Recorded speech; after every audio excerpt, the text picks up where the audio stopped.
Cool. I'm back. I just tell it like it is. If Let's do someone this. can't handle it, maybe that's their problem.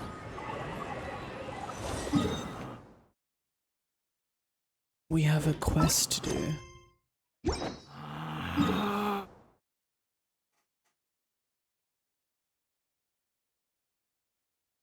Right. I say we first go explore and just get these teleport points first. And then we'll do the Archon quest. I'll see how much I can get done today. This looks above. Let's try this.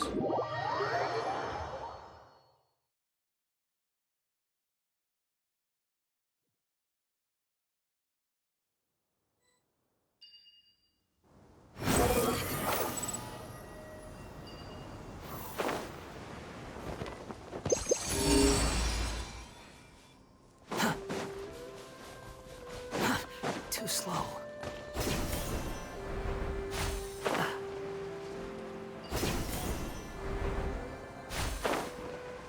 Behold!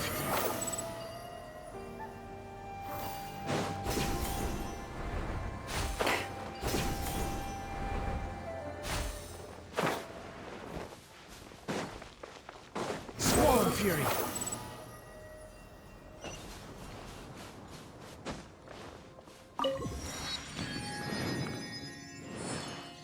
Oh, I really like that. The new map system. That's pretty cool.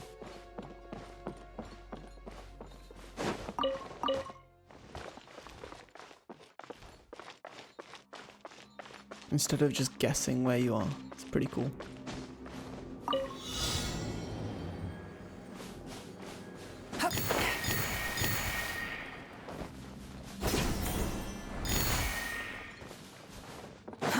Too slow. Take it and have fun.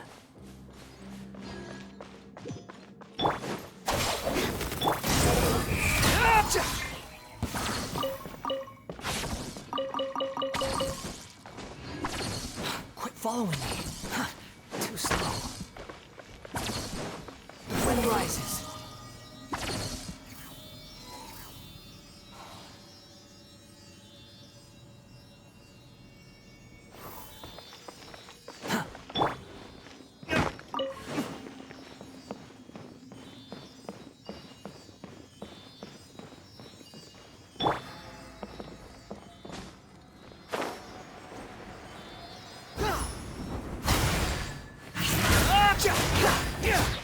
Behold!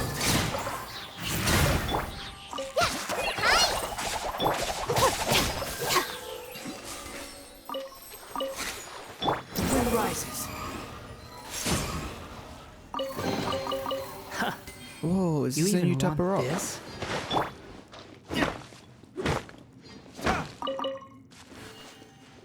It doesn't say new.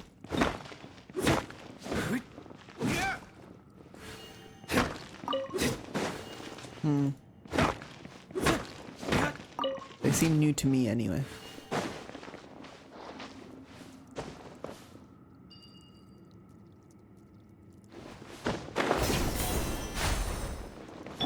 Behold!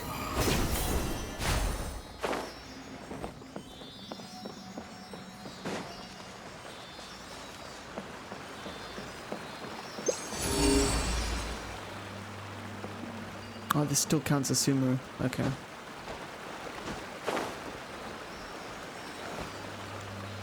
Swarm Fury! Unnecessary.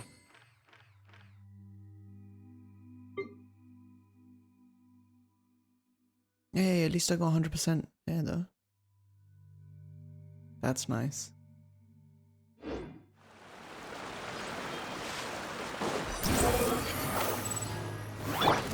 Our bond is strong. I'll settle this. Unsightly insects! The wind rises. Take it and have fun.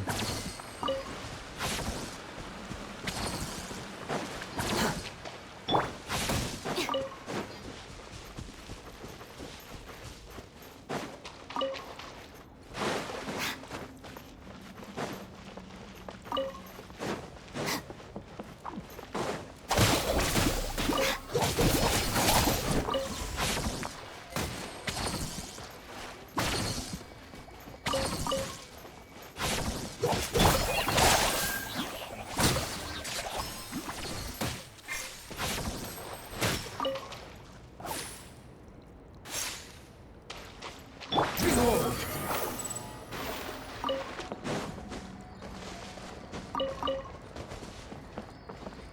Swollen fury!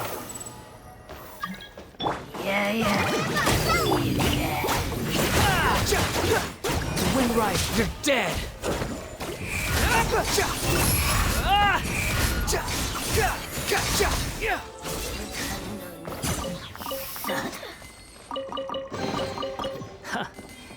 You even want this? Oh, I left something there.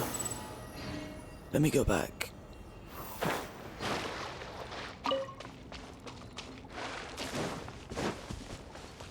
The wind rises.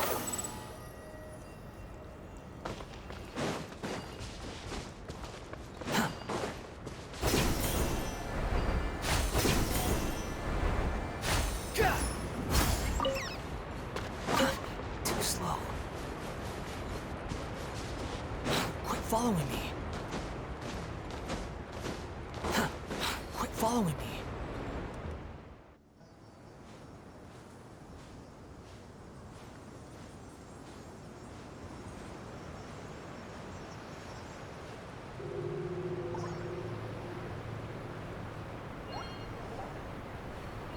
That's cool. Oh, that's cool.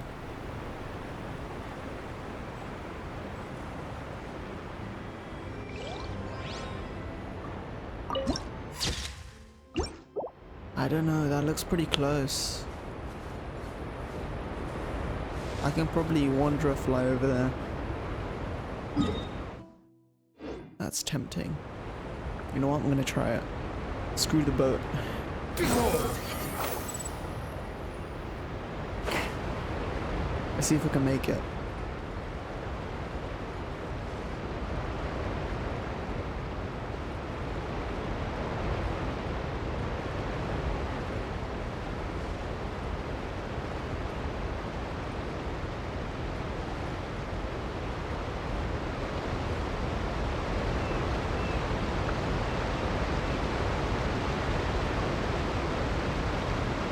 Maybe?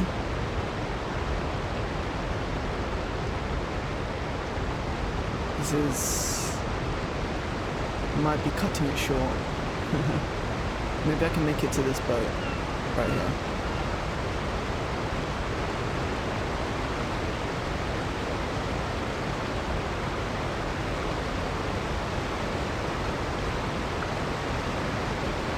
Never mind. I'll make it the whole way. Oh, there's something here. Never mind, I'll get this.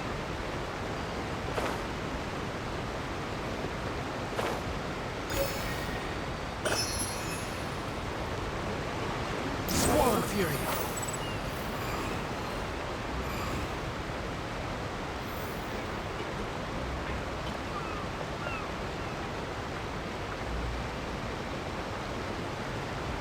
The wind rises.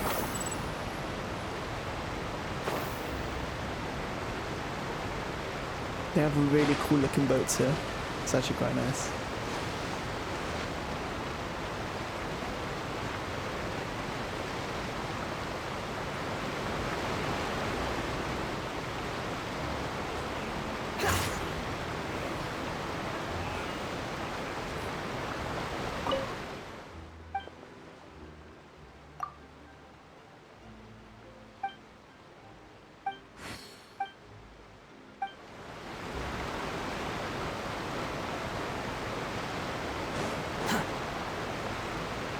Swollen fury!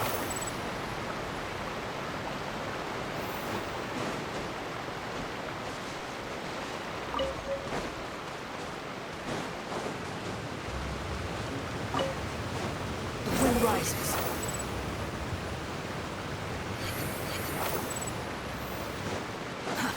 Too slow. Swollen fury!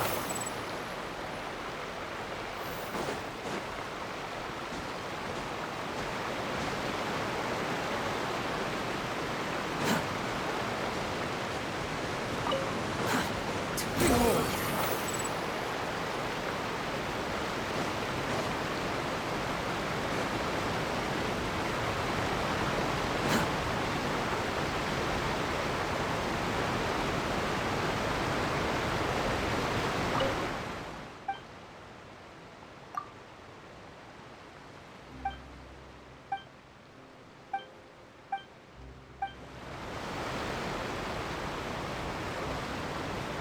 What the hell?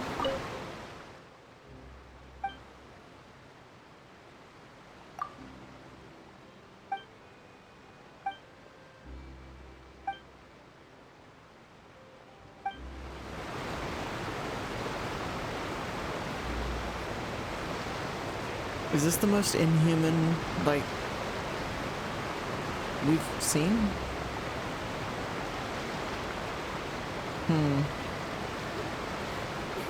Yeah, I think so. Squall of fury.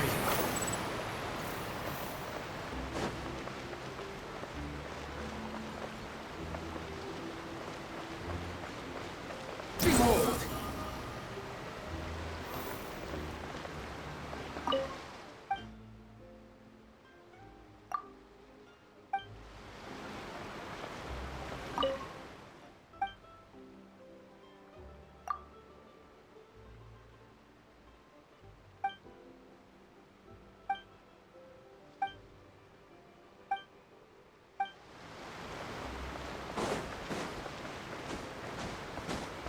Quit following me.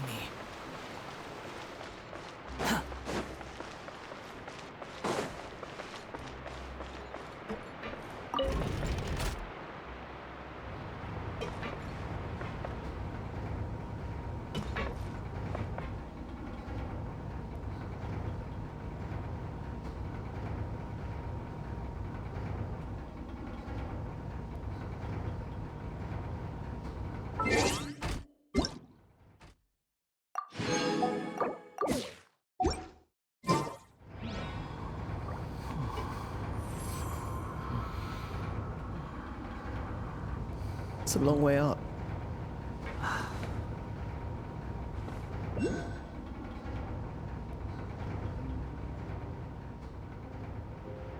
That's a really long way up.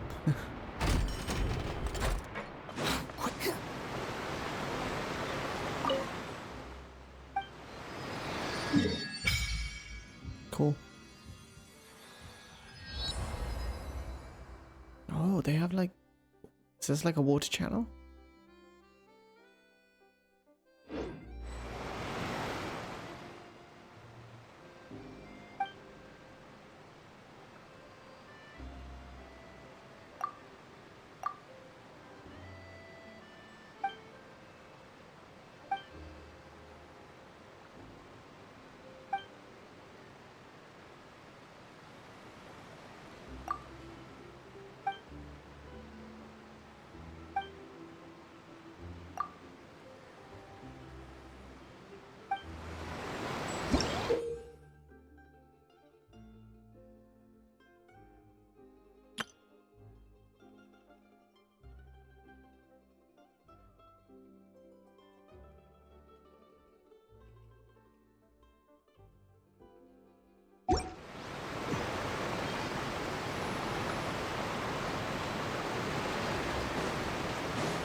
Welcome to the Clementine Line Aquabus. This boat tour will take you to the magnificent Court of Fontaine, the most important city in our nation. I'm Aval, and I'll be your tour guide for this trip. Even though I'm not as reliable as Elfan from the Navia line, I'll still do my very best. And if you're dissatisfied with anything, feel free to let me know right away. Oh, I like wait this. a sec. This is calming. Please contact a staff member with your feedback after reaching the station, and we will address your concerns as soon as possible. Back on topic. The destination of this trip will be the Court of Fontaine. If you'd like to learn more about the latest technological developments in Fontaine, the hottest new trends in cuisine, or upcoming sensational trials, please subscribe to the Steambird.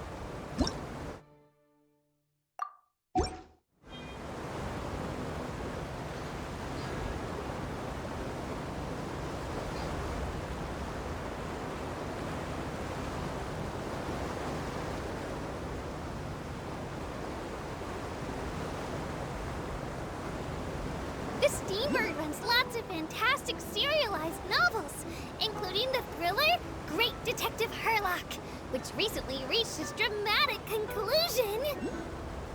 Right at the very end, Herlock faces off against the real mastermind, revealed to be the assistant, Miss Jacoba, in a duel at the old site of Lilia Cruces Ordo. I couldn't stop my feelers from shaking. Did she just reveal the whole story? Did I spoil it for you? Yeah. Oops. Anyway, coming up ahead on your left-hand side is Miracy Village, the hometown of all Melusines, myself included. It's deep below the ground, just over there.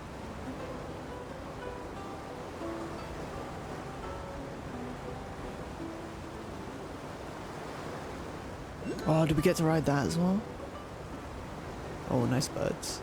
We will now pass through Poisson Tunnel. Now that I think about it, very few people tend to take this line. Fish tunnel. Mm-hmm. Maybe it's because humans don't really like deserts? After all, the most popular route in and out of Fontaine is through Liyue's Tenue Vale.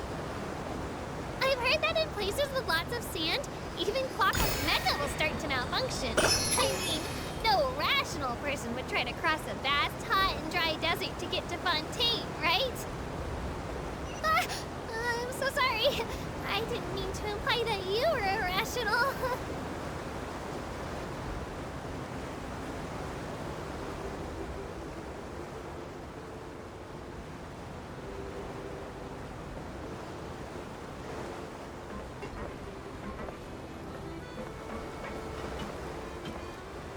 The wind rises. It's faster than me.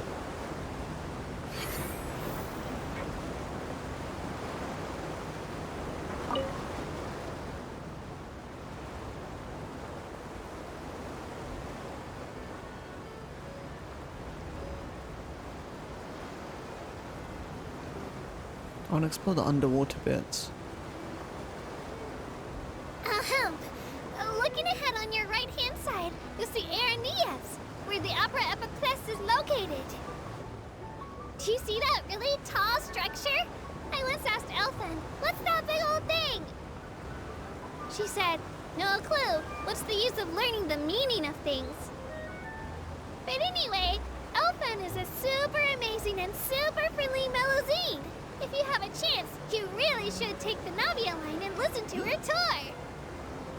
Behind me is the destination of our tour, the magnificent Court of Fontaine. Please take all of your personal belongings with you when you disembark.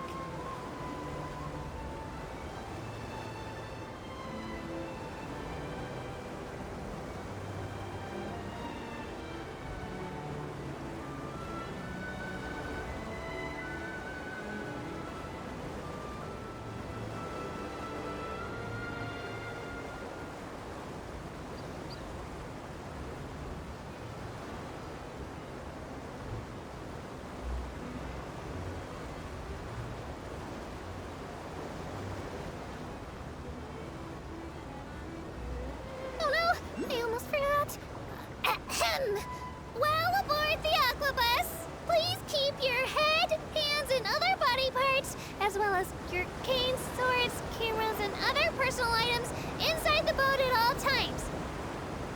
The Aquabus operator bears no responsibility whatsoever for any injury or loss incurred as a result of disobeying the rules. Maybe it's a bit late for the disclaimer. Anyway, I'm happy you've had an incident-free journey today, and it was my pleasure to serve as your tour guide for this trip. Thank you!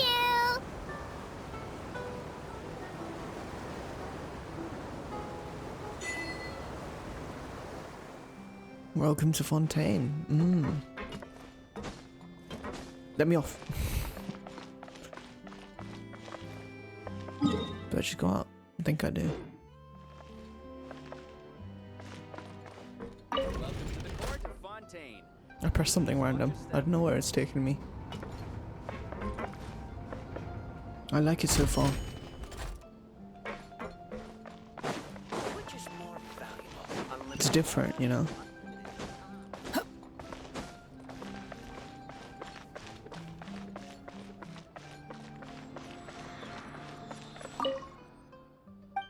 Just a different type of place. It's cool.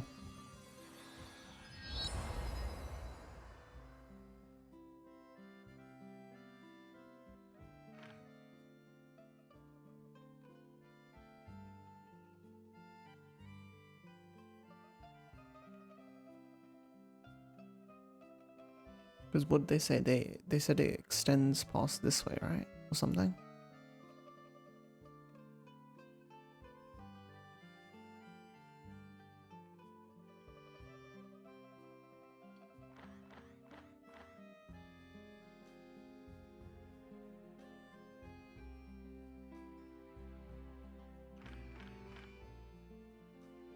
Anyway.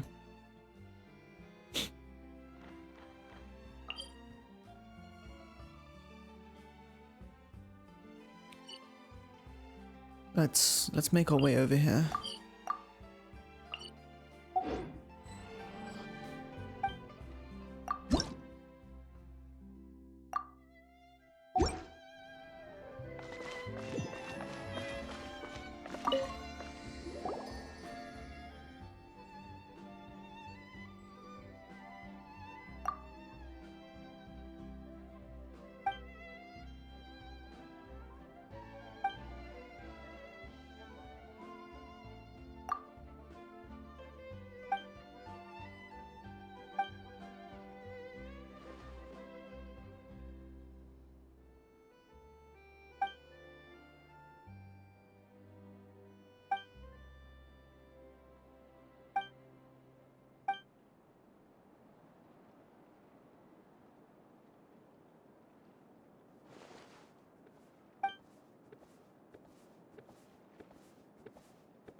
Do I have to talk to him again?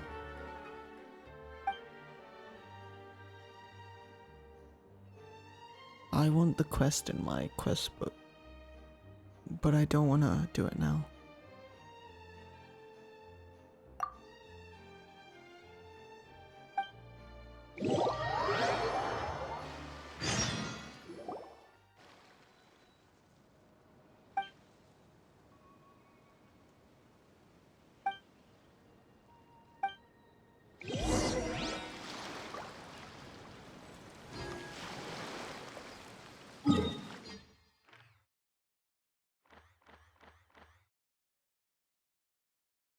There's no wave rider. The closest one is here.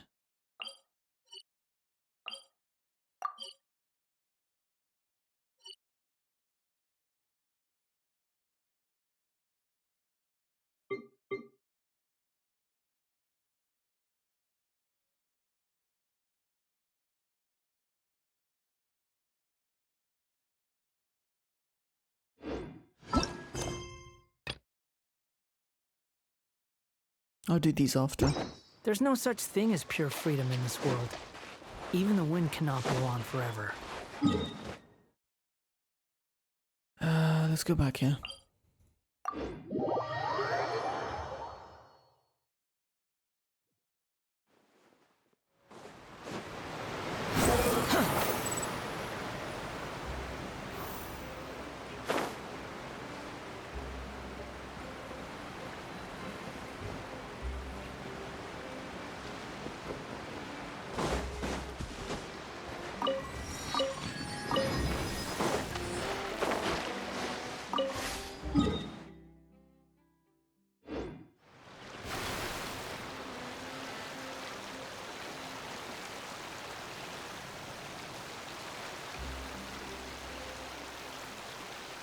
Can I make my way without being like stopped?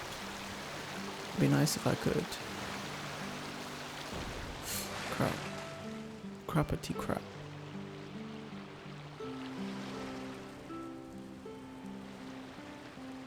Alright, let's go on foot then.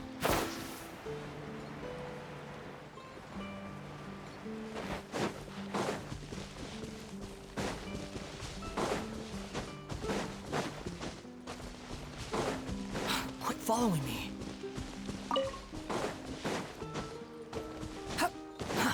Too slow.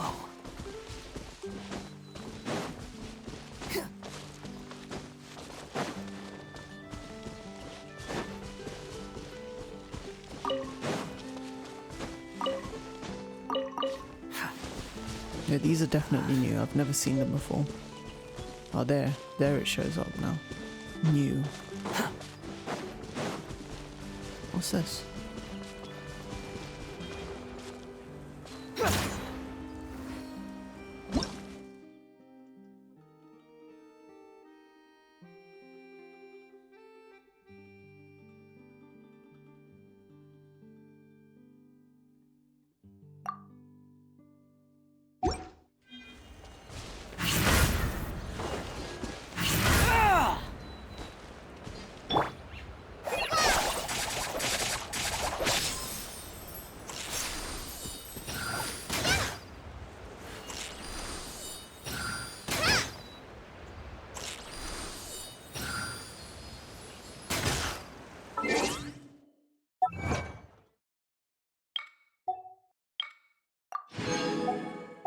What if I...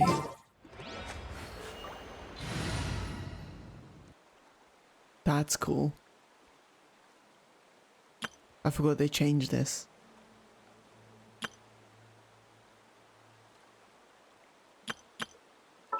Anyway, what if I use someone from Fontaine? You lead the way. That's cool. I like that.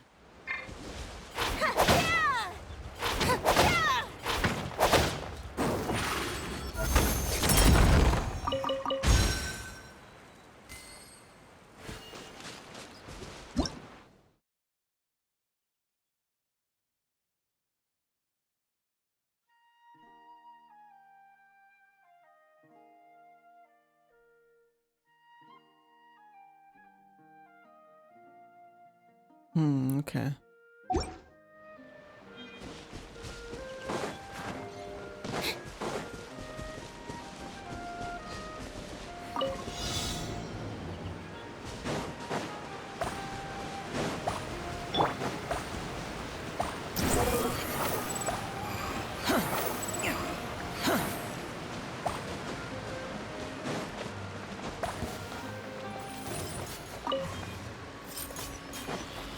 Squall and Fury.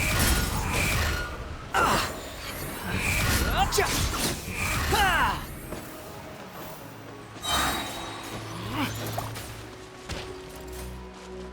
The wind rises.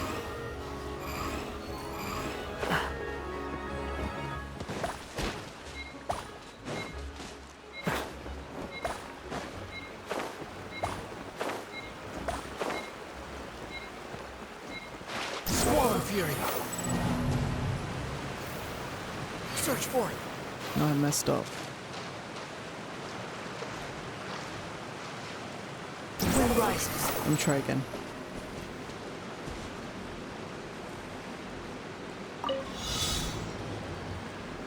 Quit following me. Too slow. Oh my god. Bruh. Behold.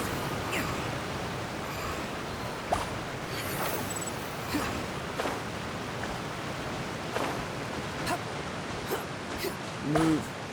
Move.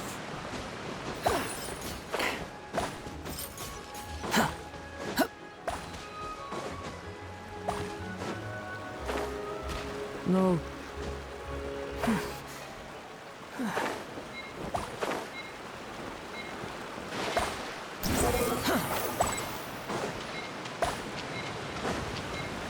Where's the rest?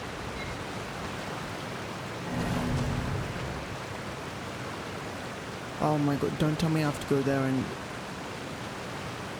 The wind rises. I will do this.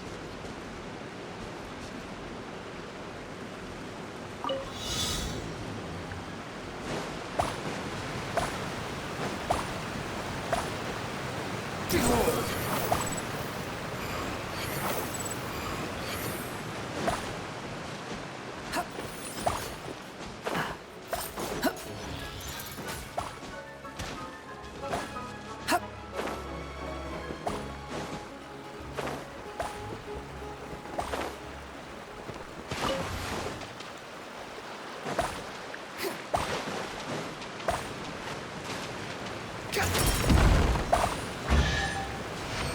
Bruh. Unnecessary. Alright, that took too long.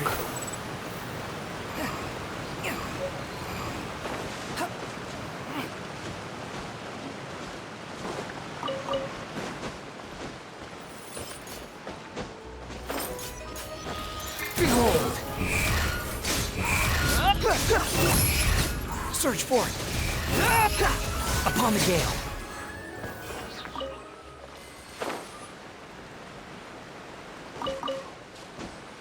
The wind rises.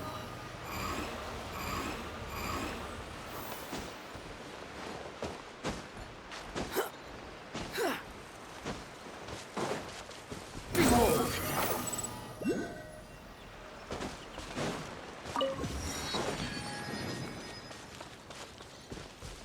The wind rises. Surprise! Cry louder! Ja! Ha! Ah! Ha!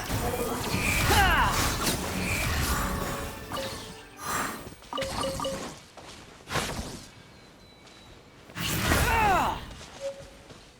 Quit following me.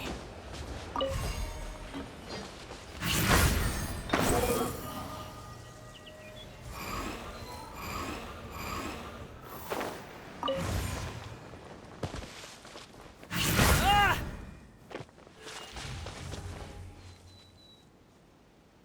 Squall and Fury.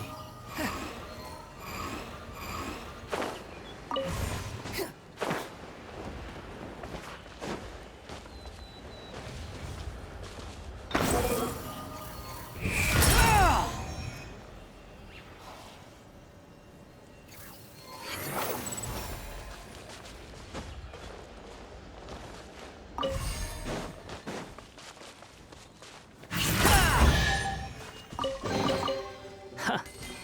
You wind rises.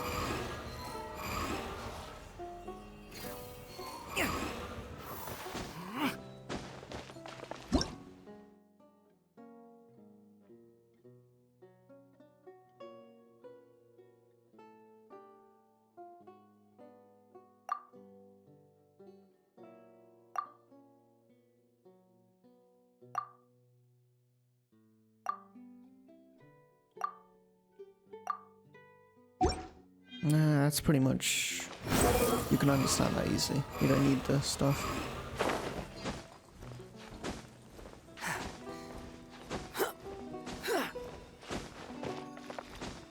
Squall and fury. This way... I see it, it's over there.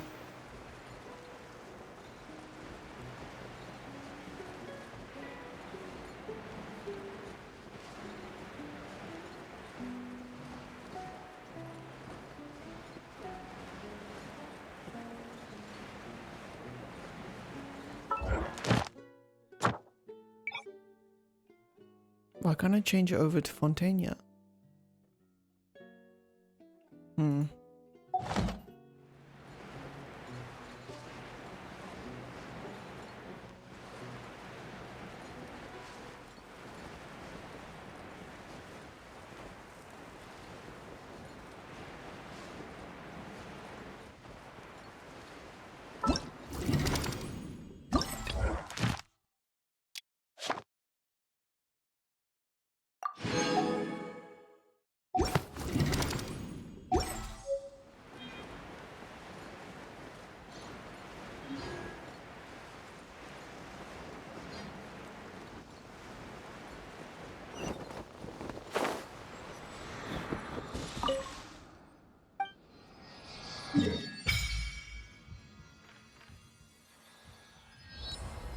Cool.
No, we fight them either way. Over here! Get with me! surprises.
Cool.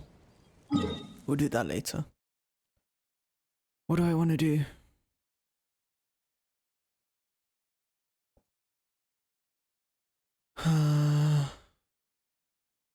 Should I just go do the quest now? This one. Might as well. Let's start it.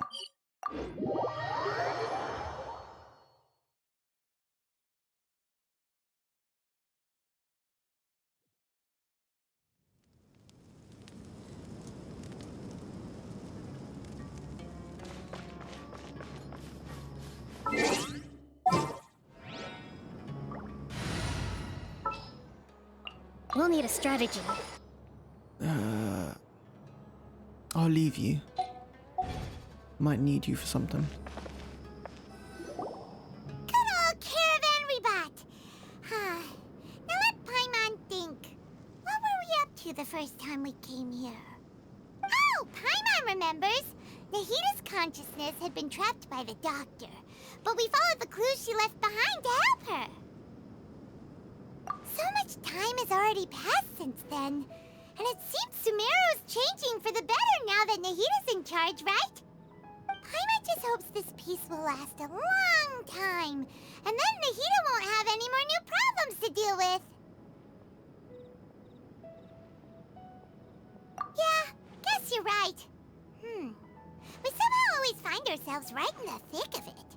Who knows what will happen next? Come to think of it, maybe it's all because of you. Maybe you're just a magnet for trouble. Huh? Me? Before Paimon ran into you, Paimon never ran into any trouble. At most, when she was super tired, Paimon got caught in some strange whirlpool and sucked out into sea. And even then, you fished Paimon out. think about heading to our next destination for now. Ah, look who it is. Running into you in a place like this? I can see you two still love wandering around. Oh, it's Dia! Since when are we just wandering around? We're usually taking care of some serious business. Even though it may have nothing to do with our journey. But never mind that. What brings you here? I just finished a commission in the desert for a usual client of mine. Nothing too interesting. Just escorting a shipment of goods. I'm on my way to report back. That's when I saw you two all the way over there, chatting away. What were you two talking about anyway? Huh? You serious? Can't say I saw that coming. But you are travelers after all. I guess you'd never stay for too long in one place. Bumping into you like this will become a rarity. I'm starting to feel sad just thinking about it. Hey, how about I gather a few mercs to escort you two? What do you say? Thanks, but no need. Oh, Paimon had no clue you'd miss us so much. But don't worry, we'll come back to see everyone when we get a chance. Sounds good. All you need to do to get to Fontaine is cross this stretch of desert and navigate some waterways. Knowing you two, I'm sure it won't be anything you can't handle. So, when are you leaving? Oh, wait a sec. Paimon just remembered there are still a few dishes in Sumeru that Paimon...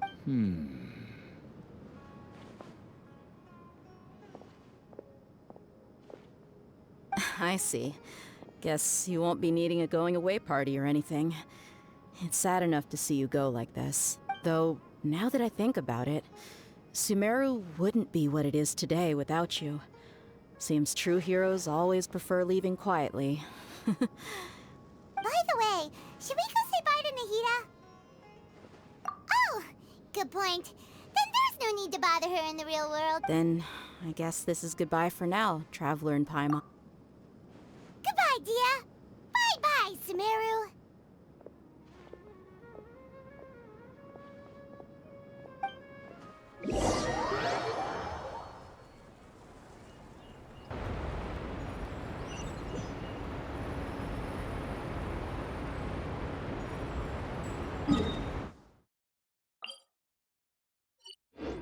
Wait, because I'm here, I'll get this boat thing while I'm at it.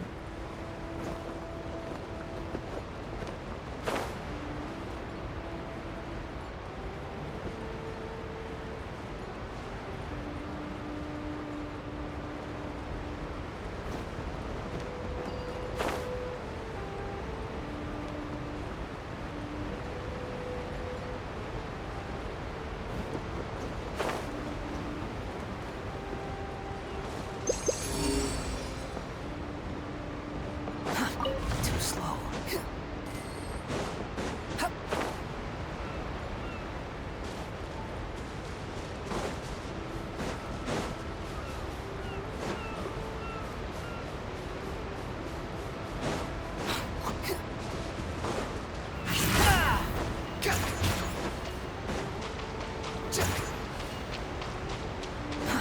Too slow. Squall and fury.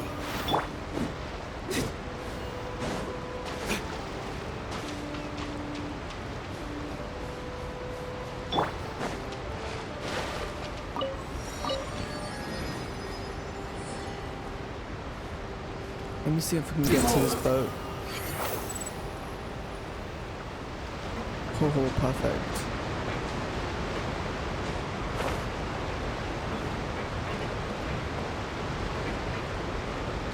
Wind rises.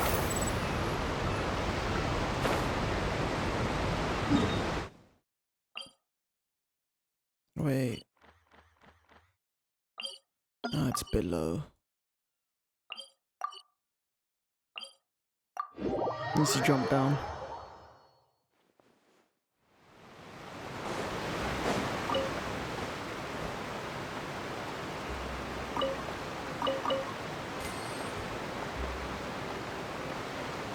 Quit following me.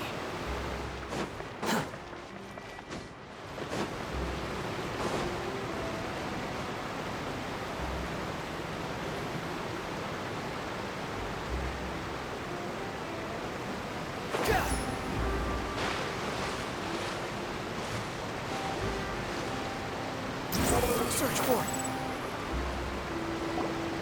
Whew. After crossing all that sand and water, we finally made it! Oh, this must be Fontaine's port. Wow, everything looks so advanced in Fontaine.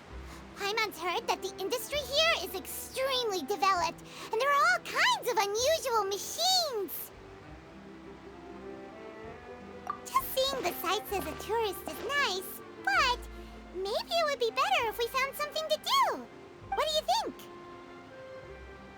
Good idea! Nahida gave us loads of useful information. Seeking out the Seven is probably still our best source for information at this point. Yeah, the more we can learn, the better. So, what do you think the Hydro Archon's like? Will we get along? Nahida said that she has a very unique personality, whatever that means. To learn about a nation's god, start with the nation's people. There seems to be some locals talking over there. Let's go see if we can join the party.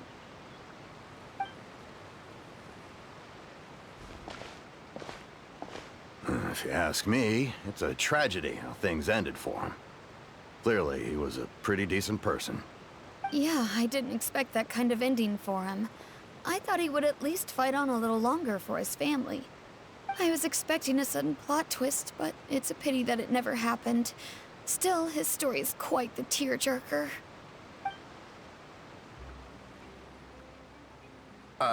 Excuse me. Can I help you two? I couldn't help but notice you standing here listening. Hi. We're travelers new to Fontaine, and we had something we wanted to ask, but you seem to be really busy talking about some kind of play, so we didn't want to interrupt. Play? Oh, no. We're talking about something that really happened. In fact, it's a case that was just heard a few days ago. Really? Like, a real trial? But the way you were talking about it and the words you used just now made it sound like some kind of story. Well, good tales are often based on true stories, aren't they? And what you see in reality may also be someone deliberately putting on an act while harboring ulterior motives. Whether something is true or not simply isn't that important. The main thing is whether the story being acted out on the stage is splendid enough. Oh, but it looks like you're not from around here. You probably don't know that the Fontaine Court of Justice is called the Opera Epiclese, or more commonly known as just the Opera House. But, shouldn't court cases be treated a little more seriously than that? Not to question Fontaine's way of doing things. It's just that putting someone on trial is usually a very serious thing. No worries. Other visitors to Fontaine have wondered the same thing. You could say that we just don't want to waste the moving stories behind those cases.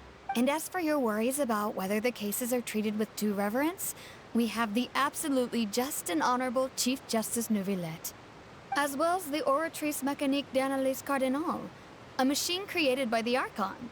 Between the machine and the Chief Justice, false charges and injustice are a thing of the past now. Oratrice? Is it some kind of machine, too? Oh, Paimon's curious. We should check it out if we get the chance. Wait, Paimon almost forgot to ask you our question. Do you know what we should do if we want to meet the Hydro Archon? Oh, that's easy. Just go to the Opera House. Lady Farina practically lives there. You could definitely say it's her biggest passion. I think what they mean is that they wish to speak with the Archon personally. In that case, I'm afraid it's going to be a tad more difficult. You'll have to make an appointment well in advance, and it'll depend on whether or not she has any time slots available. Huh. Is the Hydro Archon super busy taking care of official stuff? Wait, didn't you say that she's always at the Opera House?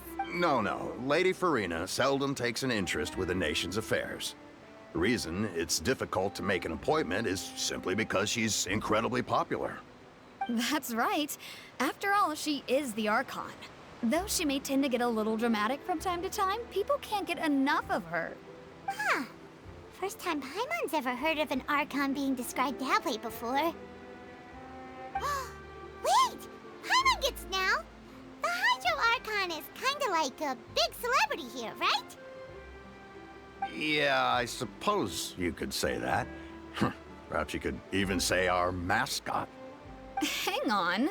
This is still Fontaine's Archon you're talking about. You should show some more respect. Yes, you're right. I guess I should at least try to be a little more respectful in front of visitors. Otherwise, I might get arrested and find myself face to face with Monsieur Neuvillette. Come on. Sure, there's a lot of laws here, but nobody's going to be arrested for saying something disrespectful about the Hydro Archon. Alright, I think we get it. Thank you! At least we now know that we can find the Hydro Archon at the Opera House. But who knows how long making an appointment will take? Guess we could have a look around the city in the meantime. Hey! What are you looking over there for? Huh. Maybe something's the matter.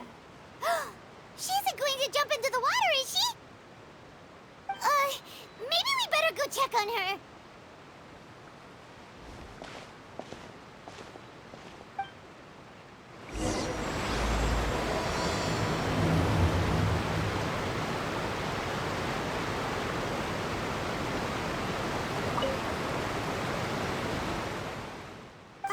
Hello there. Excuse me. Are you alright? Huh? I'm fine. Thanks. Oh, okay then. We just noticed that you seem to be worried about something. About many things, actually. But there's nothing I can do but just keep my troubles to myself. I was just reminiscing about a place my brother and I would play when we were kids. It was just atop that hill over there. See? You're pointing at the sea. Wait, are you saying that you and your brother lived in the water? No people call the waters around Fontaine a sea. It's actually just an inland lake that's filled with fresh water. And no, I can still see that hill clearly in my memories. Now, it's been completely submerged. He would skip and jump, tossing sand in the wind. The sun shone brightly, and the air was filled with the scent of the sea. But now, the water is gradually swallowing our memories. It won't be long before it swallows us. Sorry. Paimon doesn't really get what you mean. I don't believe we've had the pleasure of meeting. Are you Lynette's new friends? Oh, and you are? Thanks for looking after my sister. She often comes here to reminisce about our childhood, that's all. There's no need for any concern. Allow me to introduce myself. I'm Linny, and this is my sister Lynette. If I had to guess, I'd say you must be travelers from abroad. Nice to meet you. Paimon is Paimon, and this is the Traveler. We just arrived in Fontaine. We were just talking with your sister. Even though we didn't really get what she was saying. I see. It's unusual for Lynette to be so willing to talk with anyone. In fact, she seldom speaks at all. I'm usually the only one she ever talks to. Oh, really? Then you two are just like us. Paimon's always the one talking for some reason.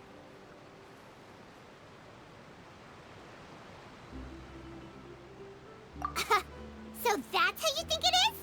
I also think my brother can be too talkative at times. Seems you were right, Paimon. We are quite similar. So, what did Lynette mean just now when she said that the water is engulfing your memories? And that it won't be long before it engulfs you too? Oh, that. It's from a prophecy that's been circulating in Fontaine for some time now. Well, I suppose prophecy isn't exactly the right word, because that implies a certain amount of uncertainty. There's no doubt about what's happening in Fontaine now. Where to begin?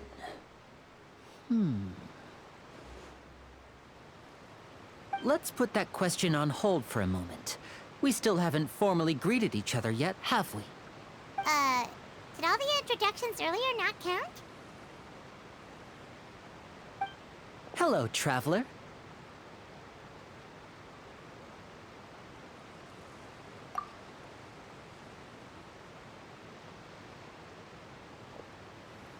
And hello, Paimon.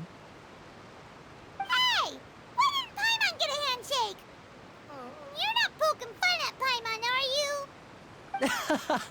Please, don't take offense. Just consider it a sort of etiquette we have here in Fontaine when making new friends. You should remember it. It might prove useful. Oh, all right then. Well, Paimon's just happy to have a local friend now. By the way, we were just getting ready to go to the Opera House to meet the Hydro Archon.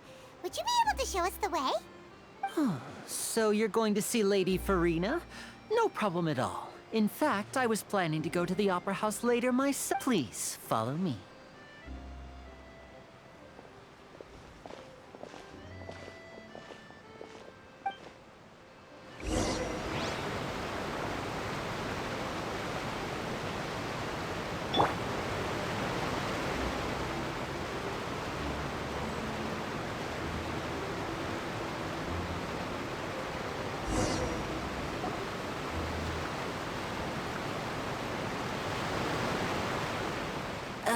You said you were going to see Lady Farina? Well, it seems Lady Farina has come to see you.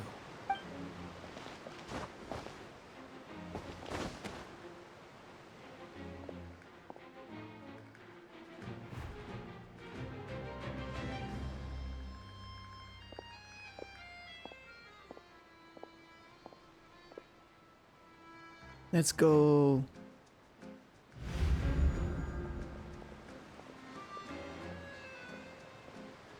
No one cares. Huh. So, she's the Hydro Archon? But how did she know we were looking for her?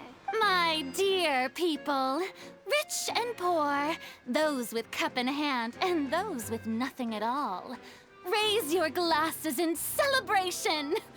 If you don't have one, then just raise your hand in lieu.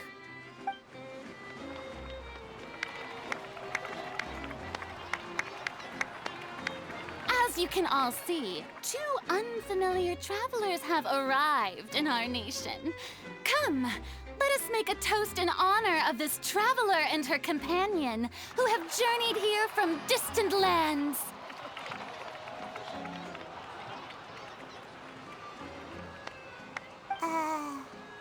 Is she talking about us? I've long heard of the turmoil and chaos you've left in your wake as you visited other nations, but I welcome you nevertheless. No, I have come to receive you personally. Fear is for insignificant cowards. I am a god, and I will never entertain the notion of such meaningless wariness. You can be rest assured, I see clearly your sincerity.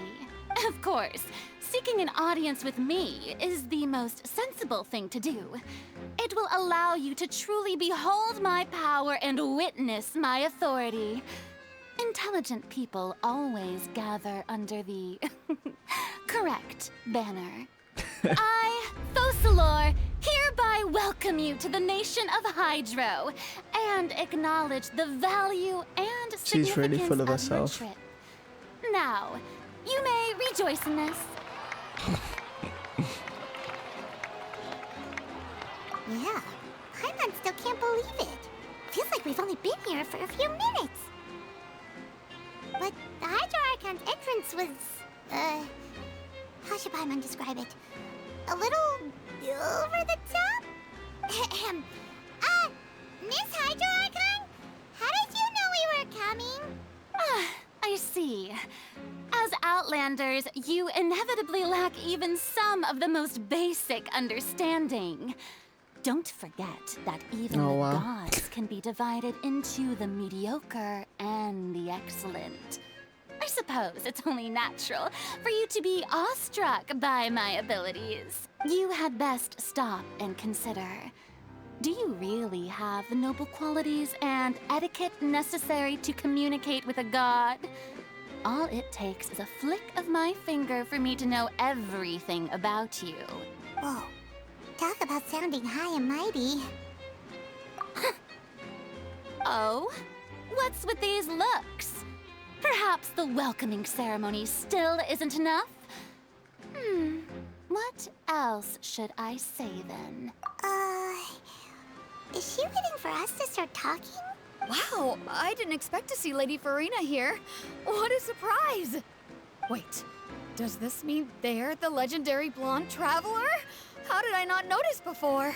Hey, what's all the commotion? Oh, is that Lady Farina? Is there some kind of drama going on? Of course. That's the blonde traveler. The one all those stories are about. Lady Farina came here to personally see her. Oh, I bet this is going to be the duel of the century. Ooh, I've got to see this. I knew Lady Farina would never disappoint. Yes, but don't get too excited now.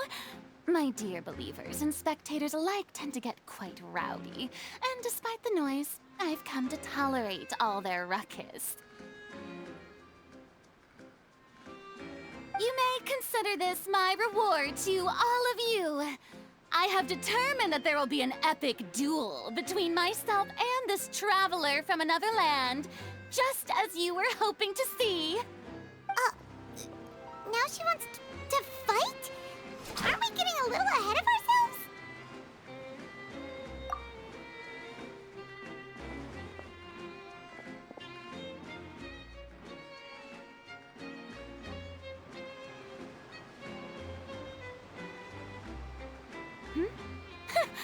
Are you not afraid? Might I remind you that this is a duel against the divine?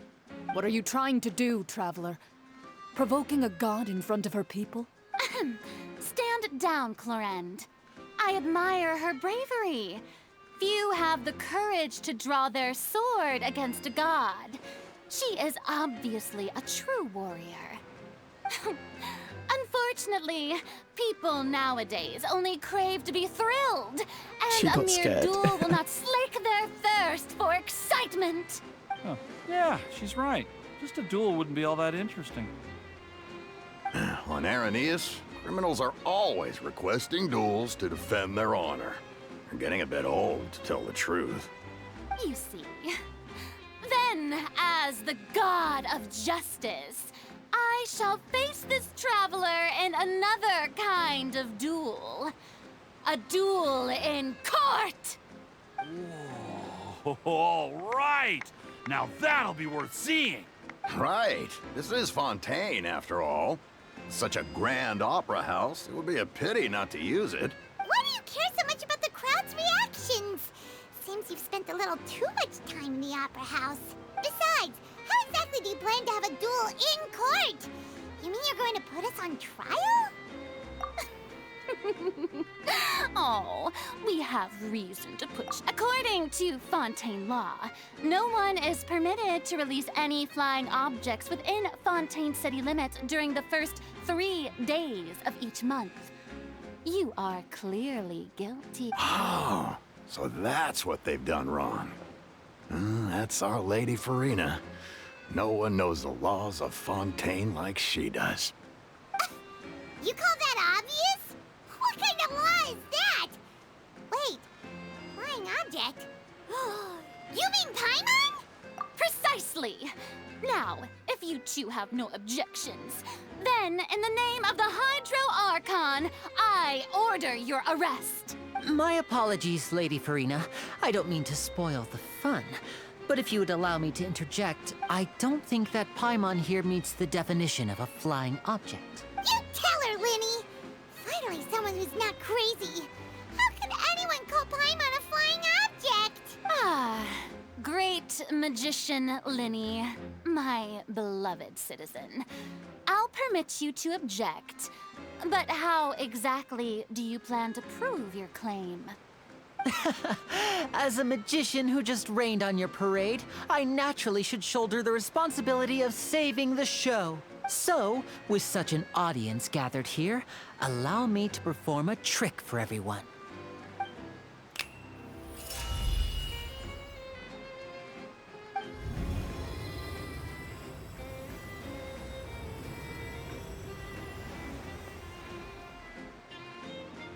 Ta-da!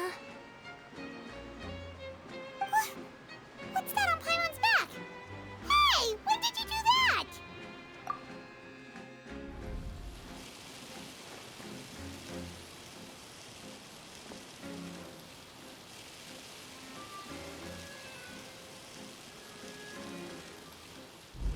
There.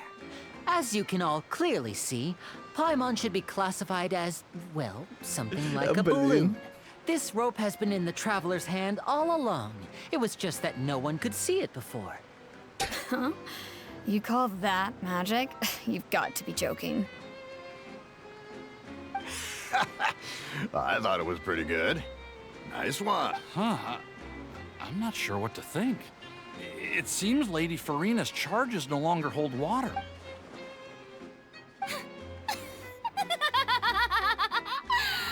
Amusing. Very amusing, Linny. Just the sort of unexpected twist that I enjoy. With you here, today's performance can finally be called complete. Performance? You see all this as a performance? In which case, consider the matter of your trial resolved. The god of justice will not bring charges against an innocent person. But when there are valid grounds, I will not only judge travelers from abroad, but even the gods of other lands.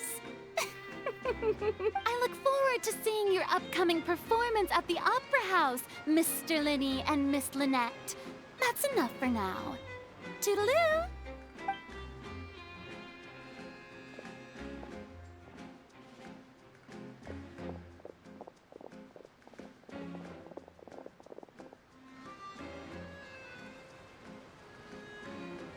She copped out. I really wanted to fight. And just like that, she's gone. Well, that's the most unpredictable Archon Paimon's ever seen. You never even had a chance to ask her anything. But that's a problem for future Paimon. That whole scene just now was really... Don't mention it. I just happened to remember that there was such a law, so I did a little preparation, just in case. I didn't think it would actually come in handy. So, now do you see what kind of god Lady Farina is? She can be a bit confusing at times, but she is still amenable to reason. Anyway, Paimon had no idea you were a magician, Linny. It sounded like you'll be performing at the Opera House, right? I just know a few simple tricks I use to make a living. Lynette is my assistant. It will actually be my first time performing on the most prestigious stage in Fontaine, the Opera House. But isn't the Opera House where criminal trials are held in Fontaine? When there are no public trials being held, the Opera House hosts a variety of other performances. To the people of Fontaine, the line between a trial and a performance can be a little blurred. And speaking of performances, I would be remiss to forego this opportunity gifted by fate. Might I invite the two of you to see my performance? My brother's always excited to make new friends. Oh, sure.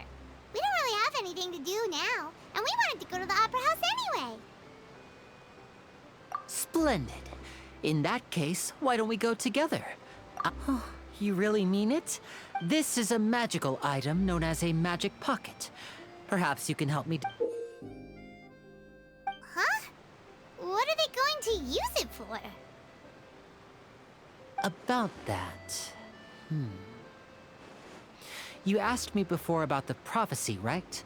Let me start by telling you a little more about what it entails. I'm not sure exactly when it began, but a prophecy has been circulating around Fontaine. It says that every person in Fontaine is born with sin. No matter how the nation of justice holds trial after trial, this sin cannot be absolved. Until one day, the water levels in Fontaine will rise, and the sinful people will slowly be drowned. In the end, the people will all be dissolved into the waters, and only the Hydro Archon will remain, weeping on her throne. Only then will the sins of the people of Fontaine be washed away. That sounds pretty gloomy. Why are people in Fontaine born with sin? What is that supposed to mean? There are lots of guesses. Some say that the ancestors of Fontaine stole the power of the seas and stirred its wrath. Others say that the people of Fontaine never heeded the first Hydro Archon's warnings and defended Celestia. But here in Fontaine, evidence is what matters. There hasn't been concrete evidence for any of these claims, so they can only be regarded as conjecture. If even the people in Fontaine don't know what sin they committed, wouldn't it be better just to ignore the prophecy completely? Why bother feeling guilty all the time? That's exactly what the people did at first. But in the last few years, the water levels in Fontaine have actually started rising.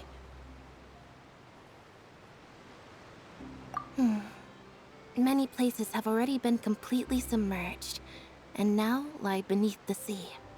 Many people carry on with their lives as before and shrug it off as a natural phenomenon. But my family and I think that the people of Fontaine shouldn't ignore the possibility, which would end up sentencing them to death. We hope that at least the people who reside near the waterfront can move away before it's too late. So, we've started distributing magic pockets to them. As a magical item, these magic pockets have astonishing capacity. I'm sure they will come in handy when people are moving their belongings. Oh, Paimon gets it! It's like preparing for a rainy day! But this is more than a bit of rain.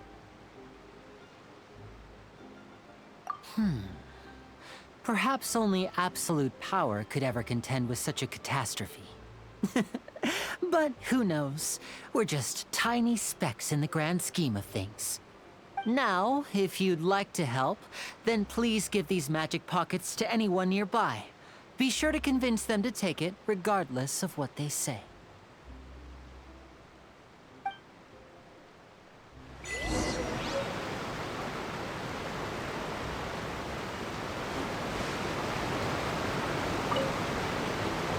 What's this? So you also believe in the prophecy. Keep it. I won't have any use for it. What? You mean you don't believe in the prophecy? No, I believe in the prophecy. But I also believe in another story. The story says that people once lived in the ocean. They were one with the ocean and couldn't live apart from it. But as time wore on, people desired to live on land and developed blood vessels, encapsulating the sea within their bodies. Thus could people set foot on land. So, if you ask me, when the water rises and takes us all, it'll be like we're going home. Oh, we hadn't heard that one before. But people can't live underwater. They'll die. You should probably still take it. All right, I'll take it. I guess I just feel that being dissolved into the water doesn't necessarily mean death.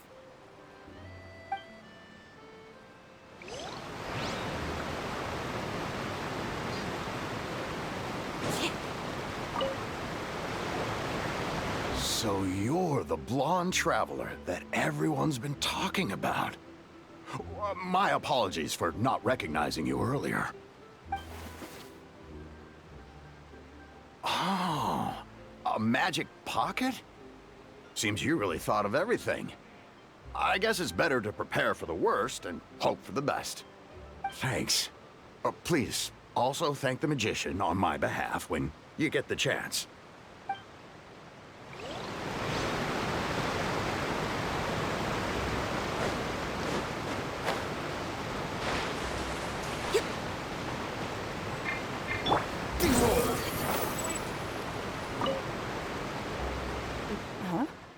I don't want that thing.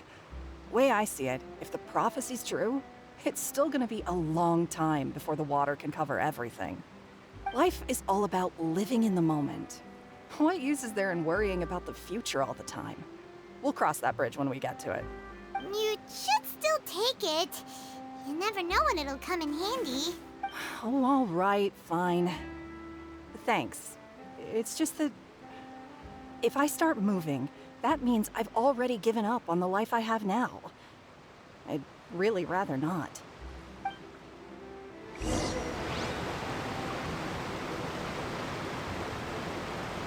Volunteering.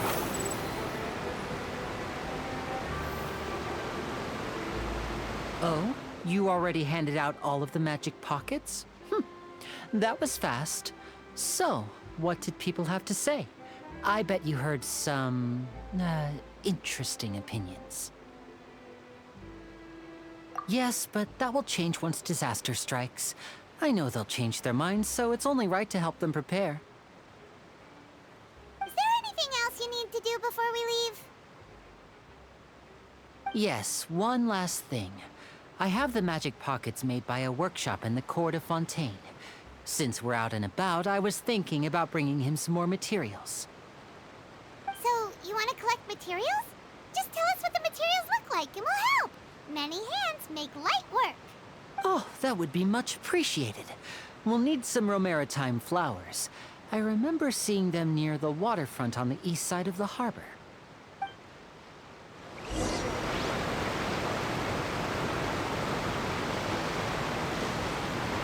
The wind rises.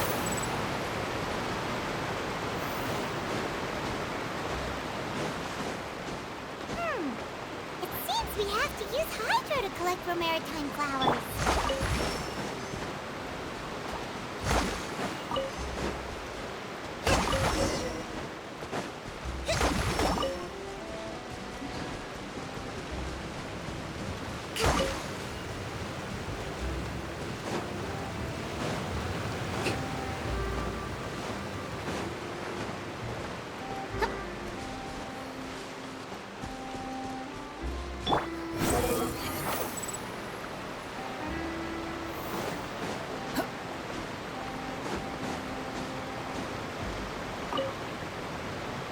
You made quick work of that. I can tell you're an experienced traveler. I've also finished collecting a few here.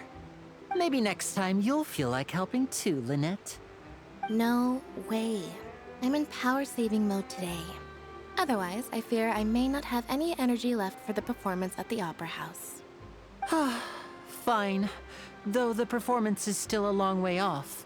Now that we're finished here, we should get ready to head back to the Court of Fontaine. So, we're going to the Court of Fontaine before we head to the Opera House? Good. Paimon wants a tour of Fontaine's largest city and try...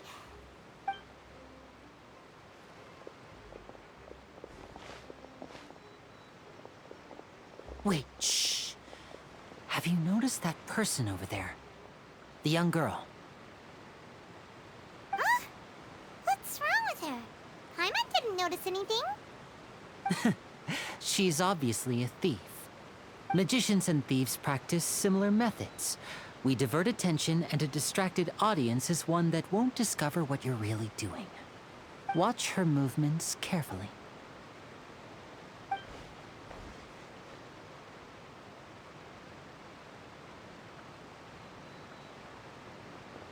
Oh, he's right! Shh, keep your voice down. We need to think of a way to catch her, but it seems she's very alert. Perhaps we should split up. You two can ride the lift over there and wait up top. I bet that'll be her escape route if she tries to run. All right.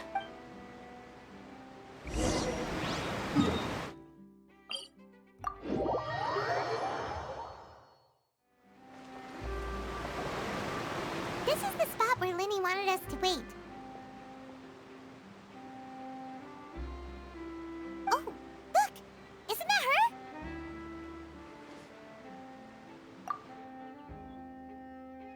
Oh no! Did she notice us? She started running. What should we do? Should we chase her? You're right. She might also be trying to lure us away.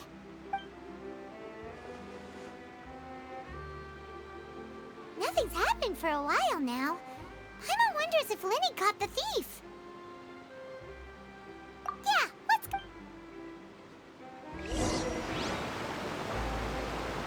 How long will it take if I set Quit following me. Are you sure that's all she took? You should check to make sure you're not missing anything else. No, that was all. Oh, I can't thank you enough. I didn't notice a thing earlier. Anyway, I should be going now. Oh, were you returning what the thief had stolen? That's right. Pity I wasn't able to catch her. She distracted me by dropping the thing she stole on the ground. By the time I looked back, she was already gone. I saw the general direction she went, but Lenny twisted his ankle, and I needed to make sure he was okay. Oh, did you get hurt, Lenny? I'll be all right. It's just a twisted ankle, that's all. If you want to play at being a hero, at least try not to get hurt doing it. Imagine what would happen if you managed to derail our performance as a result. You're right, you're right. Sorry, Lynette.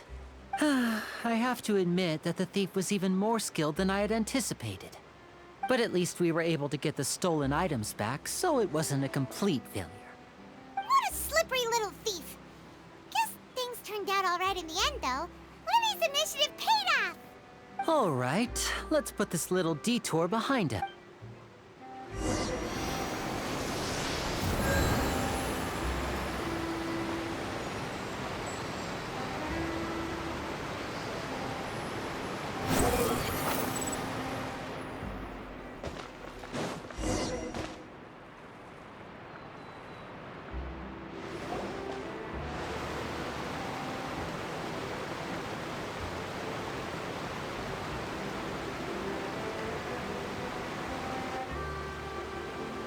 So, we ride this thing to go into the city? What an ingenious way to get around. People in Fontaine really know how to use water. This is an aquabus. It allows people to travel between several key locations around Fontaine. It's pretty convenient, but the ride can become a little dull after a while. The scenery is always the same. That's why it's better to travel with friends. So you mean it's still boring even when I'm riding with you? No, that's not what I meant. It's just that, well, you don't really talk that much. Besides, it doesn't really feel like a real trip when it's just the two of us. It's the same as being at home. Whatever. Guess that's what it's like to be an older brother. It's about time for us to leave. Let's get on board.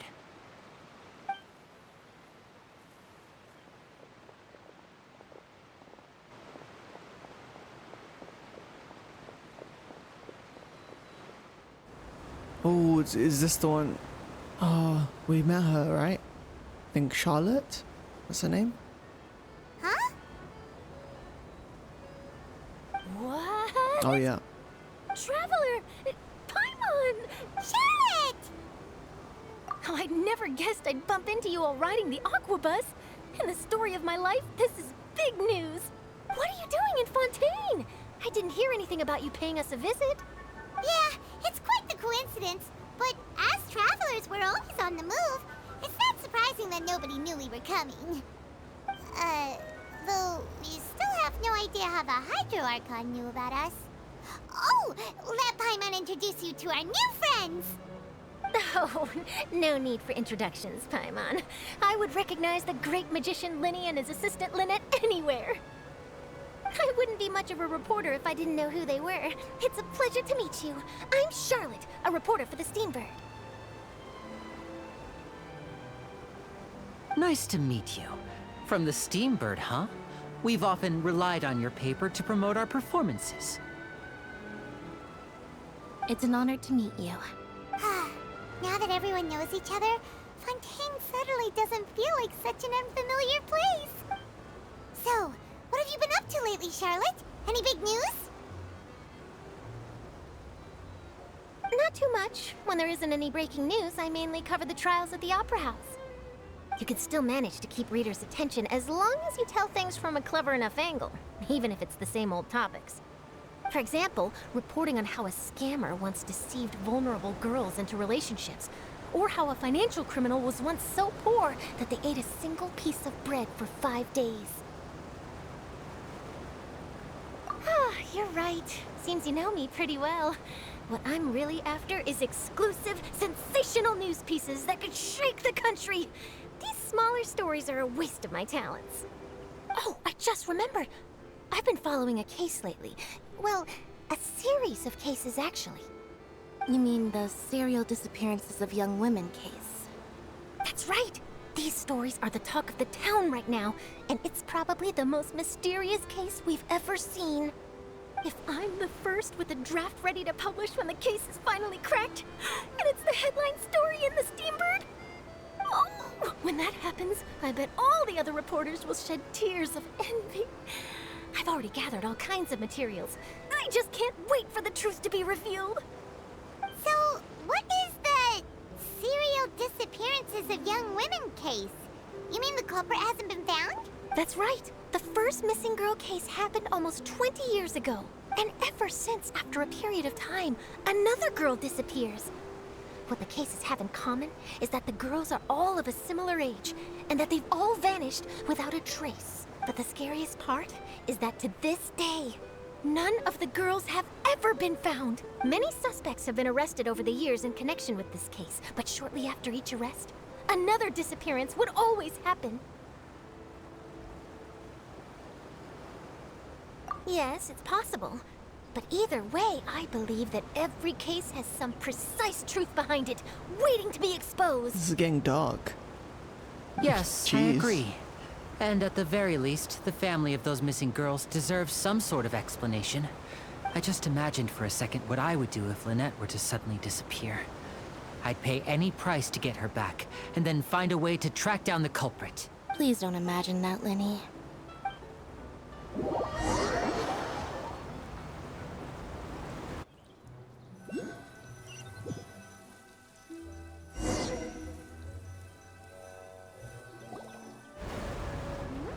Hey, we're almost there! Look!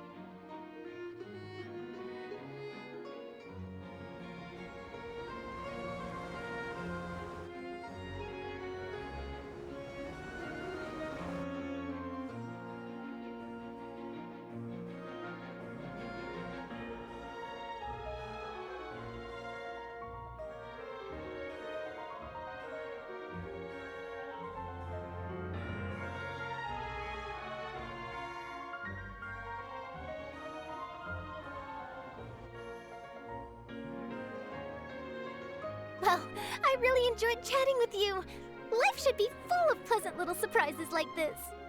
Yeah, us as well. The ride went by too quickly. Ah, I have an interview to get to.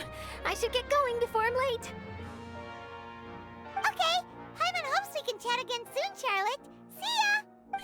Bye now. Oh, be sure to stop by and see me at the Steambird when you have time. What a tough job. Always running around and interviewing everyone. Well, where should we go now? If you don't mind, how about we stop by my home first? Besides, I still have all the materials we collected. Sure, we wouldn't mind at all. This city is so huge, Paimon wouldn't know where to start anyway.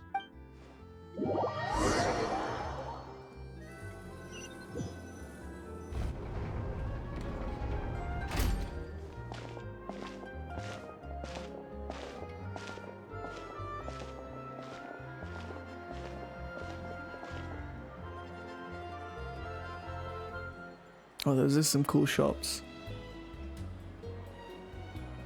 It's the main city.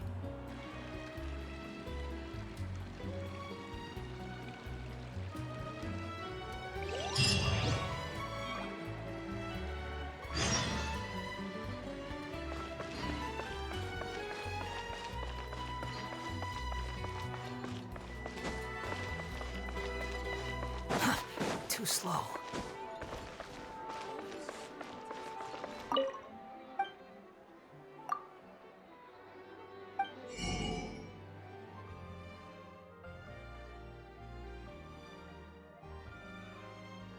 Fonta.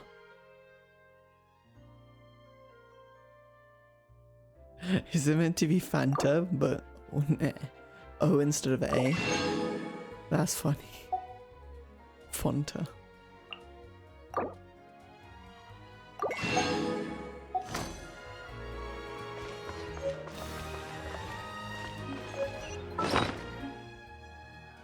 Hey, we were at 10 mil. Cool.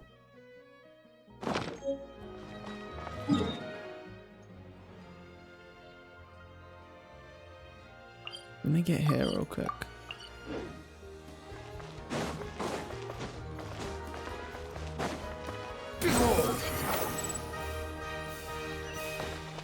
Quit following me. Too slow. Ad Astra Abyss.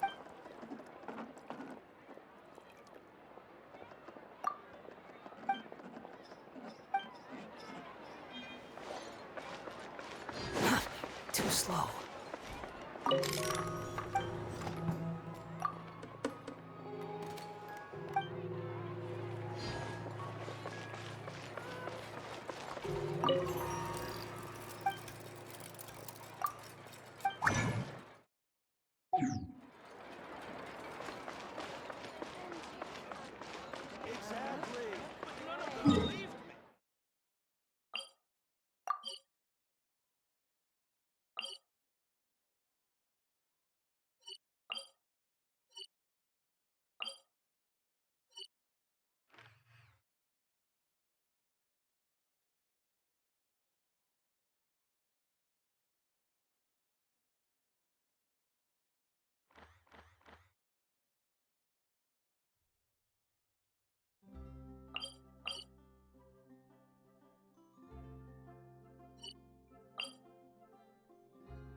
Quit following me.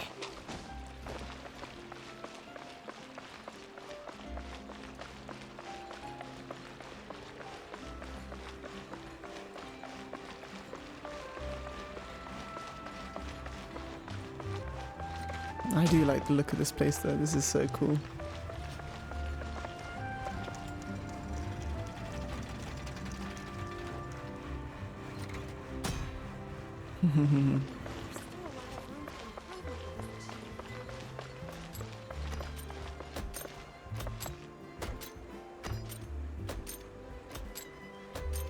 Is these those machines that enact justice? I'm guessing well, that's what they are.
Too slow.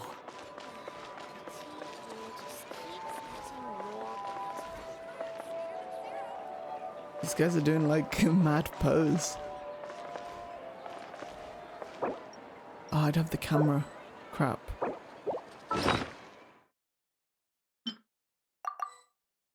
Where is that camera? Z camera is right. Let's use a special camera.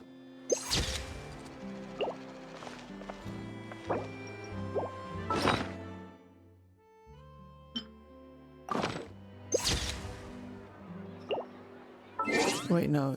I need to do this fun. You think I've got a sharp tongue? I just tell it like it is. Look at these guys. If someone can't handle it, maybe that's their problem.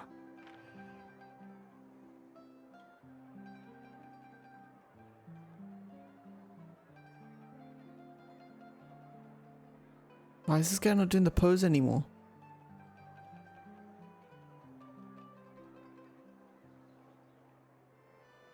Bruh. Do the pose.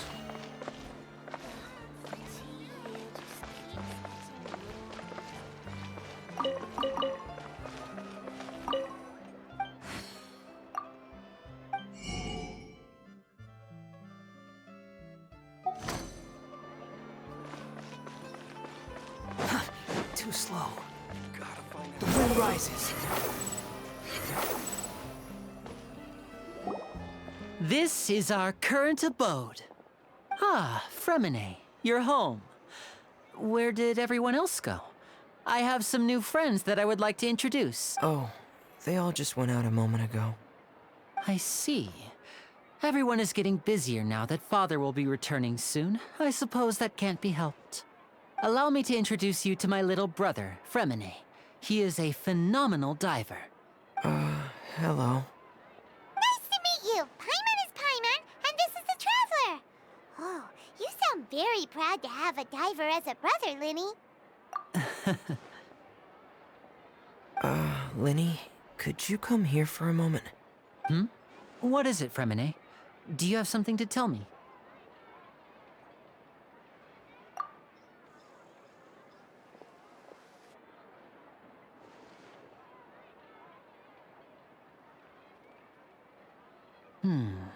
Okay, I see.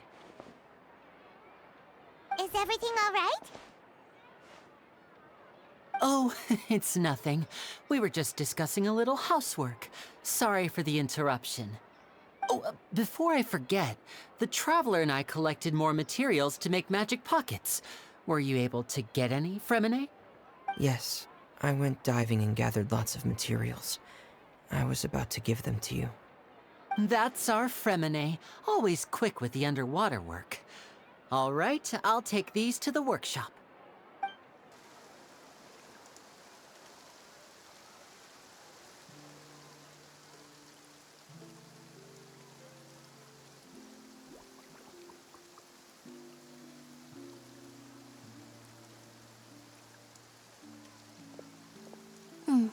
Looks like rain. Oh, you're right. But wasn't it clear and sunny just a moment ago? I'm afraid that's just how it is here. It often rains. What's wrong, Fremine? There's a legend about the rain that I tend to believe. It's said that a dragon of water once resided in Fontaine. Though we don't know where the dragon went, every time it weeps, the skies will cloud up and pour out rain. When I was a child, my mother told me that if I wanted to go outside and play, I should yell toward the sky at the top of my lungs. Hydro Dragon! Hydro Dragon! Don't cry! If it's an elemental dragon, then having the power to make it rain wouldn't be very unusual. Let Paimon try something.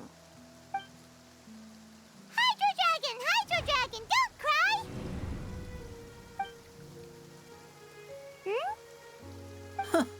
Doesn't seem to be of any use. It is just a legend after all. You know, you might be a more popular magician if you understood the concept of romanticism. Or could at least play along. Sorry. It might be because we've never met the Hydro Dragon. Perhaps it can't be comforted by the words of strangers.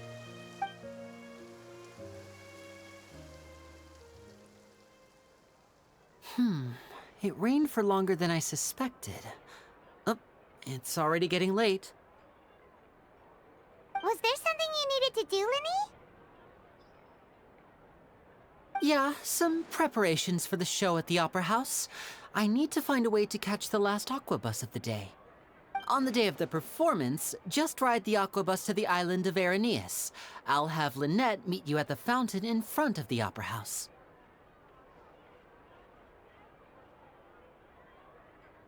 Oh, are you leaving now?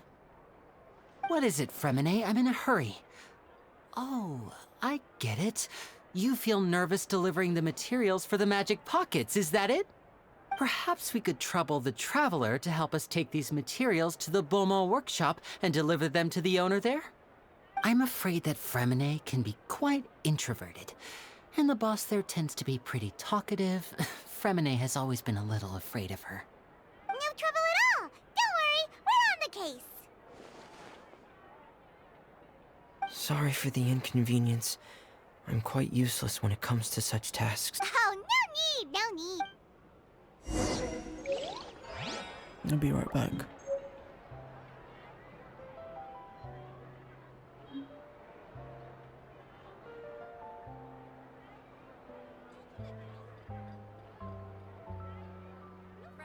There's no such thing as pure freedom in this world. Even the wind cannot blow on forever.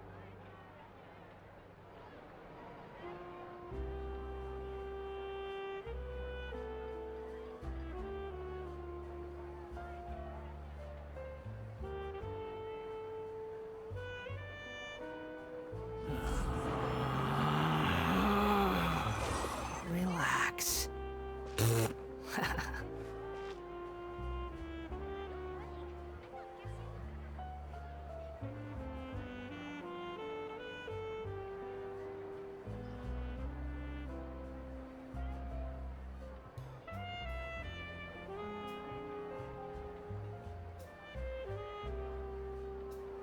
There's no need to exchange pleasantries.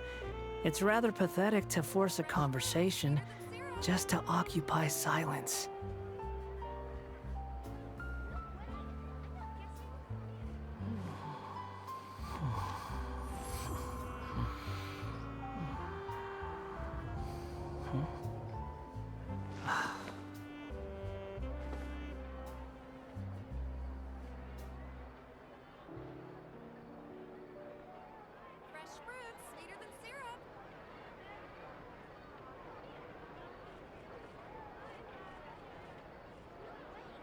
There's no such thing as pure freedom in this world. Even the wind cannot blow on forever.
There's no need to exchange pleasantries. It's rather pathetic to force a conversation just to occupy silence.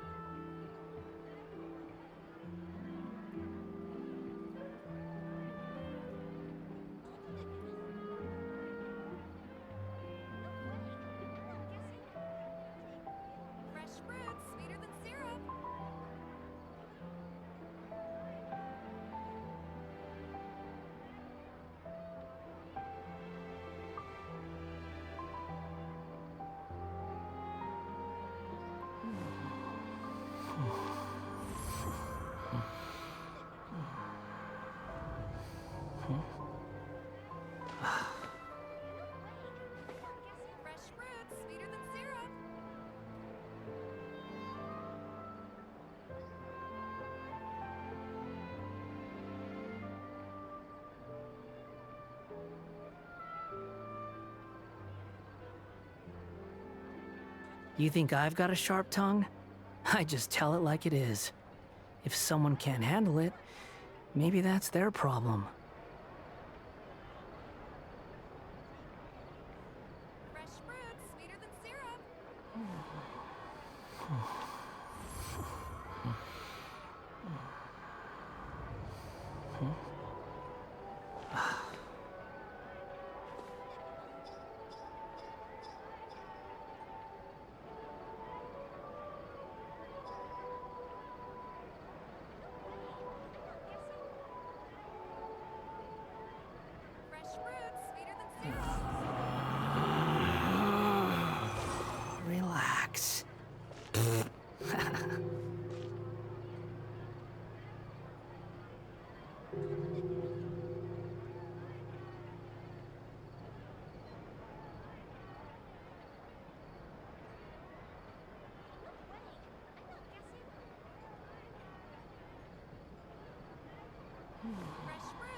Relax.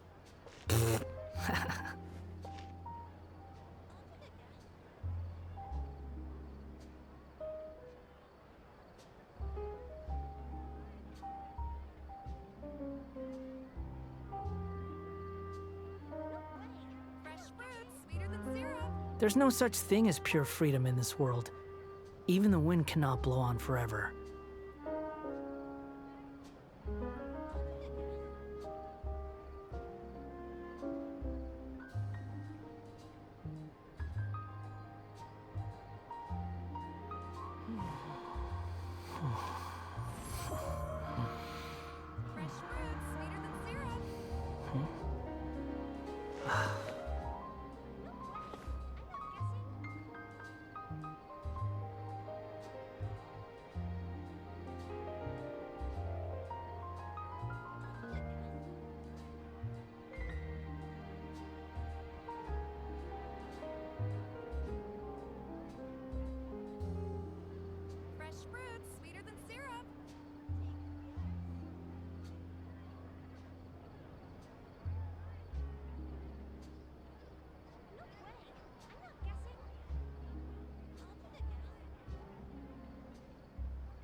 You think I've got a sharp tongue? I just tell it like it is. If someone can't handle it, maybe that's their problem.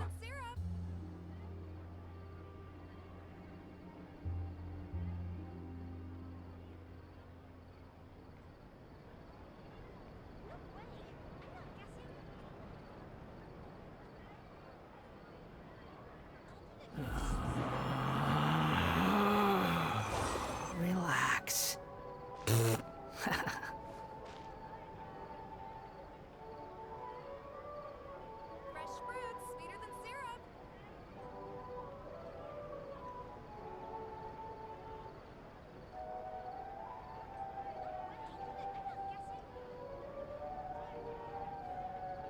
There's no such thing as pure freedom in this world. Even the wind cannot blow on forever.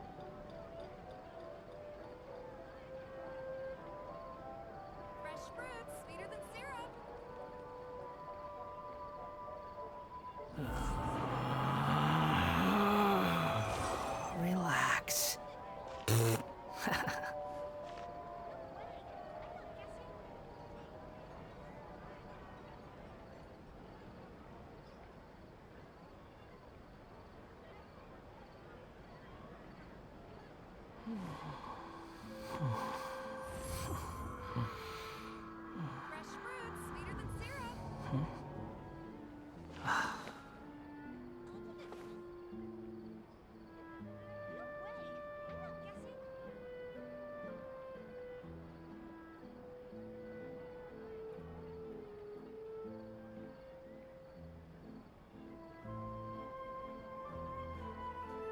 Alright.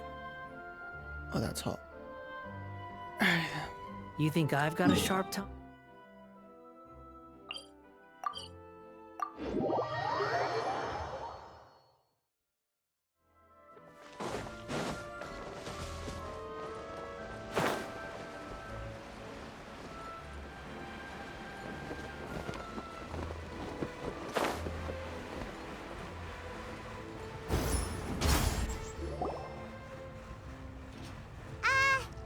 Hello? Is there anyone here? Oh, hello there. New customers? Looking to buy, or do you need something made? Or perhaps you're just looking for a chat with me. Oh no, we're just here to deliver some materials. Here they are. They're for making... what were they called again? Ah, these must be for Magic Pockets.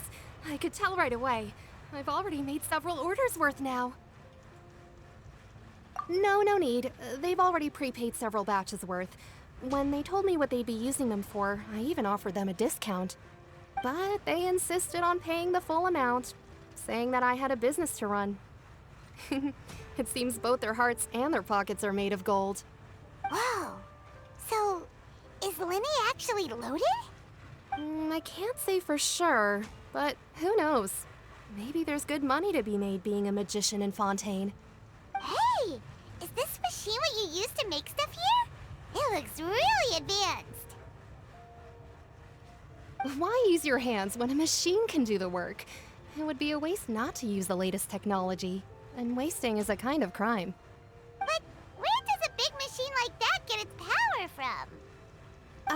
Well, it's a little complicated. I'm not sure I can put it in layman's terms for you.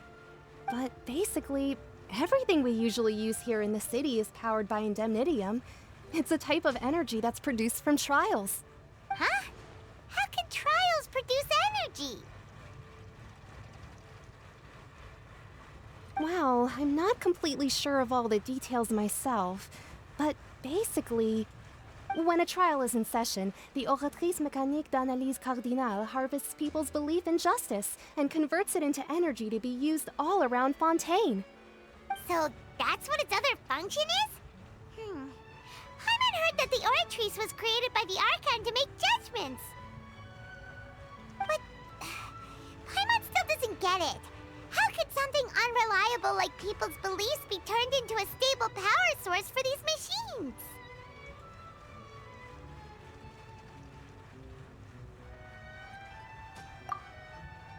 Oh, yeah! So that means the Hydro Archon relies on the machine to take the energy created by belief and turn it into power for all of Fontaine, right? Even though I've never heard anyone really put it that way before, it sounds like it makes sense. Besides indemnitium, we have another type of energy called pneumosia. It isn't produced by the power of the Archon, but it is unstable by nature. Even now, it still cannot be widely used by civilians. I thought I'd find you hard at work, but here you are chatting the day away. Since you're already talking, I'm sure you wouldn't mind a few words with me. You again? Didn't I already promise you that I'd have the more I owe to Confrérie of Cabriere by next month?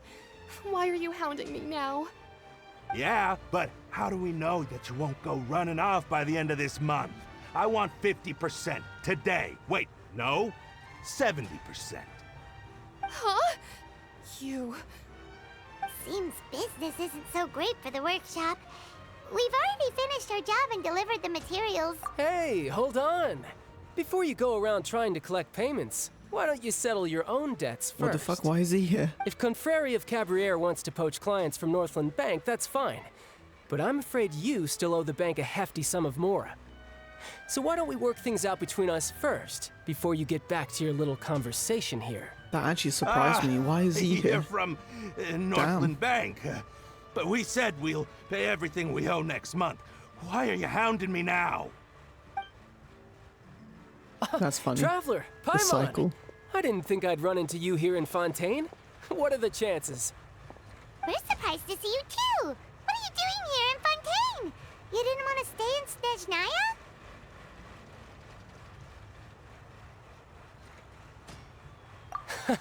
Long story short, I've already been in Fontaine for some time now, and honestly, things have been pretty boring. But it seems that fate brought our paths together today. Not only will I have some good friends here now, but ones who always seem to find trouble. Either way you look at it, it seems things are going to get a lot more interesting now. Pretty sure we'd want to avoid anything that you'd find interesting. Besides, our trip here has gone pretty well so far. Right, Traveler? Hey, you, Northland Bank boy. Aren't you forgetting something? Don't interrupt. It's not often I run into the Traveler like this. Why don't you wait for me over there for a while? You kidding?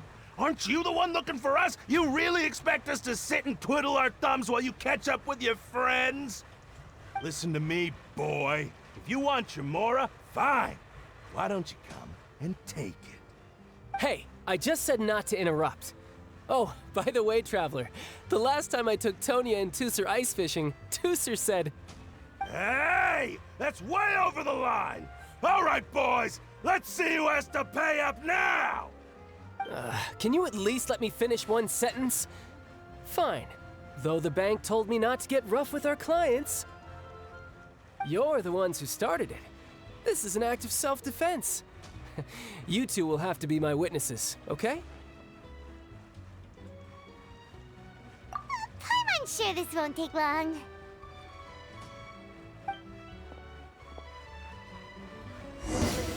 Child gameplay? Let's go. No time to lose. Yeah, shouldn't let your guard down.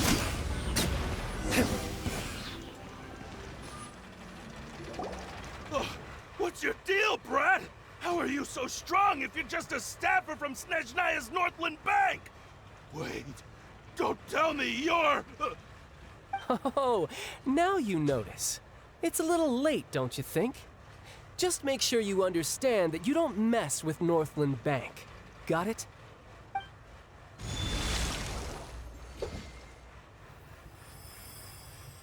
Huh? Now's my chance!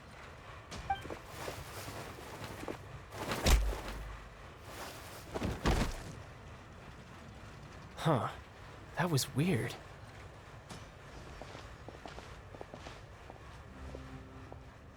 I'm not sure. It's as if I suddenly lost control of my hydro powers when I needed them. Maybe there's something wrong with my vision? Strange. How could that happen? First time Paimon's ever heard of someone losing control of their vision. Never mind. It doesn't matter. If I want to stay sharp, I shouldn't be relying too much on my vision anyway. Besides, I always have my delusion in case I need it. So what are you doing in Fontaine, child? And don't say it's work for Northland Bank. Well, I guess it's because I've been in a bad mood lately. Huh? What kind of reason is that? Wait, since when do you feel down about anything? I don't know. Maybe I still have a lot to learn about myself. But recently, there seems to be some sort of restless power stirring inside of me. And I don't know why, but every now and then I feel like I'm in a terrible mood. Maybe you losing control of your vision just now is connected with that power you're feeling inside. That is a possibility. I can't remember if I ever mentioned it before, but when I was 14, I fell into some unknown abyss.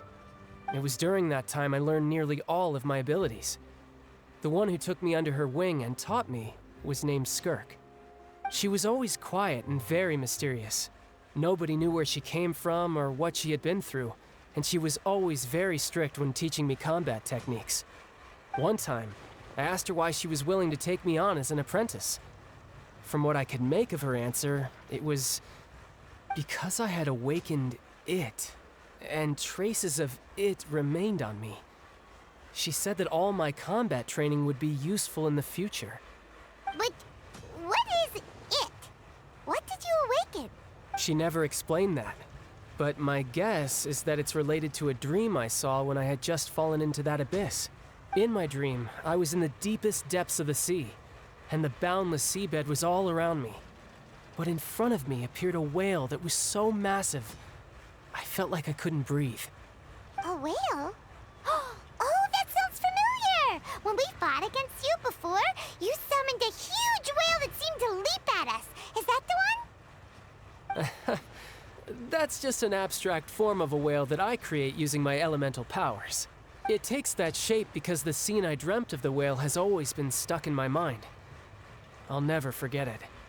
So you used the whale as inspiration for one of your moves? Huh. Seems a little twisted to Paimon. So why don't you just go ask your master? Maybe she knows the answer. You make it sound so easy. Ever since the incident I experienced there, I've never stopped searching for Master Skirk and that unknown abyss. But it's been years now, and I've still found nothing. There isn't even a trace of the place where I remember falling into the abyss. Oh, it sounds like some kind of ghost story. Yeah, I'm out of leads at this point, but there's nothing more I can do. It seems that strange encounters in this world, tend to be elusive like that. Oh, seems the time really flies when I'm talking with you. I just remembered I have somewhere else I need to be, so I should get going. What? More work for the Northland Bank? No, it's more of a personal appointment. Lately, I've been sparring with some of Fontaine's official champion duelists whenever I'm feeling bored. Official champion duelists? You mean it's their job to duel? Yep, in Fontaine, before a criminal goes to court, they're given one chance to defend their honor by requesting a duel with an official champion duelist. The champion duelists are all powerful fighters selected from among the nation's best, and the duel itself is a no-holds-barred fight with no specified stopping point. So engaging in such a duel is regarded as a symbol of defending your honor. If a criminal manages to win the duel, they'll be acquitted. But if they lose, they'll have no choice but to stand trial. And the worst-case scenario is that you're simply killed in the duel.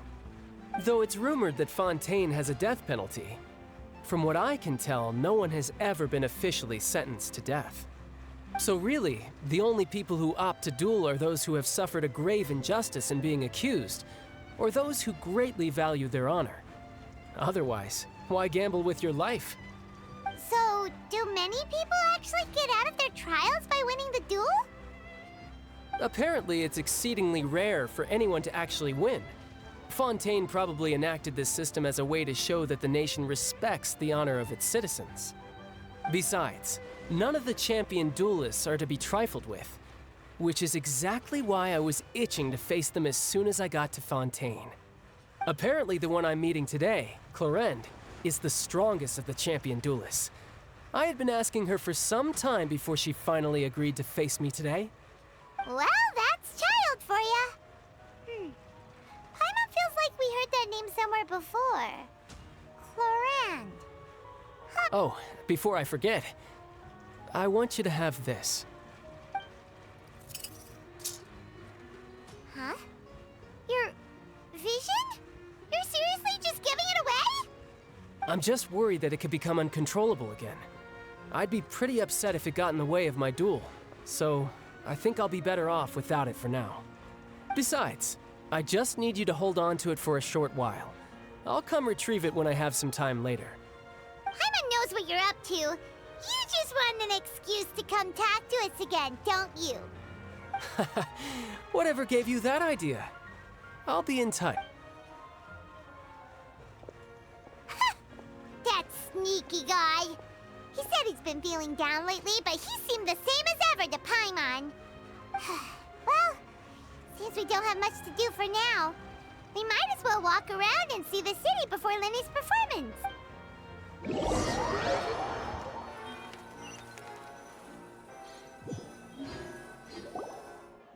Wow! Who could have seen that coming? The reporter who was barely around for most of the story was the murderer all along! Sorry. Paimon was just surprised, that's all. Whew.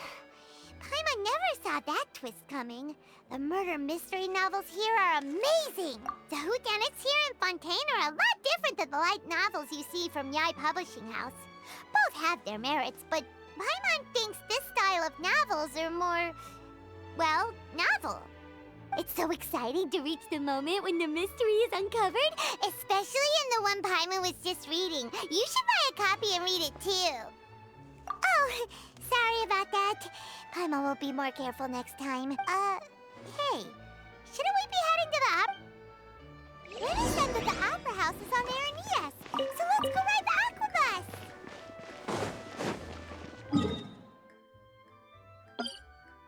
Let me get this teleport point first. This one and this one.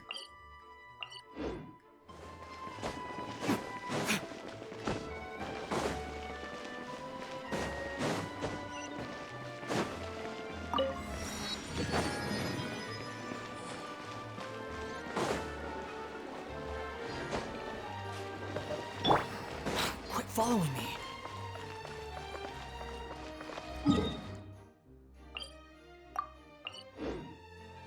Swallow Fury!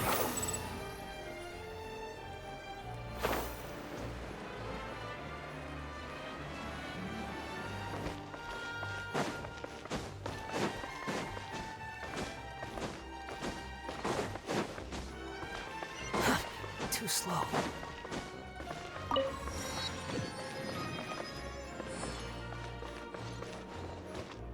Behold!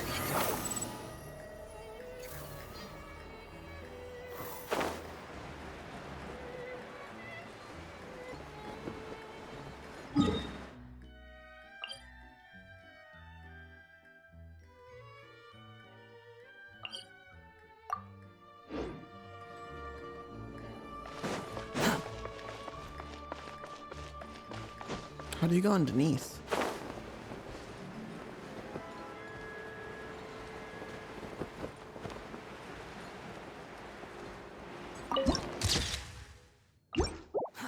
Too slow.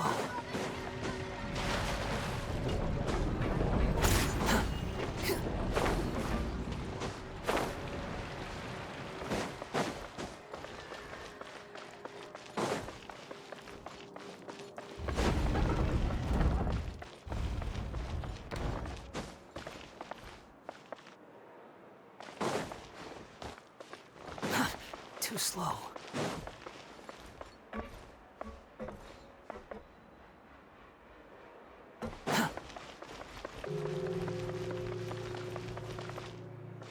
Looks like we're running out of time. Check the Aquabus map and schedule for details.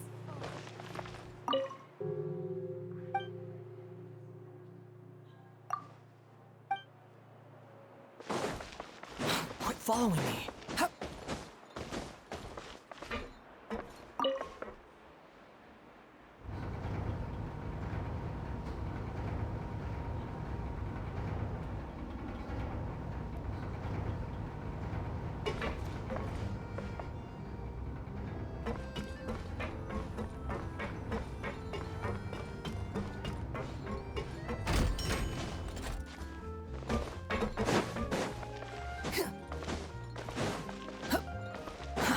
Too slow.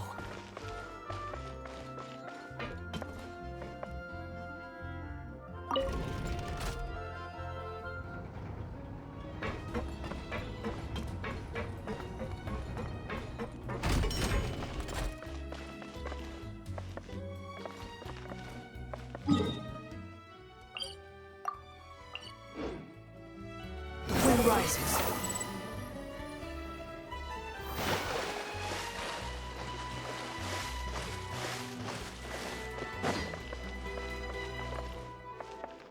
Squall and fury.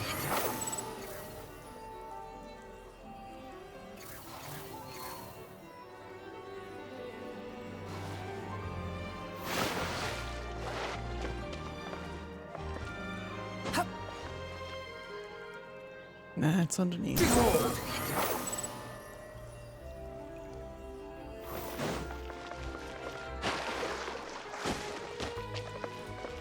The wind rises.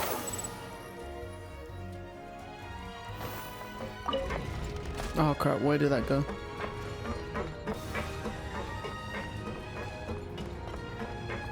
Damn it. There you go. Squall and fury.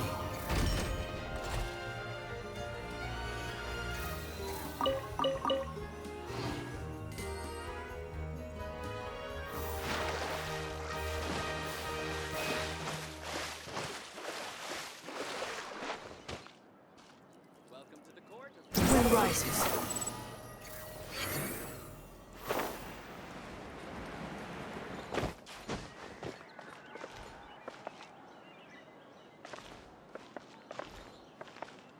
Behold!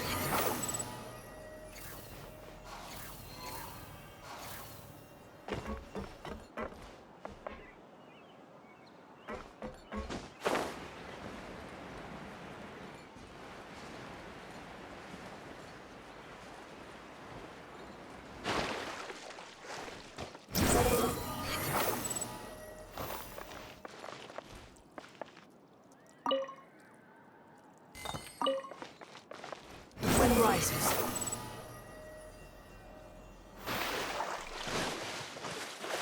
I dropped down the floor. Alright, let me try get up this. Squall and fury.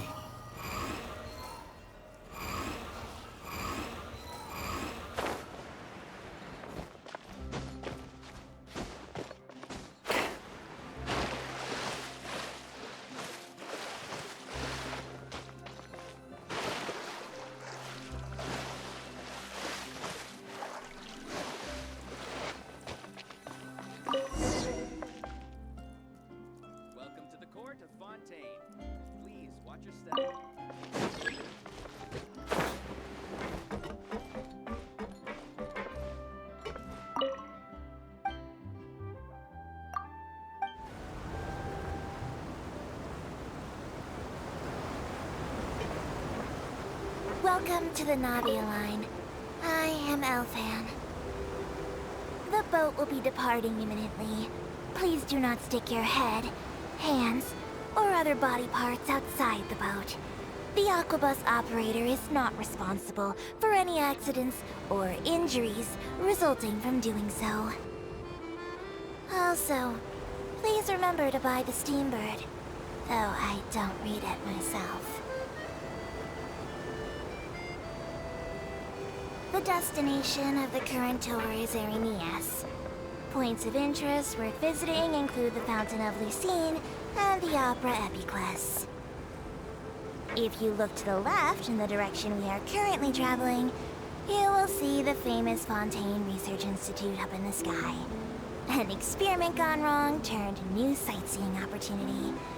Human ingenuity truly is a wondrous thing. Whoa, that looks cool.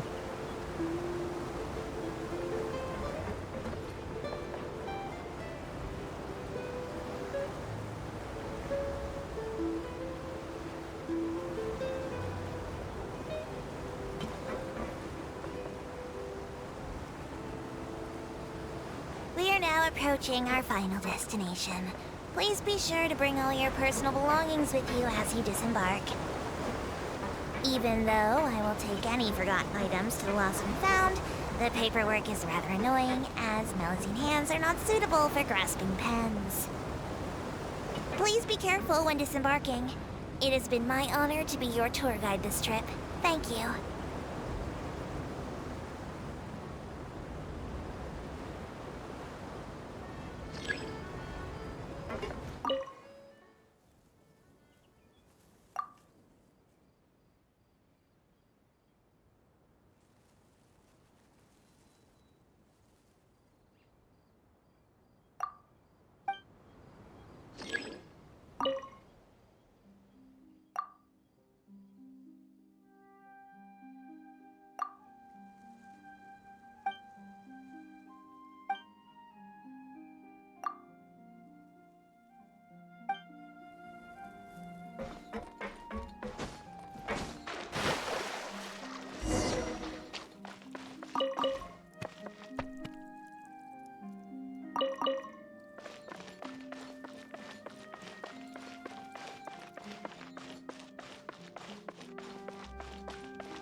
Sun rises.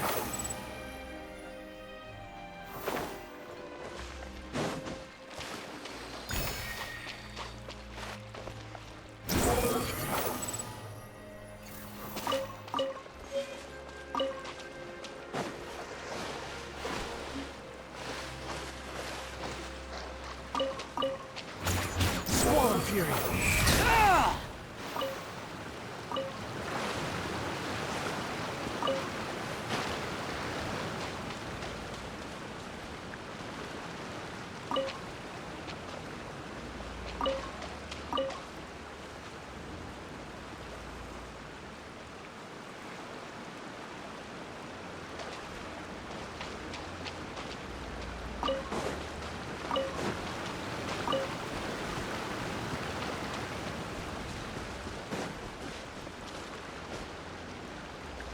Oh, I think I know. You go this one, this one, this one. Take it and have fun.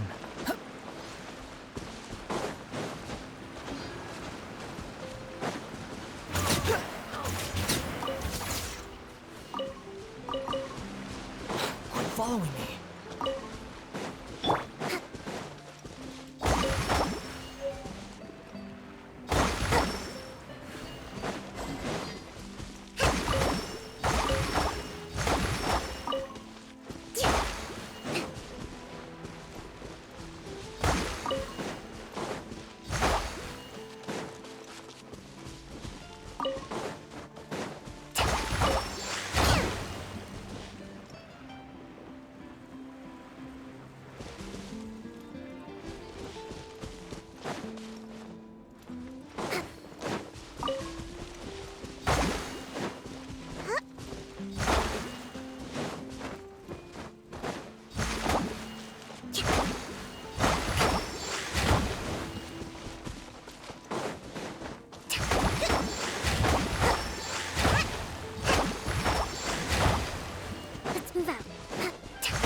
I know what to do.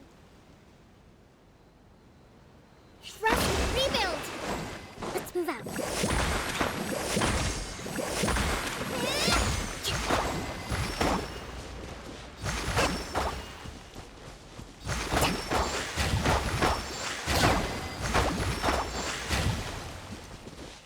Bruh, what?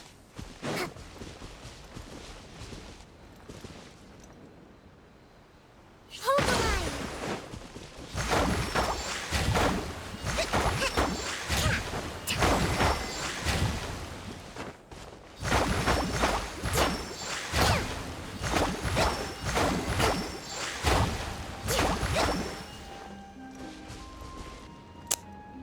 I don't get it.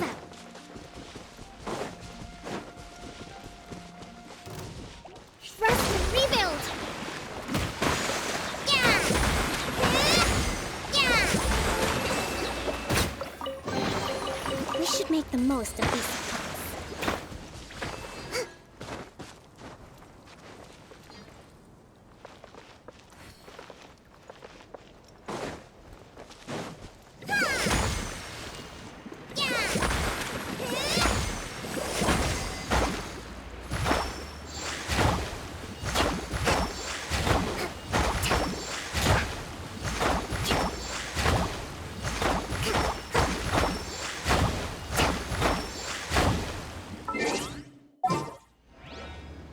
Let me try.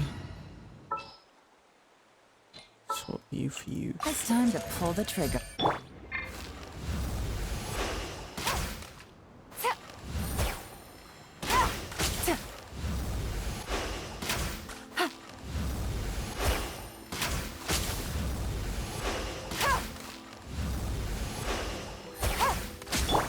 the line!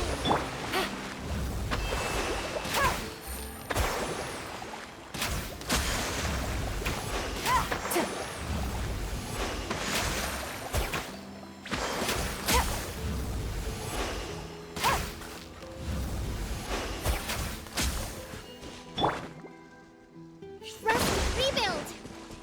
Yeah!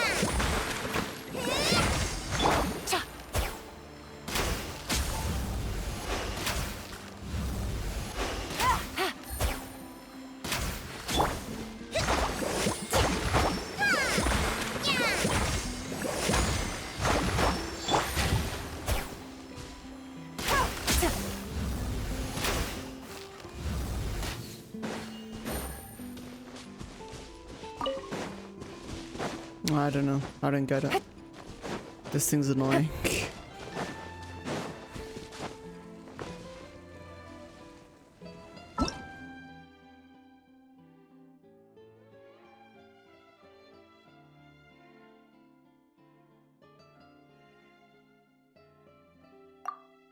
Do I need like Hydro Traveler? Oh, that would suck. Take it easy. Please no. Allow me! The wind rises.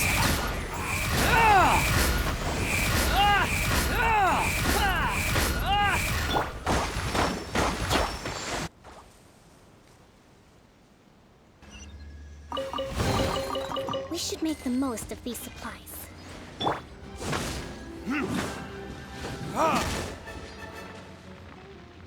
Is this not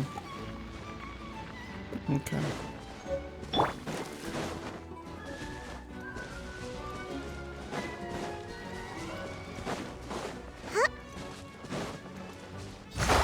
Let's move out.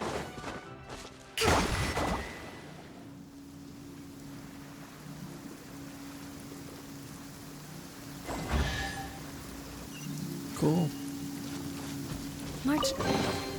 Provisions are vital.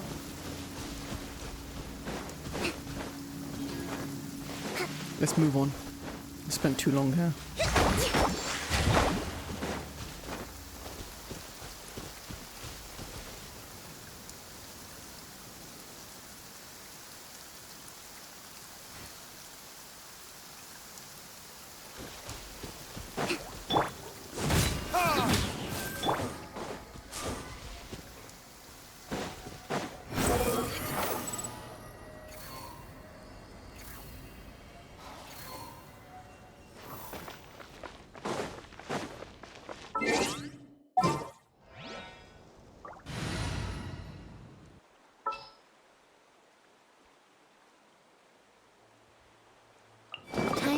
afternoon tea.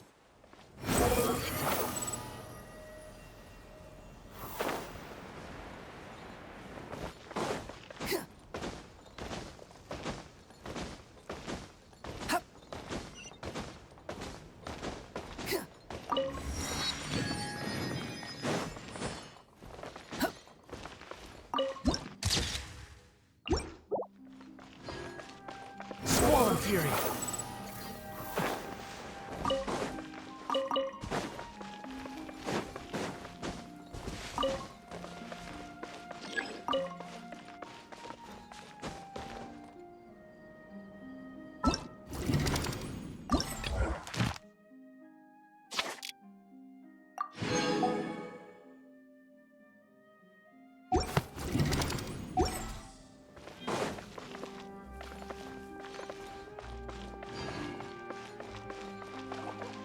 Wind rises. Whoa! Now this is fancy! The Opera at Eclairs. What a place to hold a performance! No wonder Linny and Lynette were looking forward to it. Huh. Looks like there's a lot of people standing around the fountain up ahead. Oh, Archon, please bless us with a bright and healthy child. We pray. I don't know why you always feel the need to ask so much. I'll be happy as long as our child is healthy and lives a peaceful life. I guess if they're our kid, then there's no doubt they'll turn out smart. Maybe this is one of the customs in Fontaine. There sure are a lot of couples here. Vache. What's wrong? Vache. Vache. No, Paimon didn't say anything. Are you hearing? Welcome to the Fountain of Lucine. All the water flowing through Fontaine converges here. It's customary for newlyweds to come here and wish for children. Ah! Lynette! You scared Paimon! When did you get here? Lenny asked me to wait here for you, remember? Right. What do you mean? There are a lot of people here right now. Hey, you're not trying to scare Paimon, are you? Besides, it's the middle of the day. It's not the time for eerie things. I see. I might be able to tell you something that could help explain the voice you heard. In fact, you might not be imagining things at all. I suspect that what you heard is a result of your hypersensitivity to the hydro element. Others in my family have had similar experiences. It's because of her sensitivity to the hydro element? But what would hearing a voice have to do with elemental power? When do you cry, Paimon? Wait, what? What does that have to do with anything? Just answer me. When do you cry?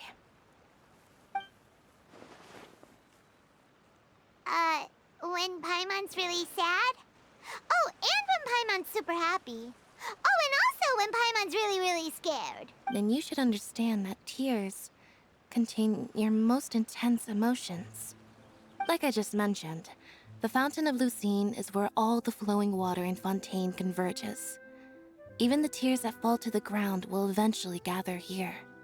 So maybe what you heard was the intense emotion coming from someone's tears. So, what did the voice say? Huh. If you were hearing their emotions, then Paimon wonders what happened to them. Rather than worrying about them, we should worry about my brother first. Don't let that calm look of his fool you. He tends to get pretty nervous just before a performance. So chatting with Linny might help him relax a little before he goes on stage. Oh, right. That makes sense. Let's go in and see Linny.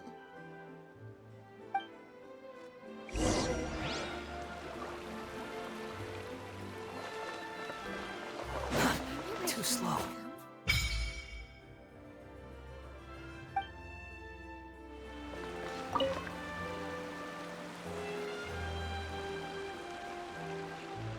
Wait, you offer it to this? Did they break the tradition of the tree then? There's no tree here?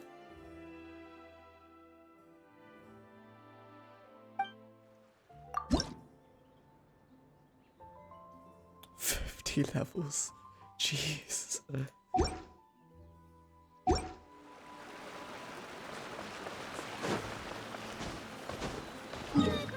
Good thing there's a teleport point right here.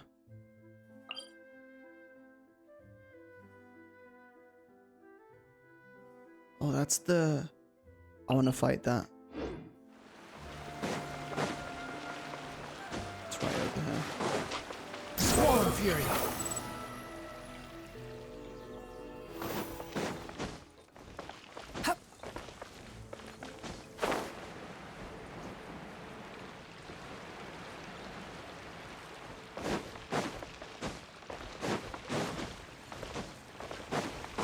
Following me. Fight me. Too slow.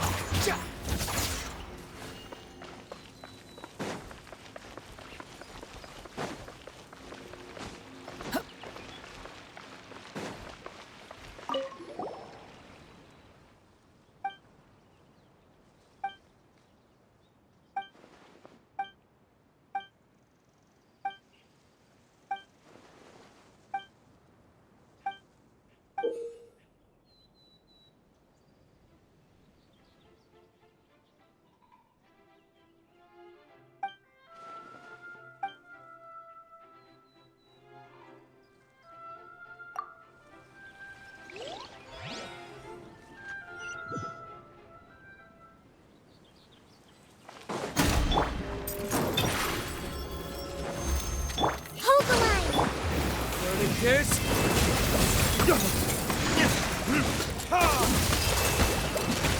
Let the magic begin! Unsightly insects! Behold!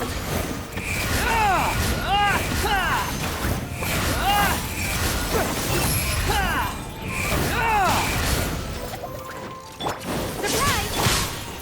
Allow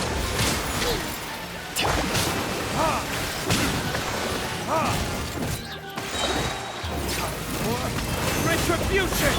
a covenant of the deep!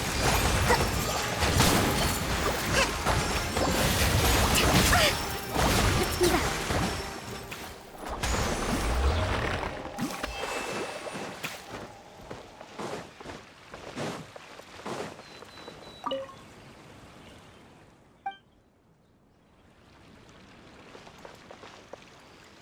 Oh, I have to wait. I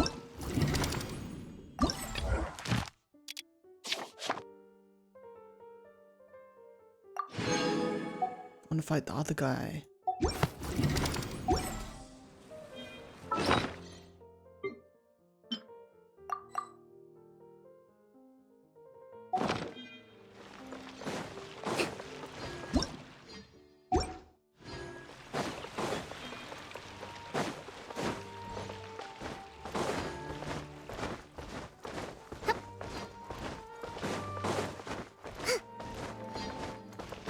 Let's move out.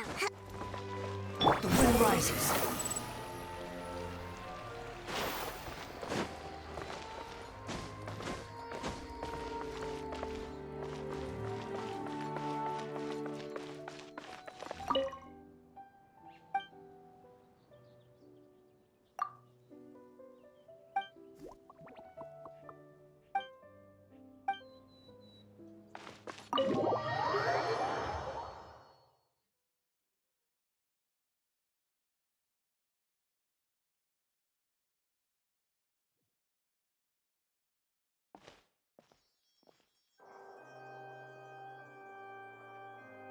Ah, Traveler and Paimon. Good to see you. I knew you two would come. Are you kidding? We wouldn't miss it for the world. We've been looking forward to it. I can tell, judging by how early you've arrived. But you're actually right on time. The audience still hasn't started entering the venue yet, which means now is the perfect chance for us to take you to the best seats in the house.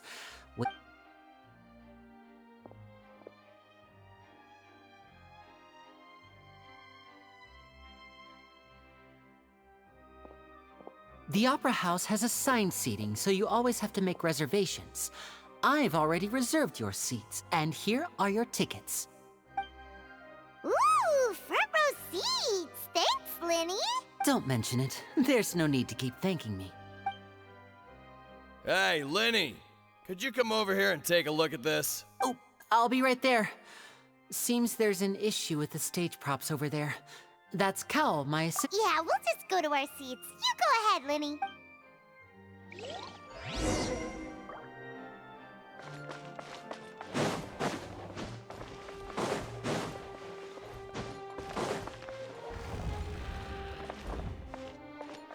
Quit following me. What's underneath?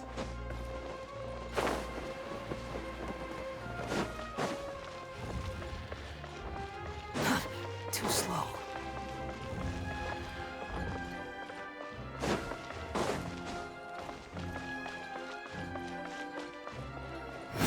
Upon the gale.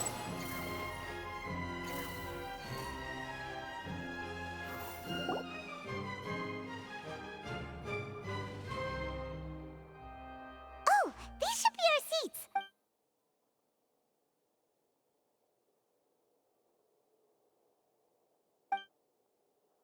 Who's this?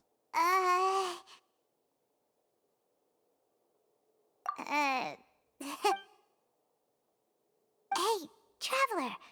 Maybe we should strike up a conversation with the person next to us. Since we're sitting together and the rest of the place is practically empty still, it's kinda awkward if we don't say anything. Ah, you little... Of course you put this on Paimon. Excuse me, I did not realize you felt awkward. I am terribly sorry. Oh, I would be perfectly happy to Nouvellette. chat with you if that is what you would like. Oh, so you heard all of that, did ya? Boy, you sure have good ears. Paimon thought she was keeping her voice down. Wait, that's not it. Paimon's... Sorry. Paimon's the one who was being rude, talking under her breath like that. So, let's talk, but, what should we talk about? Oh, Paimon's got it. You're also here early and sitting in the front. Are you a friend of Linny's too? A friend, you say? Well, if Mr. Linny would like to be my friend, I would be more than happy to reciprocate. Oh, so you're not friends with Linny then? Oh, this is getting more awkward by the second. Paimon nearly forgot to make her introduction.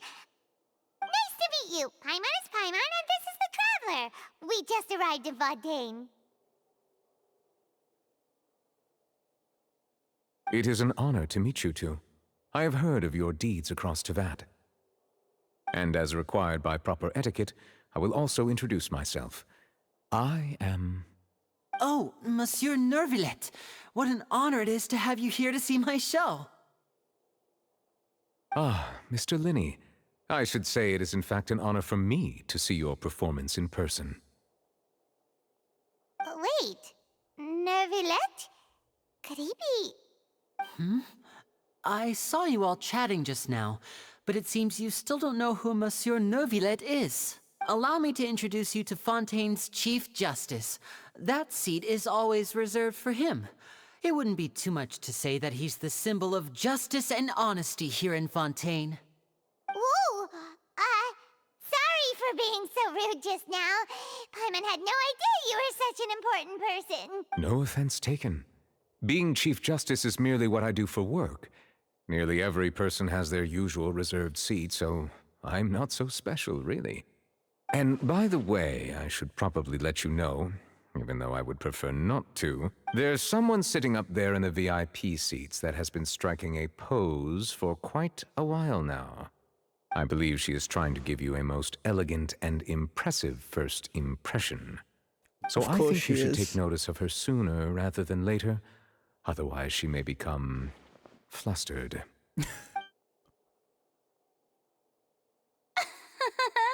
Huh? Oh, it's Farina, the Hydro Archon. Huh. She sure has a smug and satisfied look on her face. Guess she has no idea that you saw right through her act. Very good. That is for the best. No need to pay her any more attention. We may now enjoy the show. Huh? So is this what things are like between the Chief Justice and the Hydro Archon? All right, please wait just a moment longer. I've pretty much finished my preparations, and the performance will start as soon as the audience has made their way to their seats. Yay! The show's finally about to start! Paimon can hardly wait! Paimon's never seen a real live magic show before!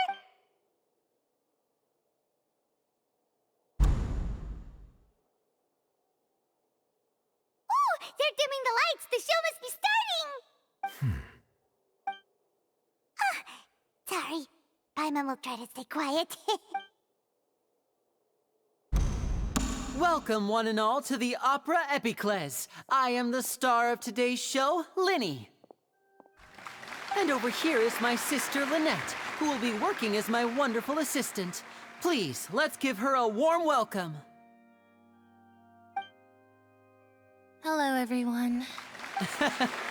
I know she may seem to be a little sleepy right now, but that's just a sign that she's nervous. Whatever. Now, some of you may be thinking, two vision holders who can freely manipulate elemental powers performing magic is not true magic at all. So, I would like to take a moment to assure you that elemental powers will have nothing to do with what you will witness on the stage today.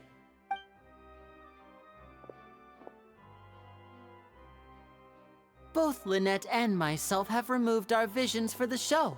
That way, even the gods won't be able to help us. Oh, good point. That's what makes the show real magic. Now, without further ado, let the show begin. Lynette will now exit the stage to make some preparations. I know you might miss her, but don't worry. She'll be coming right back on stage momentarily. Perhaps in an unexpected way. I'm sure she'll be stealing the spotlight soon enough. Oh, and before I forget, there's one more thing I should say. You never know what can happen in the blink of an eye.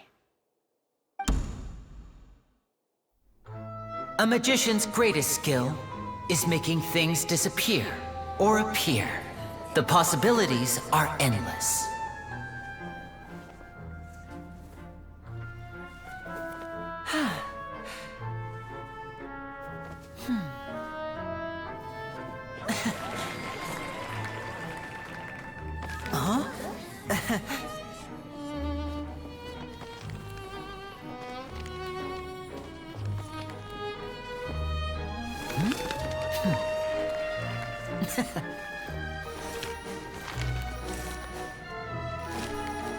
But this isn't what you came for. These little tricks, you've seen them all before. So it's time for something truly extraordinary, don't you think? This one's a little tricky.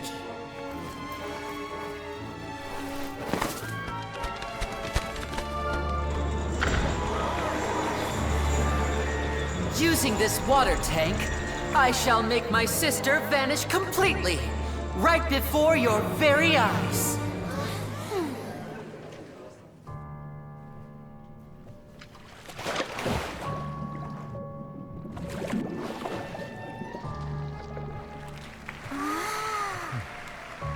It's actually quite simple. She'll just turn into air bubbles and float right out of the top.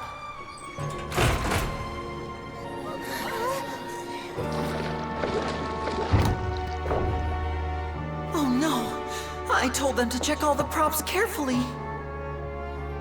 With the lid on, even air can't escape.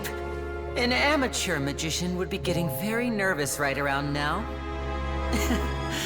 Luckily, it's me on stage, so let me show you what a true virtuoso can do.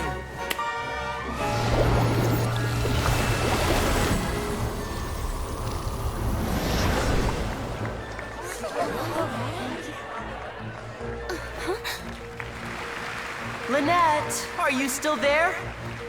Don't go too far. We don't want to use up all our magic. Hi, I'm back. Uh-huh.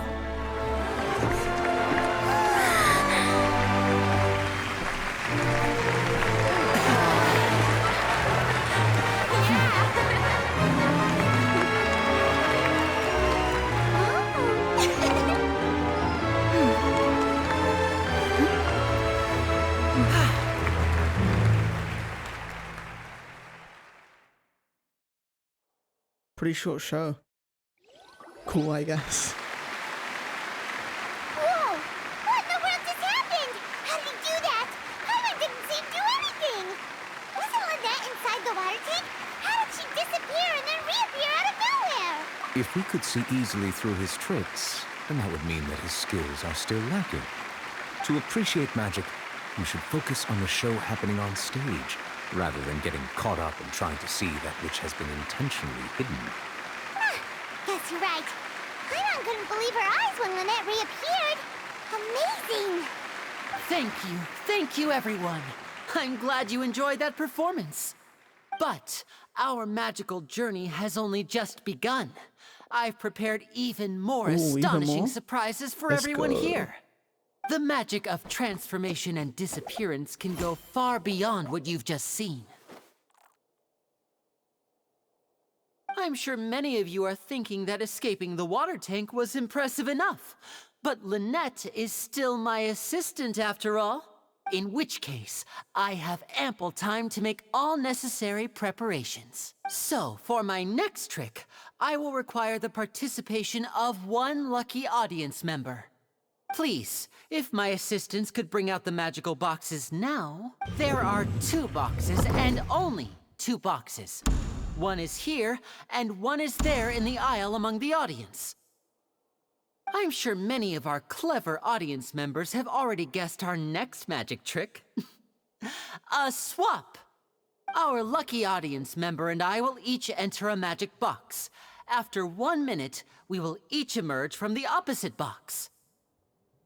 Now please, everyone pay very close attention to the box you see here. Don't give me any chance to make a move. Wow! How's he gonna do this? Hey, do you think this is all magic tricks, or does Lenny have actual superpowers? The lucky audience member will be generated by this random number selector. It selects numbers entirely at random. Even I don't know who will be chosen to participate. Now then, let's begin. Let me see. Oh, row 7, seat 3. Congratulations! You now have the chance to experience magic firsthand for an entire minute. Please, come forward. My assistant will take you beside the magic box. I'm sorry, it might be a little cramped inside, but no need to feel nervous. We've carefully arranged everything for you to be as comfortable as possible. You don't need to do anything, but no matter what strange things may happen, don't come out of the box. If the magic is interrupted, who knows where you might end up? You might even find yourself in the Fortress of Meropide. Oh, okay. All right. Before I enter the magic box, there is one more thing I need to ask the audience to do. Could you all give me a countdown?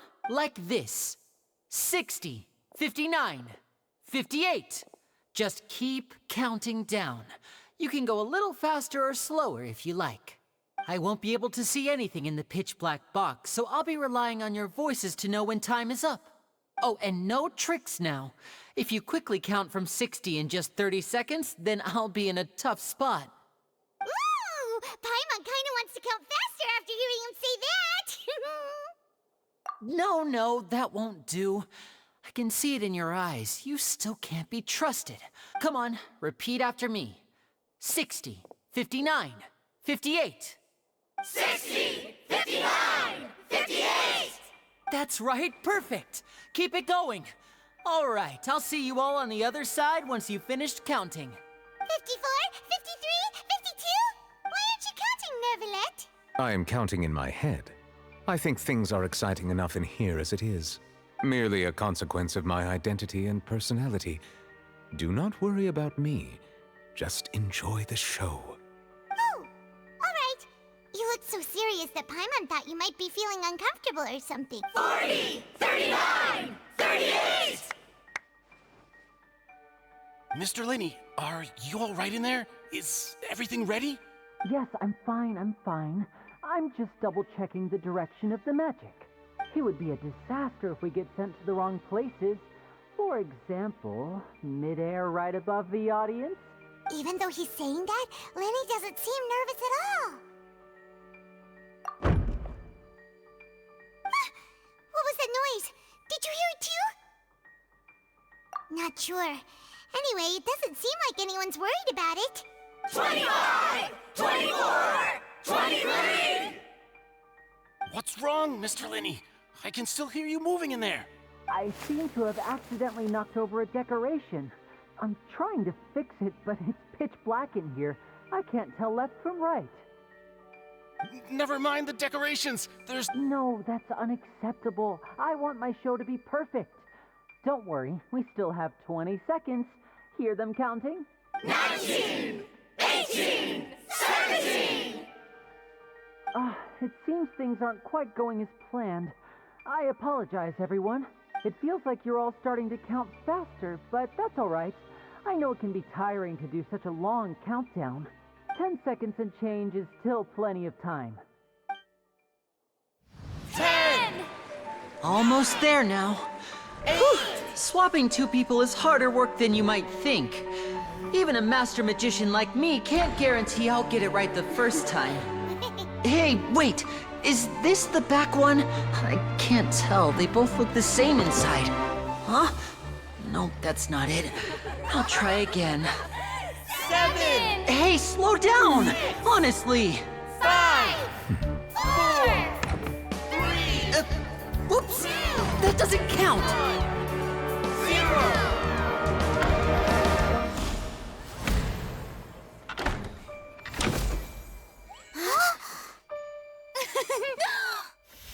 Ta-da!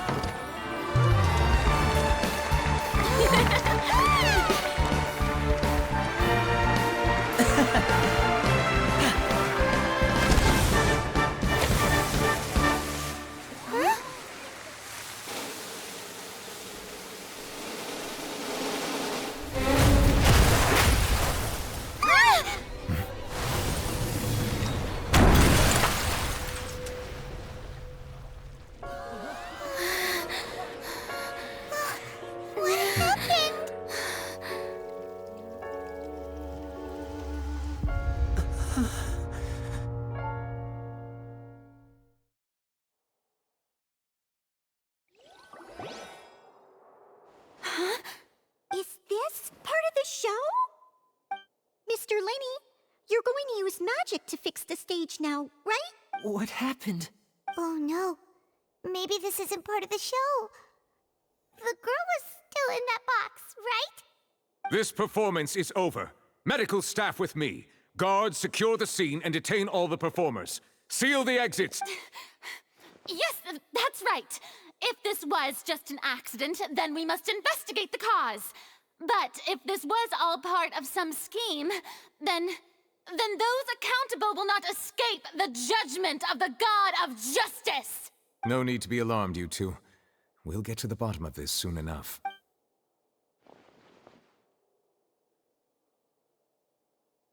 Unfortunately, the person who is in the magic box has been pronounced dead.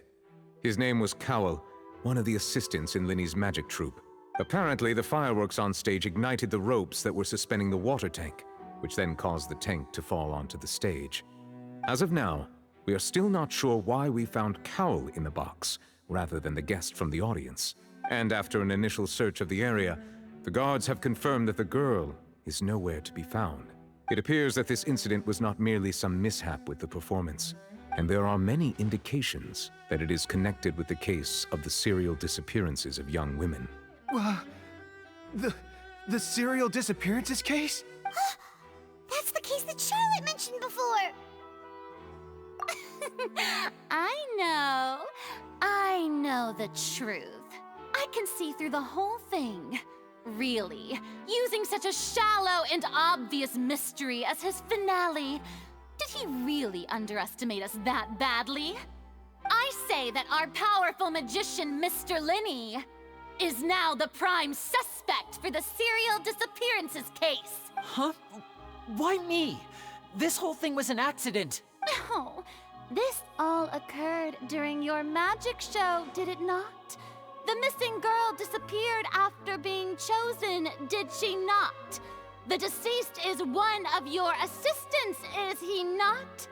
Now that I think about it, that whole speech about magicians making things disappear was nothing more than a provocation, a bald-faced challenge. That can't be right! How can Lenny do this? He was in the box on the stage the entire time! We could even hear his voice! Besides, before the show, he told us that he would like to catch the criminal behind the disappearances! He couldn't possibly mean catching himself! Save discussion for a later time, please. Lady Farina, may I assume that your comments just now constitute an accusation against Mr. Linney and his associates, and that you are pressing charges? Huh? I just think that he... Well, I think it might be a little early to talk about formally pressing charges. But what Lady Farina said just now makes perfect sense. Looks like she's gonna personally deliver justice. A kidnapping and murder carried out under the cover of a magic show. Lady Farina said it all. I mean, of course, my dear people. But what excites me even more than the obvious truth before our eyes is the opponent I'll be facing. That's right. I mean you, Traveler. You'll support Lenny, won't you? After all, he was the one who helped you the first time we met. Then there's no problem at all. You know, the Traveler and I already had a duel the first time we met. But with Lenny's help, our little duel ended in a draw. So, no more draws. Between the two of us, there must be a clear winner and loser. And what better place to hold such a riveting showdown and decide the true victor than here, on the grandest of stages, the Opera Epiclese. It wasn't a draw. She obviously lost last time. I understand. Charges have now been pressed, and as such, a trial is in order. Well, Traveler, seems Lady Farina has set you in her sights. But putting her dramatic rhetoric aside for a moment, I would like to ask you, are you willing to act as Mr. Linney's attorney and defend him in this case? Very well. The trial will be held a day from now in the Opera House. Both sides may investigate the scene to build their cases and search for the truth. Linney and his troupe are all potential suspects and shall remain within the Opera House. The audience may begin to leave in an orderly fashion once they have been cleared by the guards. A day isn't that long. Let's see what kind of case this big-shot outlander can build in such a short amount of time. I'm really quite looking...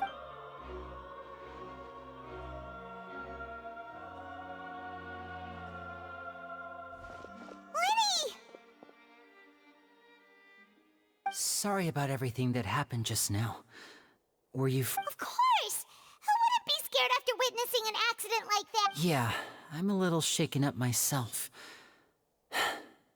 How could this happen? And poor Cal. I know you already claimed that you would defend me, but now it's just us talking.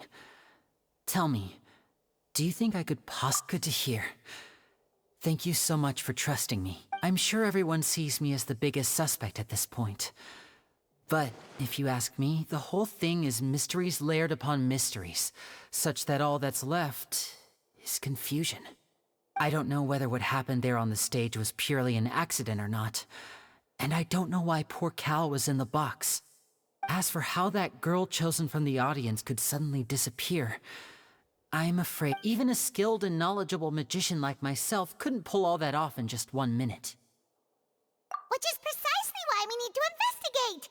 As this book says, the impossible could not have happened. Whatever happened must have been that which is possible. No mustache. Paimon bought them when we were reading at the bookshop in the city earlier. Pretty cool, huh? Don't worry, Paimon used her own savings to buy them. It wasn't from our travel funds. I think they look cute on you, Paimon. You have good taste, Lynette. That's the right attitude. Feeling depressed isn't going to help me now. I need to get back to my normal but with the guards watching our every move, it's going to be especially difficult. Good thing you agreed to be our attorneys. Yes, thank you so much. Yeah, just leave it to... Oh, since we're going to start investigating, Paimon has a question first.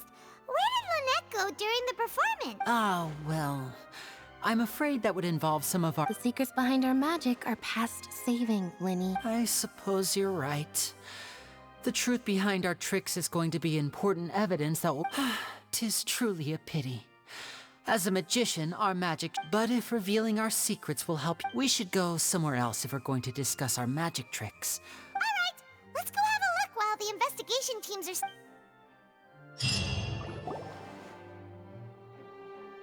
Hello, officer. How's the investigation going? I see.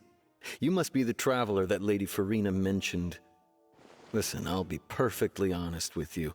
I'd avoid getting mixed up in this whirlpool of a mess if I were you. Huh? What do you mean? Come with me and you'll see. The deceased is one of Linny's assistants named Cowell. Even though he hadn't joined the troupe long, he was hardworking and everyone generally liked him. The assistants are usually in charge of setting up and inspecting the props, as well as assisting with the show and keeping the crowd engaged. As you probably saw when you were in the audience, the water tank suddenly fell and smashed the box with Cowell inside it. This is the real mystery. We've already searched the scene and were unable to find any traces of the girl. However, if you look carefully, the box was positioned directly under the water tank. The ropes holding the tank were then burned by the pyrotechnics on stage, causing them to snap. All these factors lining up so perfectly makes it hard to see. If anything, the more logical explanation is that the whole incident was intentionally planned, and Linny is the most likely person to have access to all these areas. But he doesn't have a motive. Are you both good friends of his? Well, you can't say we're good friends, but we've known each other for a little while. So in just a short time, he was not only able to win your trust, but even convince you to act as his attorney. I know there's no such thing as magic. The real trick of a magician is holding the audience in the palm of their hand. I've seen a lot of cases, and I can tell you that people are the least reliable kind of evidence. Sorry, I tend to be pretty straightforward. Just know that I'm warning you for your own good. Anyway, you may investigate the scene of the crime yourselves if you're curious.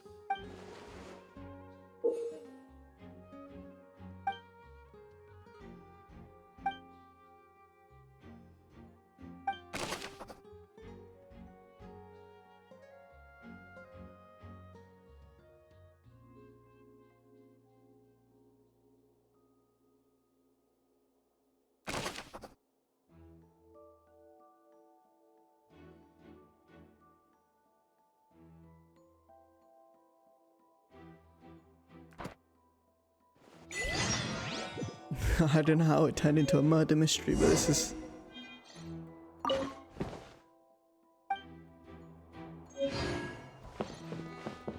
This is cool, I guess.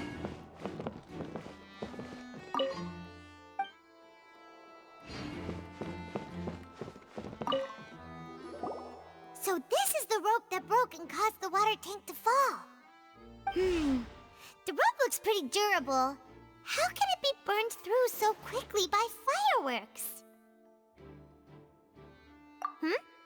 Why are you suddenly so serious, Traveler?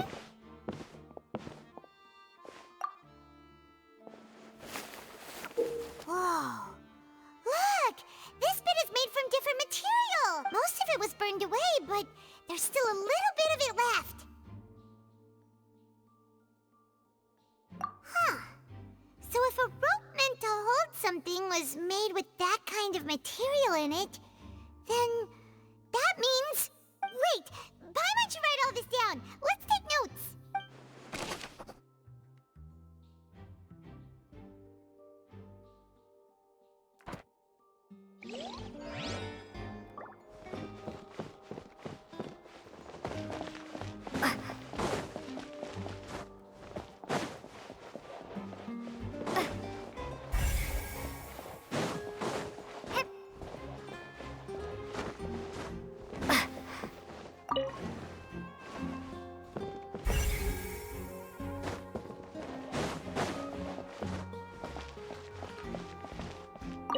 Lenny's still talking to the guards. I think someone will be assigned to mod.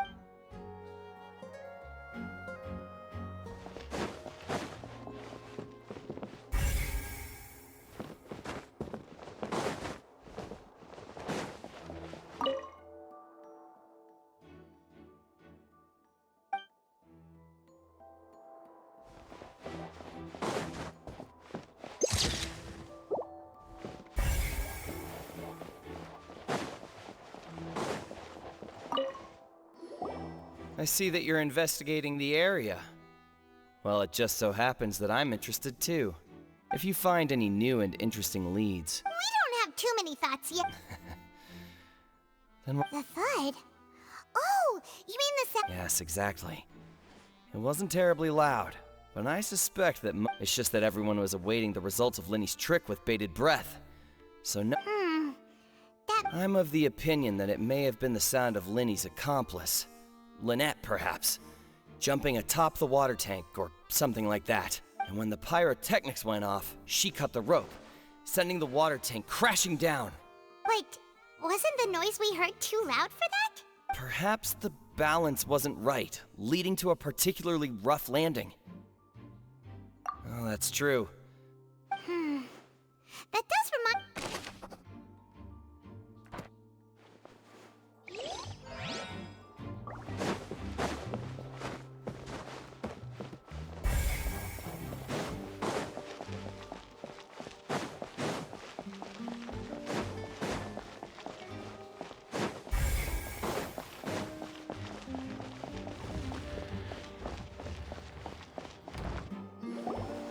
Hey, you! Yes, both of you! Over here! I've been keeping an eye on you for a while now. Huh? You mean us? That's right. If I'm not mistaken, you're also among those who wish to cut down the thorns and pursue the truth. No? And by the looks of it, you're not from Fontaine. Well, you're right on the more about that one, but who are you?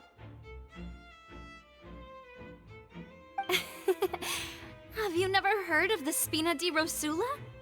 From mediating disputes and providing protection to solving conundrums, you name it, Spina di Rosula does it. And I, Navia, have the honor of being its renowned president.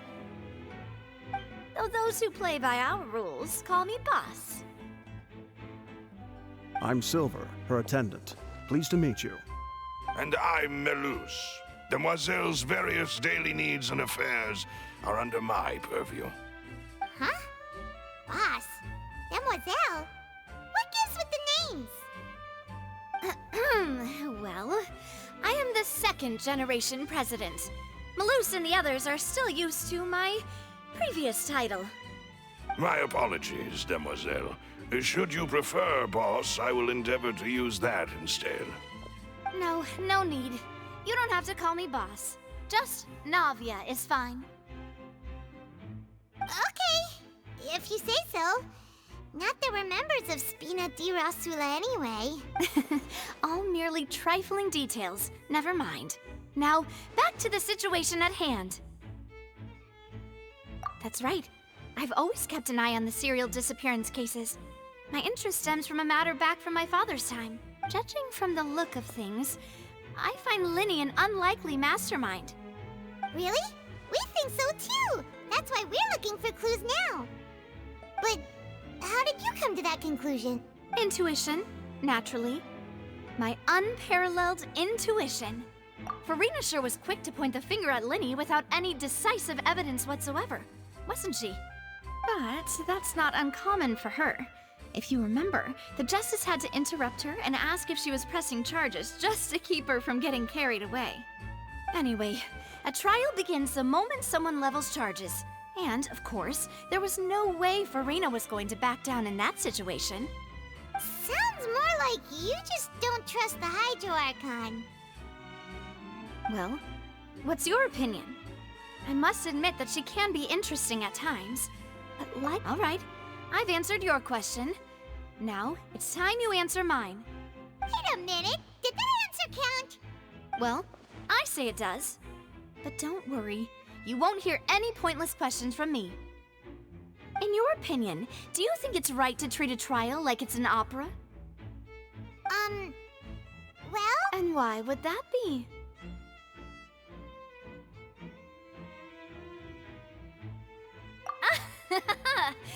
See, Silver and Malus? I told you they'd be different. Most astute of you, demoiselle. I too think that the Traveler's response was most excellent. No matter how wonderful the script or how fervent the audience's expectations may be, the trials that go on stage here must be based in fact. And if that can be done, boss, then... All right, that's quite enough, Malus. Anyway, I like your answer. You passed with flying colors. Now, I need to make some preparations, following which our joint investigation shall commence. You two shall be my assistants. Wait! Since when did we become assistants? Hmm? Oh, well, I can be the assistant, sure. Or your companion, if you like. I'm really not that fussy. That's more like it.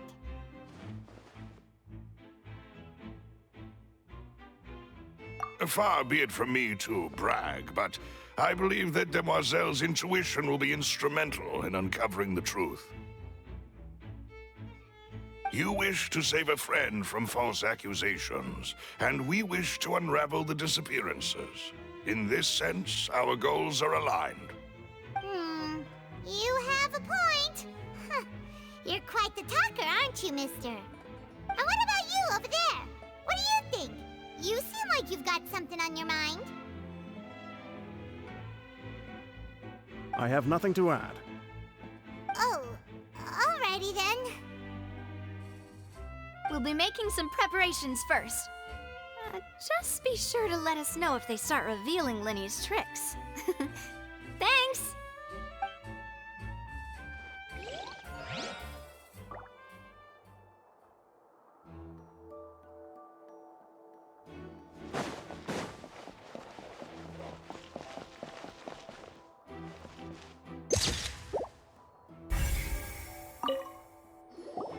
Sorry, but no one can freely enter or exit the Opera House at the moment.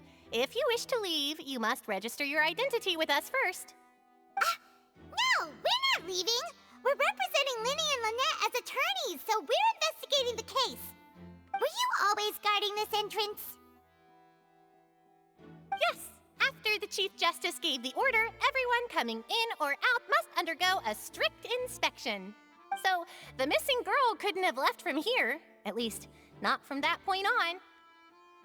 I doubt there was much opportunity then, either. How can you be so sure,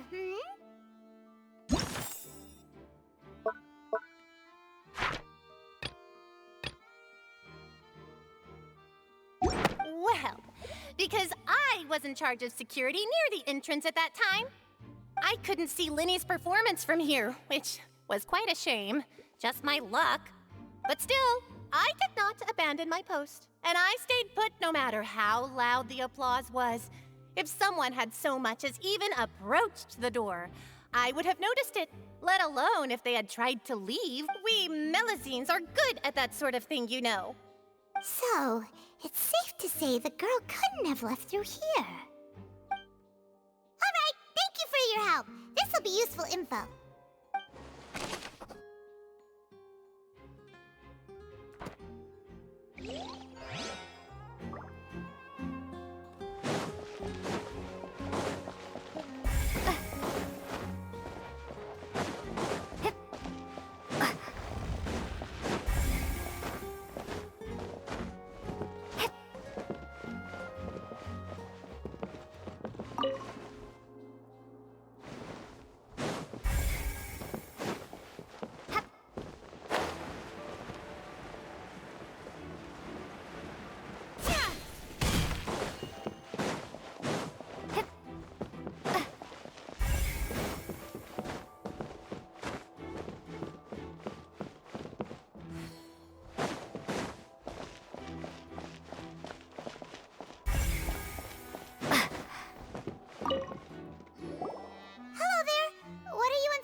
Oh, This location has also been cordoned off because the Magic Troop members are currently considered prime suspects.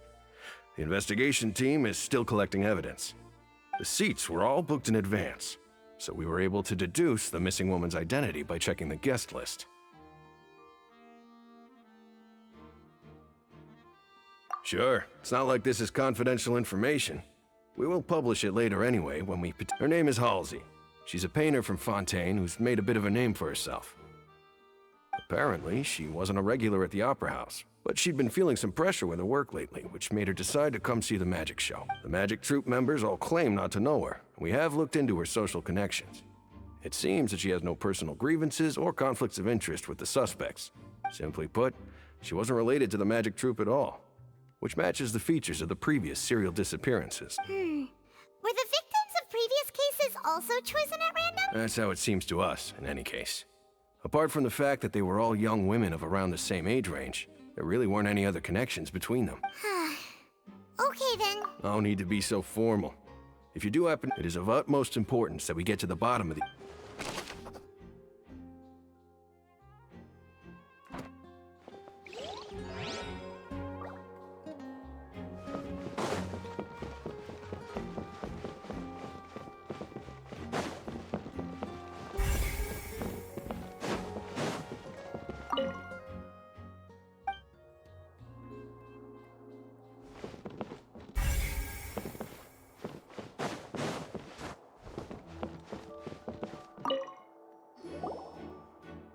The investigation team has some new findings. Turns out there's an issue with the random number selector after all. See, I told you. What if the machine picked some big guy's seat? You think the murderer would have still made his move then? Sorry to interrupt, but we're helping Linny and Lynette with their side of the investigation. What were you saying about the number select? You're trying to help them? That'll be a tall order. Linny used the machine to pick a random member of the audience during his performance, right? The lucky girl that later disappeared. Well, we thought there might be a serious problem with the machine, so we had it taken away. It turns out that the seat number it picked wasn't random at all. I'm sure you already know that you have to make a reservation in advance to get a seat, regardless of whether it's a trial or some performance. In other words, Linny knew who would be sitting where from the very beginning. That much checks out. Linny reserved our seats for us too. Let you see why I was saying it'd be tough to make a case for Linny. Even though it's bad for Linny's case, Paimon had better write it down.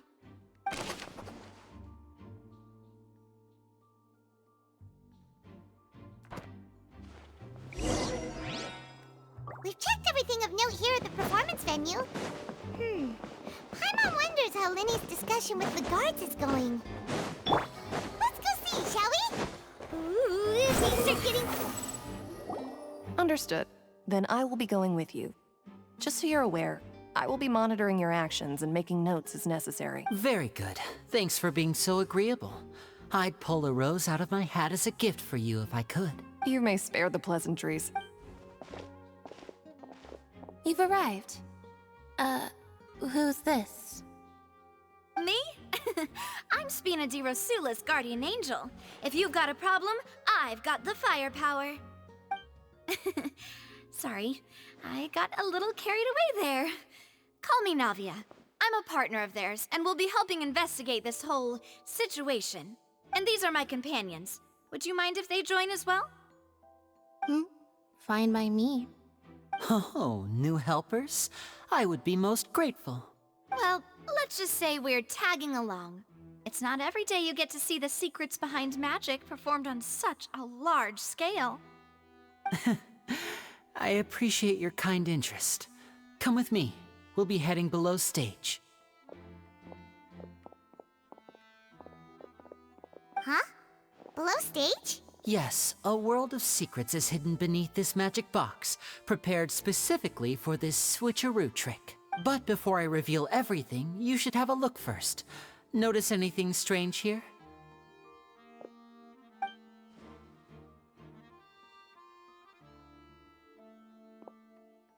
I'm not trying to be dramatic. Remembering the details of a trick will help you understand the methods used to perform it more easily. Huh.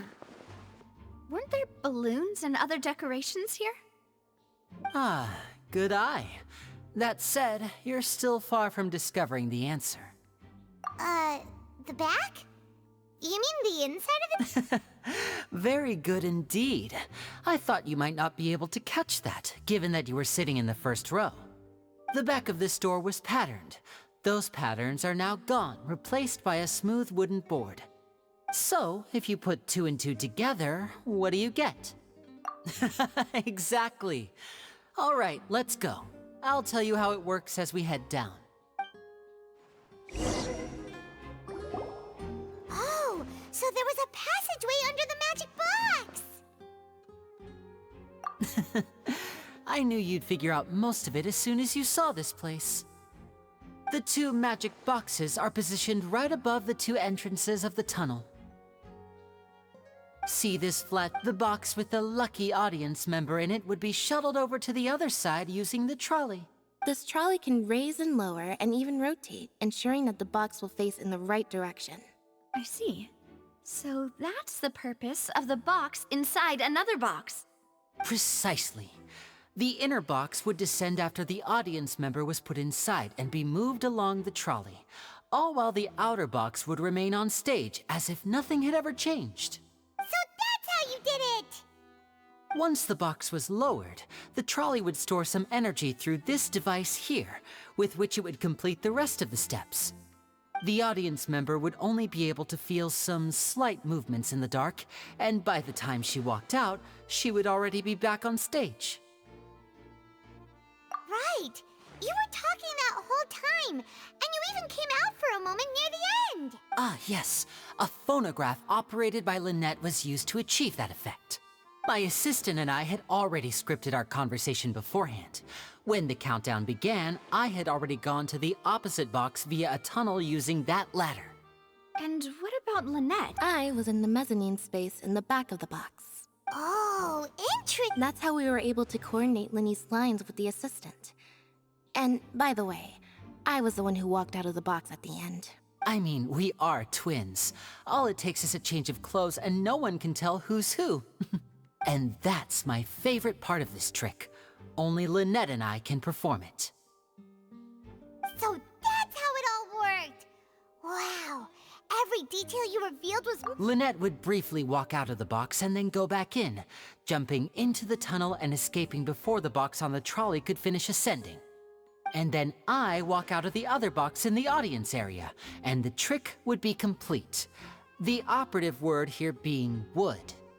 But as you saw, Cal was in the box, not our audience member. She, on the other hand, mysteriously vanished. We really don't know how that happened. If not for that interlude, this would have been an astonishing trick. I probably never would have figured out how you pulled it off. And yet, to think that someone was able to use this magic trick to commit a crime. Could we have a look around? I think we can come up with some more leads. This is the scene of the crime, so Linny and Lynette are not permitted to stay here.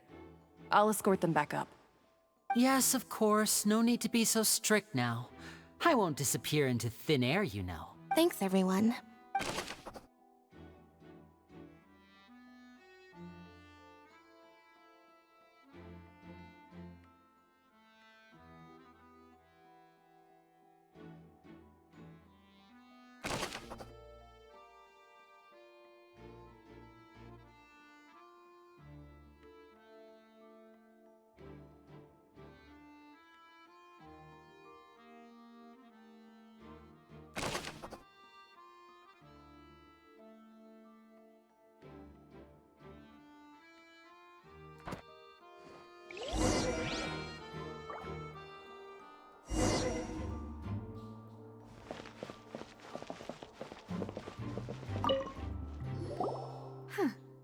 What's this? Looks like a hook tied to the end of a rope.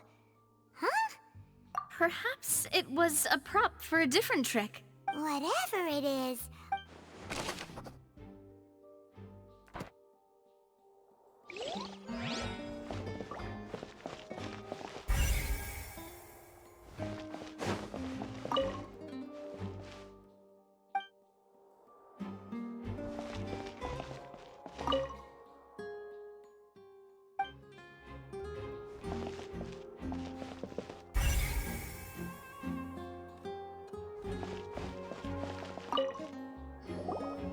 The floor is wet. Please be careful not to slip. Speaking of which, why would... Oh! Paimon knows! It's one of those tricks where you pour water into a jar and here's a broken vase! That can't be. The trolley moves along tracks from start to finish. Let's...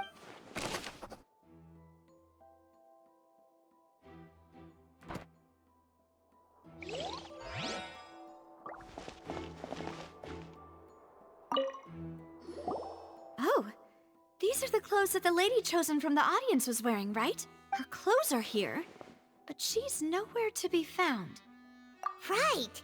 And do you really need to do that if you're kidnapping them? Ugh, this is so confusing.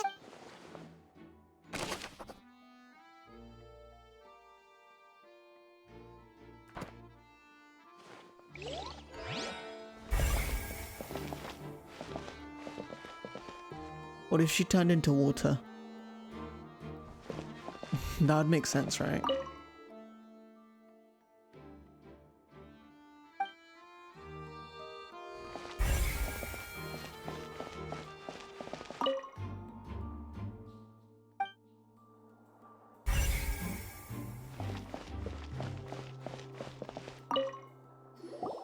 What is this place? It seems someone could fit through. Could this... Alone, perhaps. But if they had to pull another person... But there are no other ways in or out of here.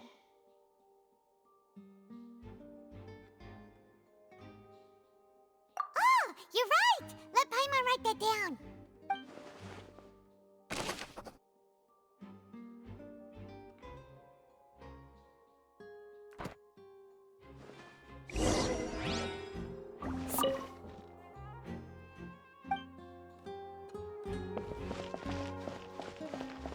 Yes, let's head back up.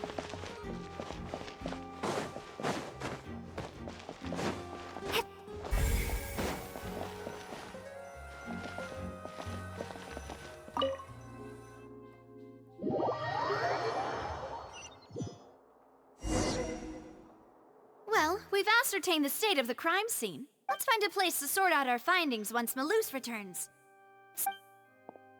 Apologies for the wait, demoiselle. So, what did the guards say?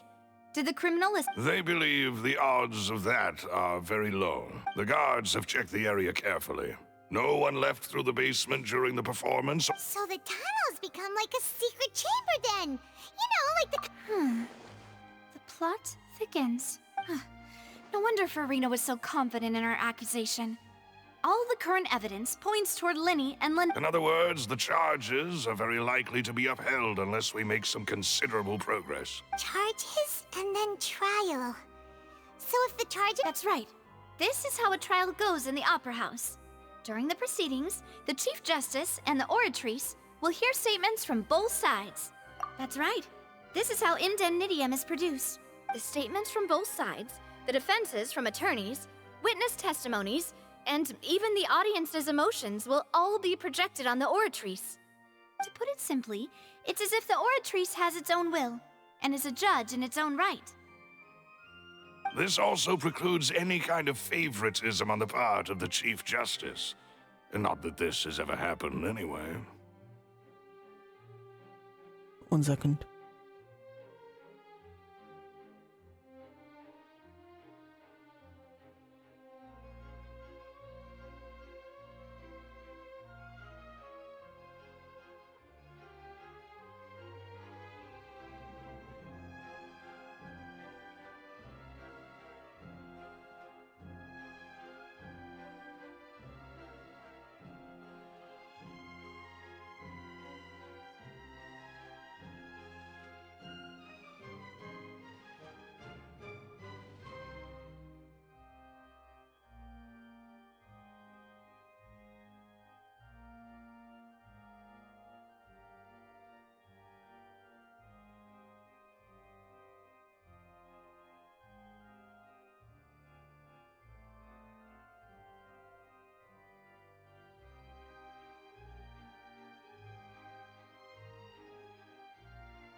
Alright.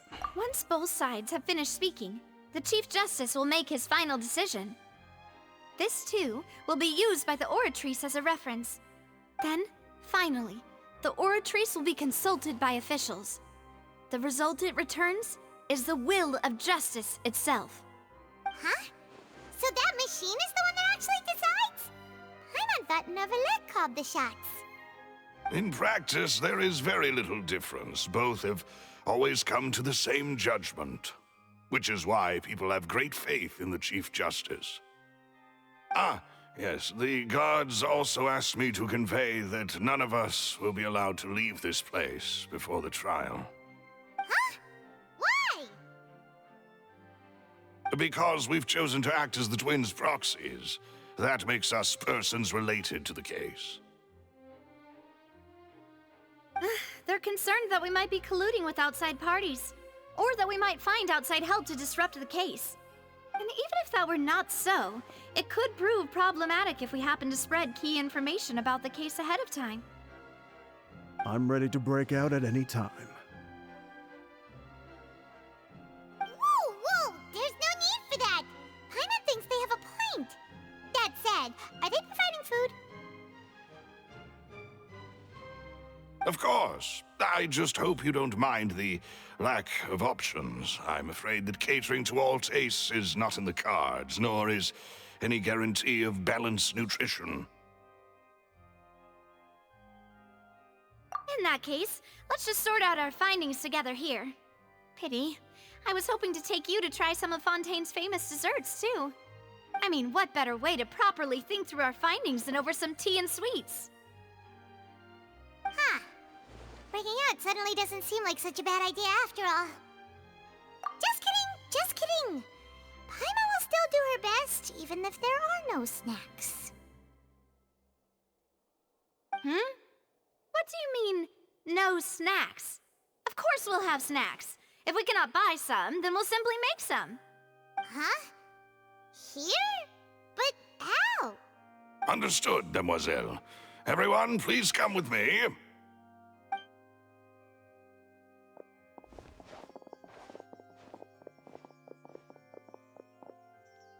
Wait, you're carrying a portable stove with you? Yes, I must be prepared to meet the demoiselle's baking needs whenever the fancy strikes her. I have eggs, sugar, and almonds at the ready. Good work, you two. Then I'll get to it. Please sit tight for a moment. You'll get to taste my awesome snacks soon enough. These three are quite the interesting group.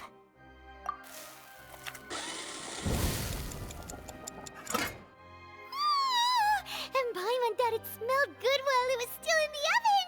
Oh, it's even better now. Paimon can't stop drooling. I thought they used a power drill for it or something. These two guys carrying all that stuff around? I heard a drill sound. I was like, what? Do more during the baking process. But you ended up doing the entire thing by yourself. Beating the egg whites, grinding almonds, everything. I was applauding. And I was giving encouraging smiles. Paimon was just thinking. Aren't you worried about getting your fancy dress dirty beating egg whites and baking like this? Well, I don't think it's carved in stone anywhere that fancy ladies can only read books, sip tea, ride horses, and play the piano. I just really enjoy making snacks. Don't underestimate beating egg whites, by the way. It's a real arm workout.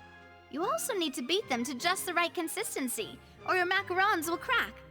Anyway, give these a try, fresh out of the oven. There's 3 for each of us. Only 3? Well, eating too many sweet treats might send all that sugar to your head. You wouldn't be able to think clearly about the case on a sugar rush, would you? Tea is ready to be served as well. This is Demoiselle's favorite, strong black tea with a floral fragrance that clears the mind and lifts the spirit. No need for concern. I'm merely doing as I should.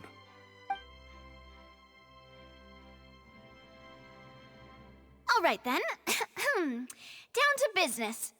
As Paimon mentioned previously, the tunnel seems to be something of a secret chamber. However, we can assume that Linny and Lynette were not alone within it. Some criminal also occupied its sealed confines. The magician twins could have committed the crimes, of course, but they lack any logical motive. Exactly! Why would they do such a thing right when everyone was watching?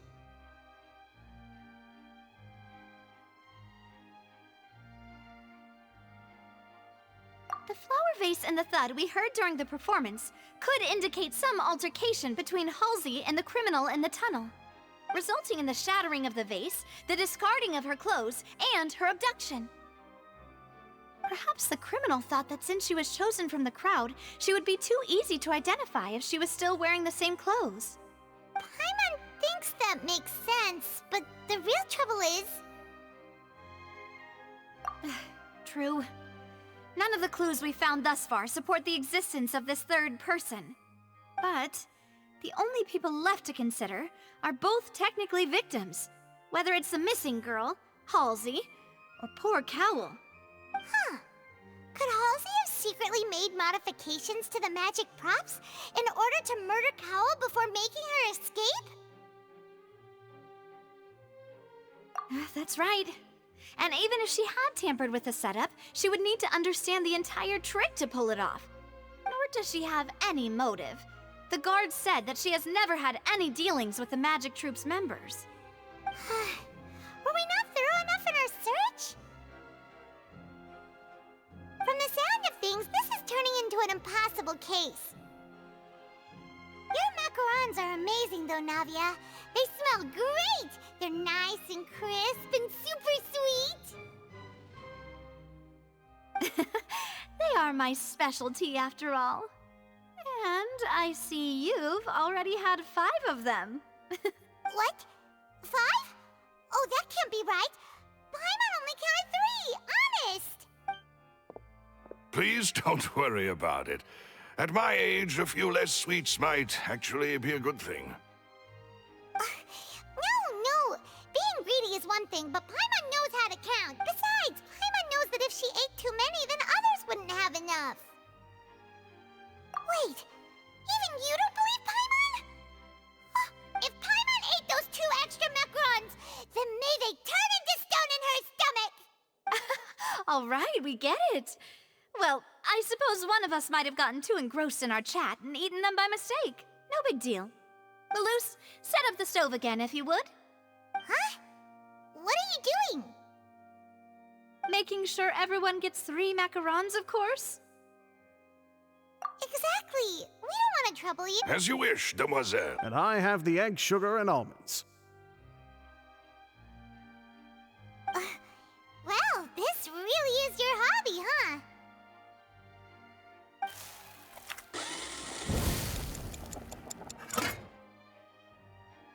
Well, that's it for snack time. I'm going to have another... I don't know what we're looking for yet. It would be awkward if you got all tongue-tied on stage during the trial. Alright, thanks for your help, and for the snacks. It was nothing. A small task for the Spina di Rosula. Silver, Malus, it's time to go. I'll be back if I find anything new.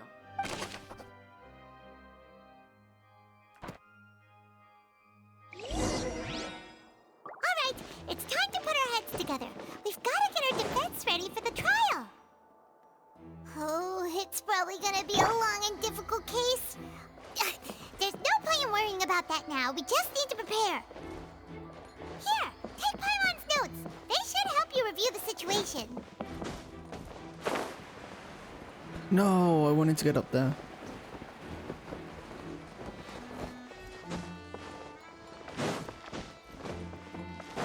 Swarm Fury. I wanted to get there. Sucks. Quit following me. Let me try go up again.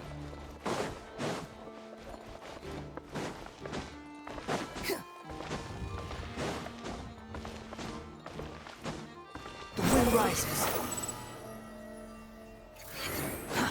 Too slow.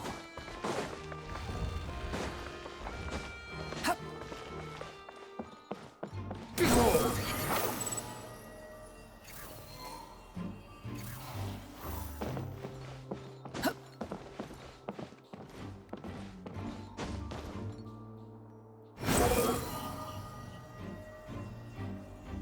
Oh.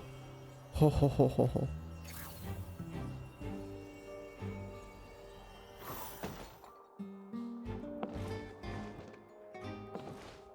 Oh, is that her seat? Oh, how do I get up there?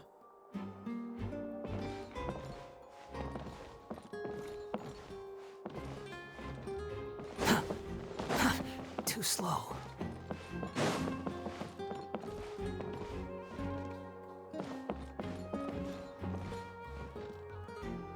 Never mind.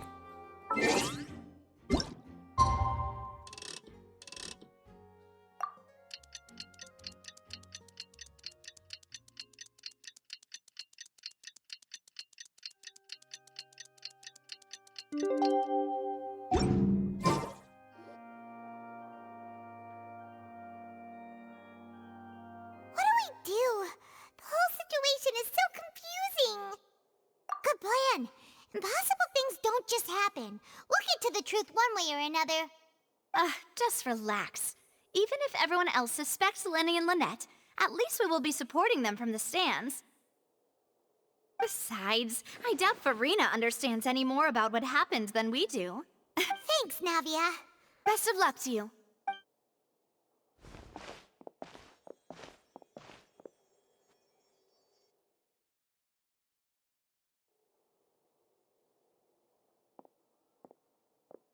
Ah, finally, you're back. Well, how did your investigation go? To be honest, you might be disappointed. No. We're already very grateful that you were willing to help. Well now, don't you all look disappointed. Don't tell me that your investigation came up. That was to be expected, of course. The guilty can never produce proof of their innocence, but don't let that stop you.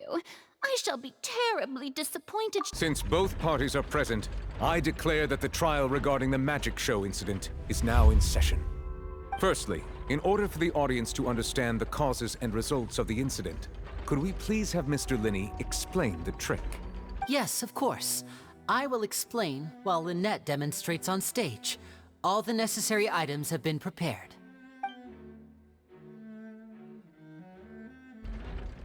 Thank you, Mr. Linney.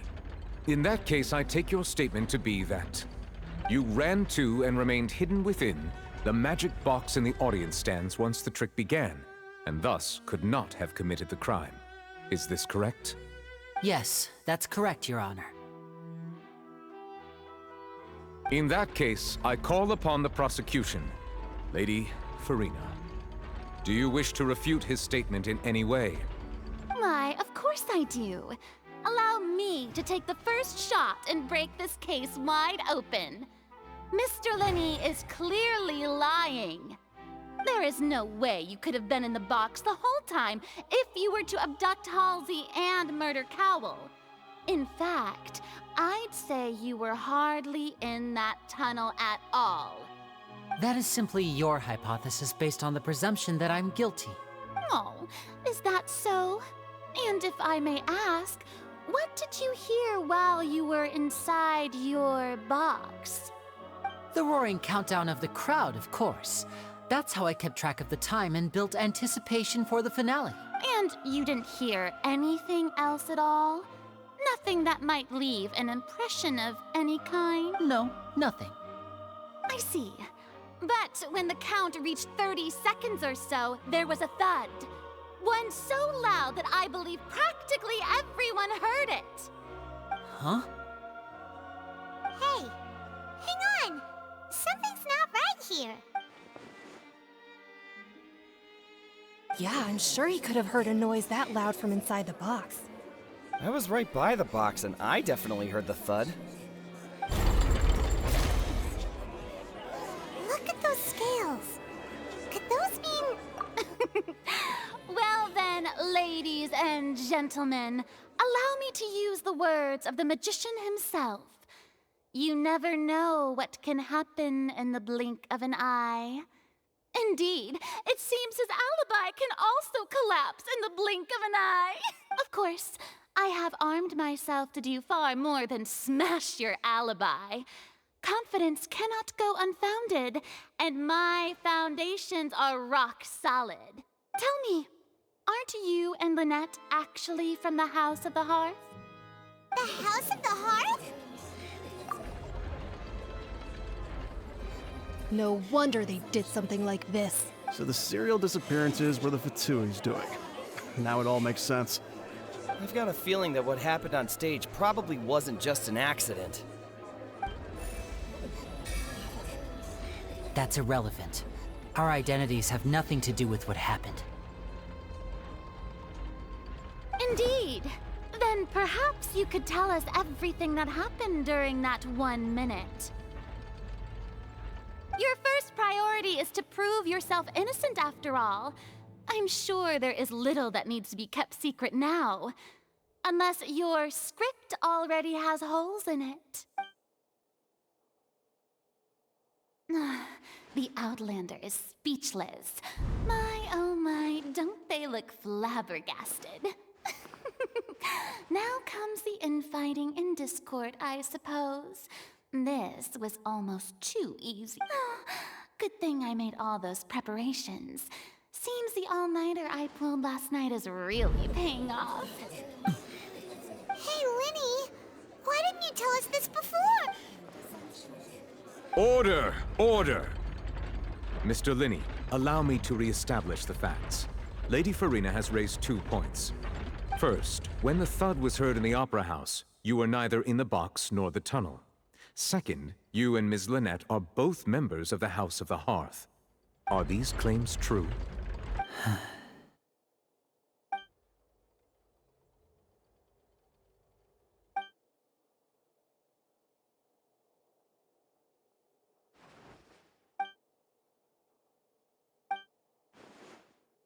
Please answer my question, Mr. Linney. I'm sorry. Yes, they're true, Your Honor. I knew it! Well, that's it. We might as well move on to the sentencing already. What should we do now? Granted. In that case, what is your request? Is that really necessary? The defendant deceived their own attorneys. What is there left to discuss? Order! Order, I say! Your request is reasonable, and we shall adjourn.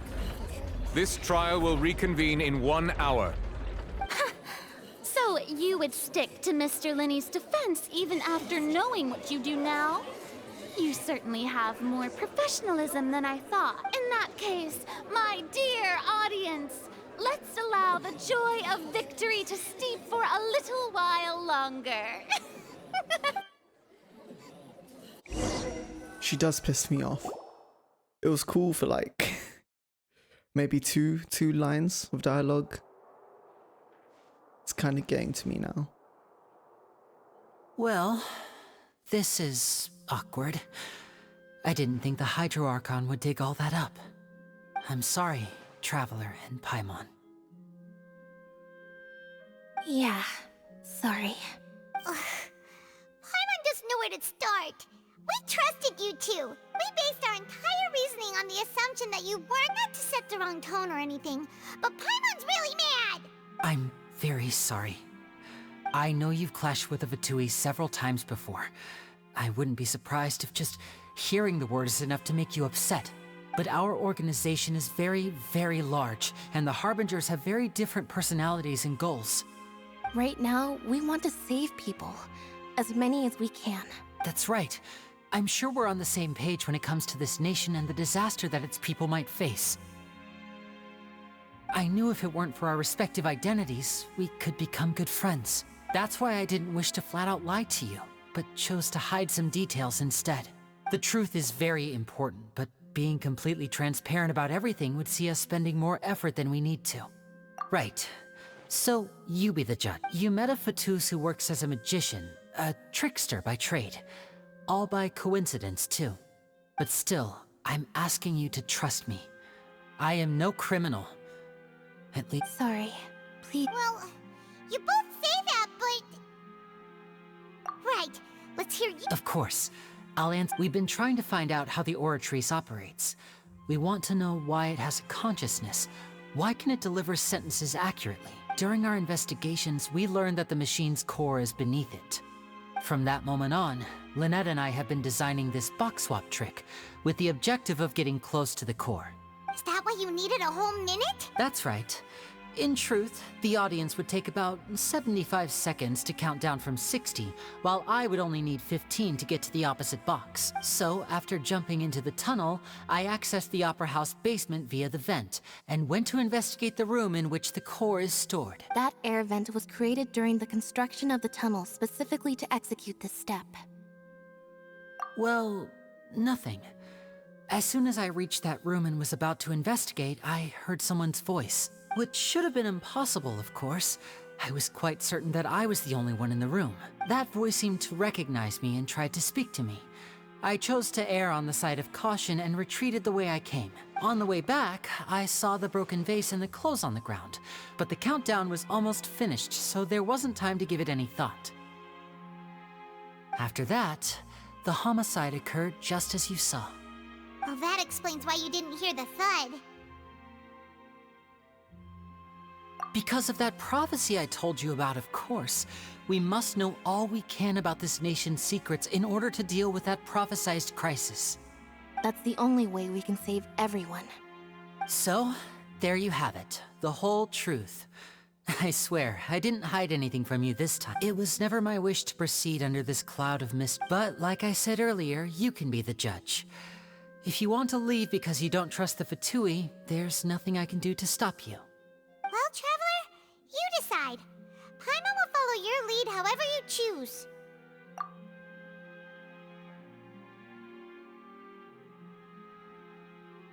Okay. Thanks for giving us a chance.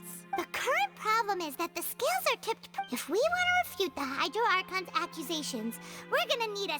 Huh?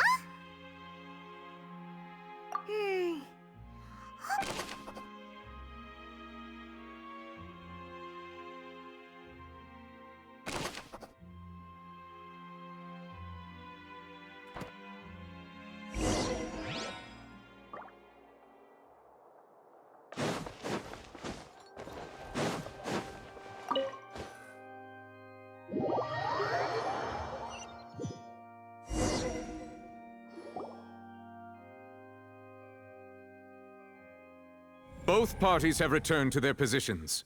Let us continue the trial. When last we left off, Mr. Linney acknowledged the new evidence presented by Lady Farina as fact.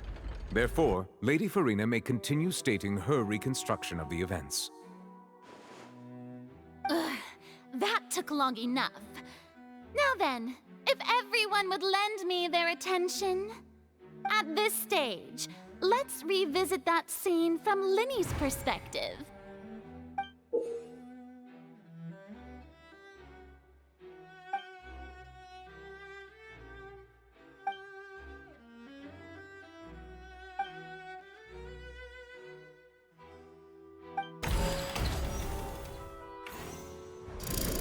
Countdown began, he entered the When the flatbed trolley passed, he opened the box. He did not realize that the sound could be heard by everyone in the Opera House, which is why he claimed earlier that he could not hear the sound. Finally, he used the vase to knock her out, before making her change clothes to prevent others from recognizing her. At this time, Cowell arrived in the tunnel, having heard that strange noise, and caught Linney red-handed. So Linney proceeded to knock him out too before stuffing him into that box. Afterward, Linney passed the unconscious Halsey to his accomplice through the magic box in the audience stands, before operating the devices such that Cowell's death would be ruled an accident. And there you have it. That's the truth behind what happened. Does the defendant's side have any objection? The key to refuting Lady Farina is the order of events. What Linney experienced and what he saw.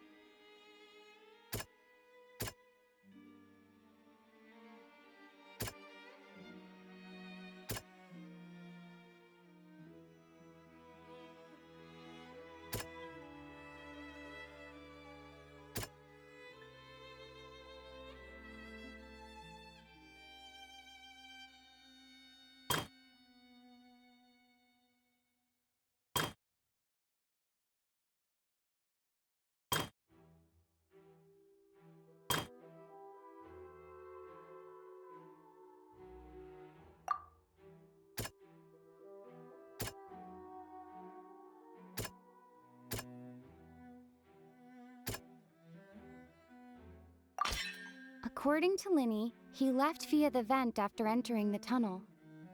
He couldn't have had that altercation with Halsey.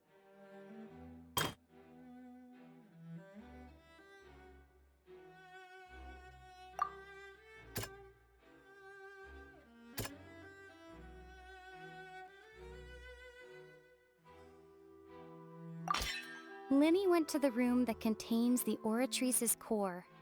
This is the actual truth.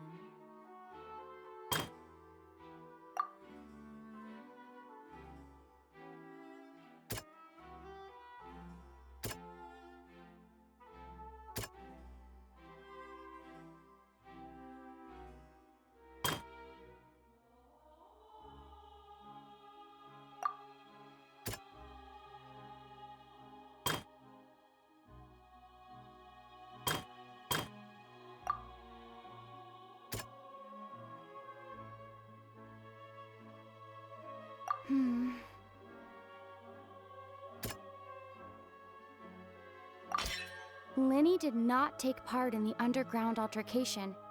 He only witnessed traces of... Attention! Ace Detective Paimon has something to say! When the countdown started, Linny did indeed go into the tunnel. But he immediately used a vent to access the Opera House basement, which is where the underground core of the Oratrice is stored. Once he reached that area, he heard a voice in what should have been an empty room. Since he felt something was amiss, he returned immediately. The crime scene had already developed by the time he reached the tunnel again, and in order to complete the magic trick, he did not remain there for any length of time. Finally, he reached the surface, and that was when the accident happened from his point of view. Therefore, he's innocent!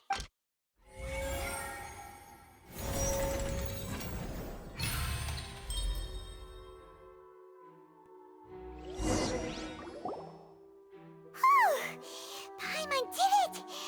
Paimon... In other words, you believe that he knew nothing of the incident? That's right! My reasoning?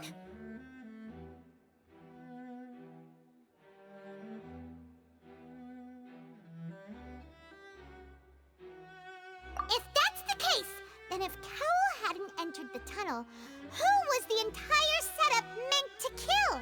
Assuming that what you say is true, Linny only needed to kidnap the young girl to cause a new disappearance case. What would the point of killing someone on stage be? Oh, they have a point. That's right, you tell him! And that's why they're partners of mine. They've managed to turn things around. Oh, well, your denial is very strident, I'll give you that. But what proof do you have to back your claims? Of course I do. If he had been in the magic box the whole time, how could he have not heard that sound? Why do you ask? You're saying that he wasn't?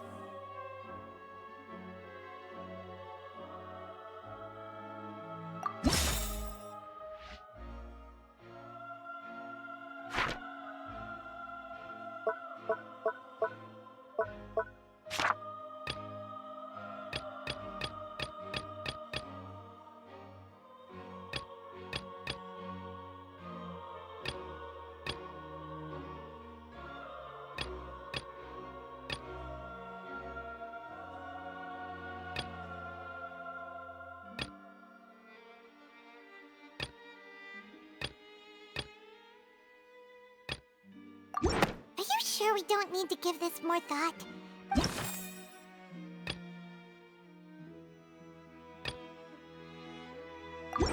That's right! Linny wasn't in the box or in the tunnel. That's why he didn't hear anything strange during the performance.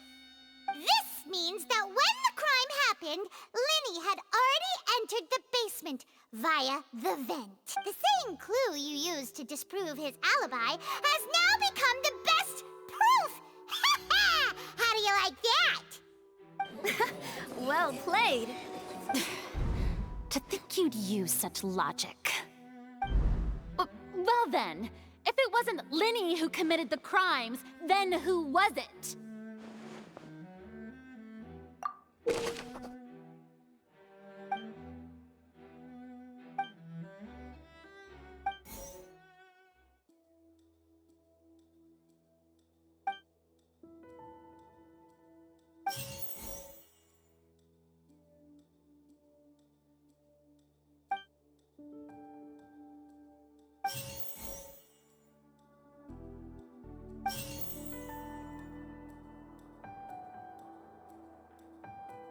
Could there have been a third person involved?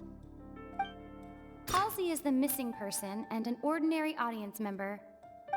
The deceased's name is Cowell, Linny's assistant. He would have been able to tamper with the equipment.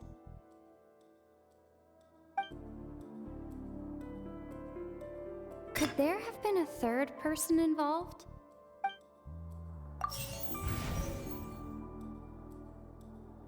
The deceased's name is Cowell, Linny.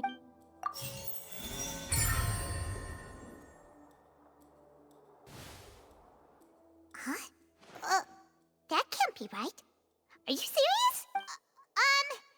The killer was, in fact, Cowell, the deceased! Oh, is that so? How interesting! Let's hear your reasoning then. What I must do next is recreate the truth. What Cowell did, and how he went from would-be perpetrator to victim.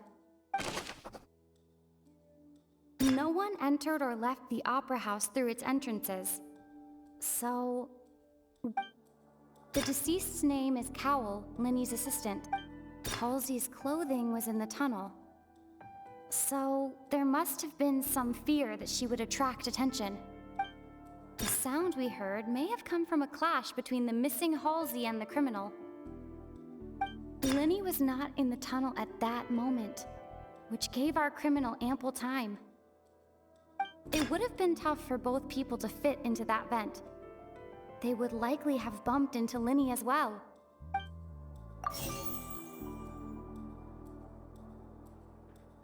Linny was not in the tunnel at that... The sound we heard may have come from a clash. The deceased's name is Cowell, Linny. The sound we heard may have come from a... Halsey's clothing was in the tunnel. No one entered or left the Opera House through its entrances. So... No one entered or left the Opera House through its entrances. So... Halsey's clothing was in the tunnel.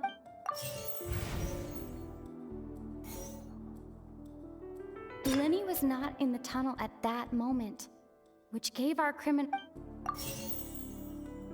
Linny was not in the tunnel. It would have been tough for both people.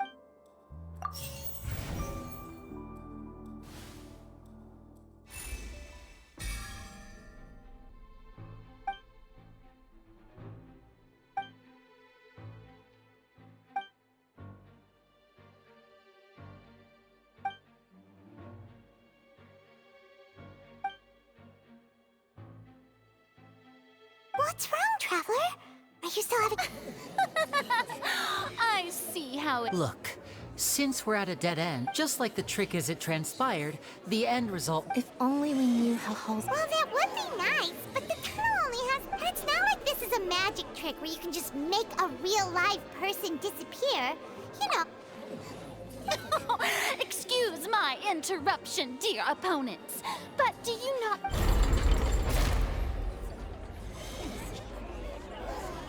If the defense is unable to make further effective arguments, we will move on to the next stage of the trial. Linny was not in the tunnel at that moment, which gave our criminal ample time. The sound we heard may have come from a clash between the missing Halsey and the criminal. The deceased's name is Cowell, Linny's assistant.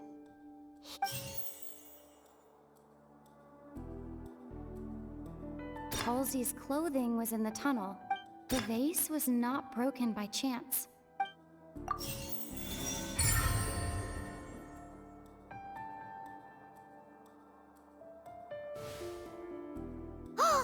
Paimon gets it! It all comes together. Lynette escaped from the water tank, vanishing gradually and leaving only clothes behind. If there's a similar method where a person could be transformed into water... How could a person ever be transformed into water? This is reality we're talking about here. Must we really? I should think that of anyone. Your friend Linny already. Magic tricks are ultimately just illusions and misdirection. Even so, I trust the Traveler's judgment. The truth must be out there somewhere. Perhaps some new line of reasoning may open if we try to gather all the focal points that don't make sense. Since Cal was the deceased, we haven't placed much attention on him. But given that we aren't making much progress with the case, it wouldn't hurt to have a look at his belongings, would it? People really do come up with all sorts of harebrained schemes when at the end of their rope. The way I see it, your suggestion that we broaden the scope of our investigation is nothing but a tactic for stalling the trial. Nevertheless, I believe that this is a reasonable request on the part of an attorney. Since the trial does indeed appear to be at an impasse, I believe that additional evidence may help us make more progress. Guards, please step into the lounge and examine the personal effects of the deceased Cowell. We are still examining the items, but we have already made critical progress that we feel must be shared with everyone post-haste. We discovered several test tubes of fluid within Cowell's baggage, each labeled separately. The notebook in his backpack claims that these fluids are... water from the Primordial Sea. The Primordial Sea? The note's contents also indicate that Cowell belonged to an organization that sells illegal drugs and that he had an accomplice. The notebook has many entries concerning safe usage of these fluids, in which the keyword dissolve appears many times. One of these tubes was labeled Opera Epiclese, along with yesterday's date. It is empty. The notes also state that these dissolution properties work exclusively on people from Fontaine. It's likely that Halsey was chosen as some sort of test subject. As such, we believe that the defense's hypothesis is, in fact, supported by sufficient evidence. You've got to be kidding! People dissolving into water? Could something so ridiculous actually be true? Wait a moment. This reminds me of a certain prophecy, but it's just a coincidence, isn't it? Huh. If people can become water, does that mean that the water tank's real use was as a means to hide water stains? And if Cowell was targeting that girl... Wait just a minute. Could that mean... You two, with me, quick! Demoiselle, wait! What about your partners? Let's go. Just trust me. Order! Order! It is undeniable that further examination of the deceased's personal effects has yielded some surprising results, but we cannot yet verify the veracity of these clues. Still, let us assume that these clues are indeed authentic, albeit with the understanding that Ms. Halsey has yet to be found. Guards, please continue examining the items along these lines. Mr. Linney, it appears your hypothesis is supported by the evidence, so please continue speaking. Of course. Thank you, Your Honor. If we uphold this hypothesis, I believe that many of this case's seemingly unrelated clues can be connected together. Right! Like the metal hook! That one didn't make sense at all. Let's think about this. Cowell's methods must have something to do with that water from the Primordial Sea.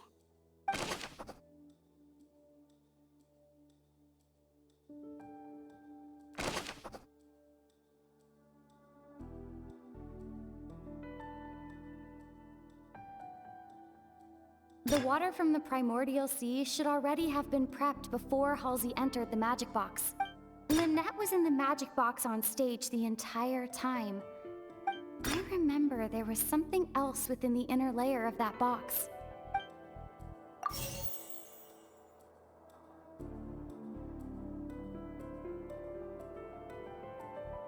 Now it seems like the hook rope was not meant for another magic trick. The water from the primordial sea should already have been prepped before Halsey entered the map.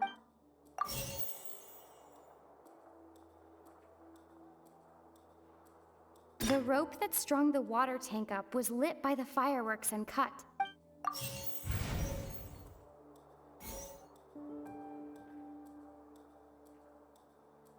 The deceased's name is Cowl.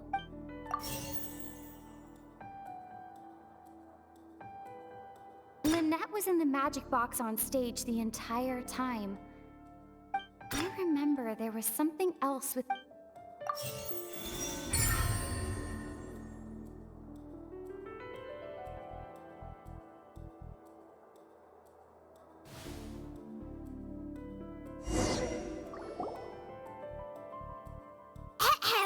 It's Ace Detective Paimon's time to shine again!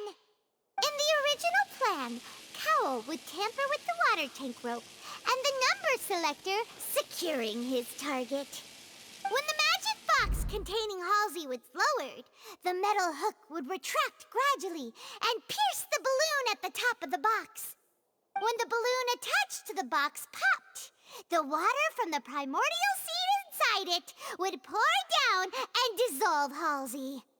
Afterward, Cowl would enter the tunnel and break the flower vase to conceal the water inside the tunnel, with the remaining evidence being covered up by the water tank on stage. But he encountered something unexpected in the tunnel and wound up being fatally hit by the same water tank he meant to use to cover his tracks. Huh. That does make sense. That actually links together a lot of the more confusing pieces of evidence.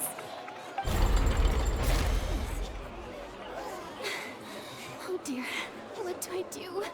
Even I think they sound convincing now. Have I falsely accused an innocent person? Now, it seems like the only point of contention remaining is the exact circumstances that led to Cowl's death. His notes mentioned he had an accomplice who could be related to the situation. On that note, the guards have just contacted me indicating that they uncovered new evidence. I shall now invite him on stage to share it with us. Thank you, Your Honor. We were just inspecting the luggage of the other people involved in this case. And we found an identical sample of the water from the primordial sea among Linny's personal effects. What? That can't be. Oh, I see. Well, how wonderfully comedic to have your own counterattack only to come back and wound you. Does this not clear all doubt? My dear citizens, my loyal audience, allow me to present my reasoning and bring this performance to a swift close. Linny did not need to take part in the dissolution of the young woman at all. Indeed, he did leave the scene via the vent. Having made modifications to the props beforehand, his accomplice Cowl then caused Halsey to vanish using the water from the primordial sea. But upon his return, in cruel avarice, Linny desired sole credit and prepared to do away with his partner in crime. Ultimately, he knocked Cowl out, and the tool meant to cover the crime up also became a murder weapon. Now, as much as I regret having come to such a viciously straightforward conclusion, am I right? We've used up all the evidence we collected. Is this the end?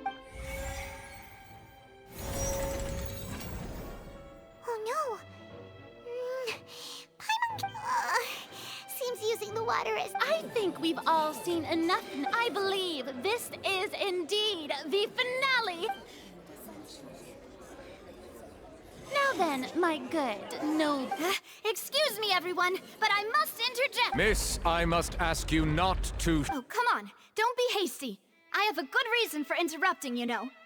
Now, would anyone here like to take a little break from all this debate and see a little magic? I'll show you an amazing trick. One that can bring a young woman who has disappeared back in the flesh, right before your very eyes. Please, do the honors, Mr. Linney, if you would be so kind. What in... No offense, miss, but miracles like that are beyond my scope as a magician. Come on now, don't be silly. Magic is all about misdirection, isn't it? It often conceals the truth while presenting a fascinating illusion. But once everyone believes the illusion, can't magic reveal the truth to them once again? And wouldn't such a trick be the most marvelous finale to today's performance? Come on, Lenny and Lynette. Give it another go. Don't worry. Spina di Rasula has made the necessary arrangements on your behalf. But, as the magic makers and stars of the show, I think I should leave the final performance to you. I understand.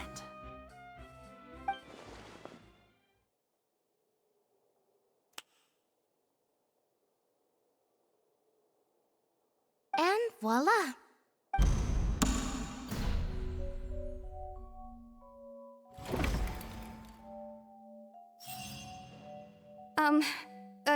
Sorry for the interruption. Wait, isn't that Halsey?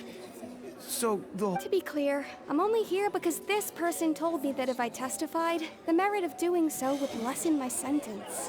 I was hiding outside this room listening to the proceedings because I was afraid that I would be the one put on trial. I was just feeling happy that no one had noticed me. And then, before I knew it, she caught me. That'll teach you to underestimate us three. Where should I begin? I'm sorry. I'm the one who killed Cowl. I admit it. What? Why? Firstly, my name isn't Halsey. It's Lillian, and I'm originally from Mondstadt. I heard that Linny's show was gonna be a real thriller, but I missed the chance to buy a ticket, so I stole one. That's how I make a living. I steal stuff here and there. And I'd never been caught before. But I was noticed at the harbor a few days ago, and I barely got away. Lenny was the one who caught me in the act. Hey, no wonder you look familiar. So you were the thief! Liddy even mentioned that you were pretty skilled. Well, and I thought that would have been the end of it, but then the number selector chose me. He even mentioned the Fortress of Meripede. That's a prison, isn't it? So you can imagine how shocked I was. I thought he was onto me for sure. So I played along with the show while looking for an opening to flee, but then I got water poured on me for no reason, and then someone jumped into the tunnel to nab me. I wasn't going to take that lying down, so I knocked him out and stuffed him into the box. There was nowhere to run from there, though, so I had to change my clothes and hide in a box containing performance costumes. I slipped out after the first guard arrived at the scene and continued hiding inside the opera house. Can a person even hide in there? But I swear I didn't know that the water tank would fall down. Really, I swear it. Had I known that, I wouldn't have put him in the magic box. I may be a thief, but I'm no killer. Well, that makes everything pretty clear now, doesn't it? This time, we need to tell the entire story from Lillian's perspective.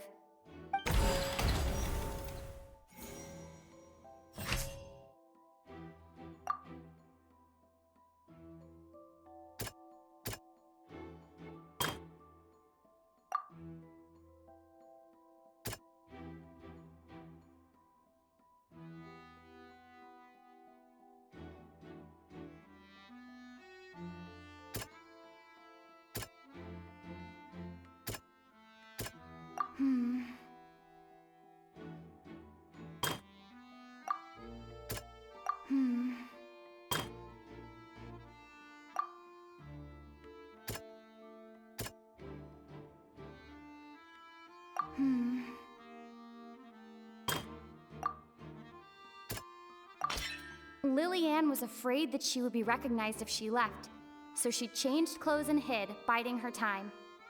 Just what one might expect of an experienced thief. The flower vase was not broken to cover anything up, but was smashed during the struggle between Lillian and Cowell.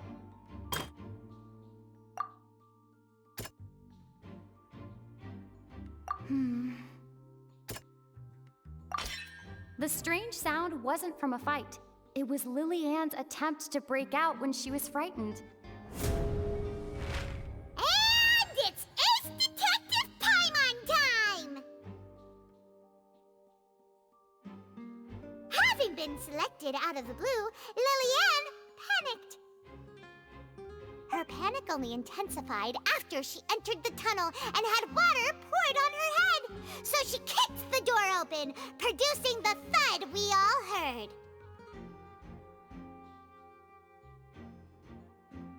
Hearing the commotion, Cowell leapt into the tunnel, only to discover that Lillian had not dissolved. He did not know that Lillian was not from Fontaine, but was a thief who made her way in by stealing a ticket. Mistakenly believing that the water from the primordial sea needed time to take effect, he tried to force Lillian back into the box. The two broke the flower vase during the struggle, but Lillian came out on top, knocking Cowell out and putting him in the box. With no way of escaping, she changed her clothes and hid in the costume trunk until the performance ended.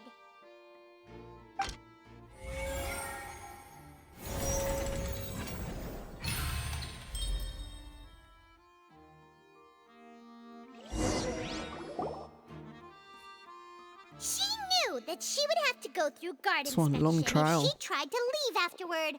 So, she has been trapped in the Opera House these last 2 days. She had already become desperately hungry by the time we were chatting over macarons. So, she swiped 2 of them right under our noses. Talk about a sneaky thief. At this point, all the events that happened in the tunnel have now come to light. Ah, so that's the whole story. Bravo! Bravo! Now then, Lady Farina, do you wish to speak against the defense's statements? Please answer the question, Lady Farina. Also, if I may add, the trial has not yet ended. As such, I request that the prosecution not leave the room before the proceedings have concluded. What, are you reading my mind now? No, I have no further arguments. I admit defeat. But really, could you at least have left me with some dignity? Wow, look at that! She's like a deflated balloon now. If there are no objections, then as the Chief Justice of Fontaine, I shall once again repeat the full I like sequence this of guy. events. He's cool.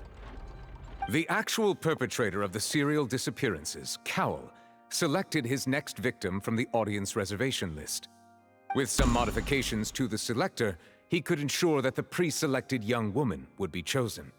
To cover up any evidence while committing the deed, Cowell thought of allowing the water tank to fall, which would conceal the water left behind after the young woman was dissolved. He also tampered with the rope suspending the water tank, using the fireworks at the end of the performance to cause the tank to drop and hide the watermarks. He poured the water from the primordial sea into a balloon during the preparation of the magic box and stuck it to the box's lid. Finally, he passed the prepared hook on a rope through the gap in the magic box's door when bringing the young woman to said box. When the magic trick officially began, the box containing the woman was lowered into the tunnel, tightening the hook rope and bursting the balloon containing the water. If all had gone to plan, the young woman would be dissolved at this time.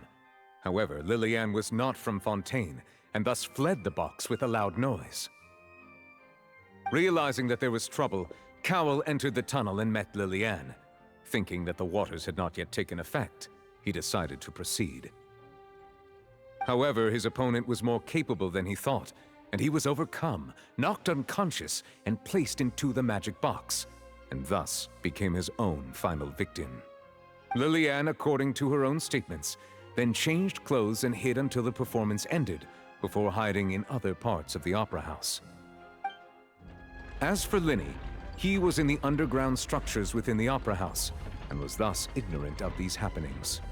From this reconstruction of events, we can conclude that Linny, the accused, is in fact innocent. While there is much in Linny and Lillian's conduct that should still be investigated separately, this case, at least, can be handed over to the Oratrice to make the final decision.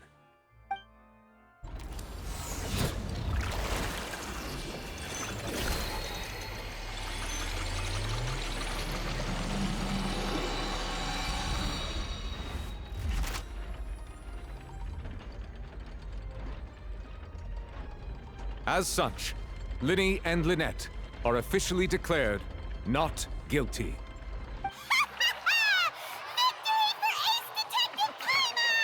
Great work, partners. Thank you all. Thank you so much. Next, I think we deserve an explanation, Guard Vaughn. How did you find the water from the primordial sea in Linny's baggage? Right! Your discovery caused me to make a serious mistake, you know. Or was that not a discovery, but false evidence that you dared to bring before this court? I suspect that the accomplice mentioned in Cowell's notes was not Linny, but you, yes? I'm sure you know what you must do to lessen your sentence. Speak quickly! Unless you want to earn yourself a one-way ticket to Coupon Town. I was just following orders. We were supposed to place blame for the serial disappearances onto Linny, and thus cause suspicion to fall on the Fatui. The higher-ups said this was the best opportunity to do so. And now that your plan has fallen through, and the secrets of the water have been revealed, you have become a liability to said higher-ups, yes? Therefore, you would be wise to tell everything you know, and seek the protection of the guards. Yes, I'll tell you everything I know. Our boss discovered that the water can cause people to dissolve. It can also be made into a potion, which when extremely diluted, can cause people to experience unforgettable exhilaration. We've been in this business for a while now, and have made decent more off it. The disappearances were also the boss's idea. I mean, this is the boss we're talking about.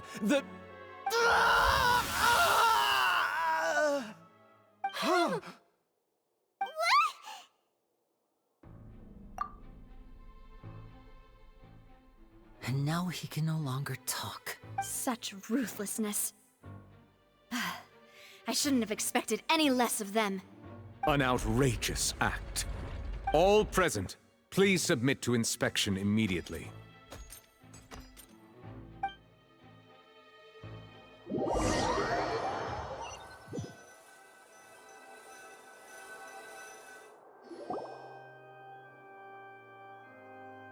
So, we're just going back now? That's... Traveler, Paimon! Please wait. Linny... I know you may not want to speak to me right now. Maybe you don't even want to look at me. But still, let me thank you again for defending me to the end. Even after you learned that I'm a member of the Fatui. I guess. But regardless, I didn't approach you with any ulterior motives or ill intent. I've spoken to you as myself, just plain Linny this entire time. As for why I'm a Fatus, it's because the goals of the House of the Hearth align with those of an orphan like me.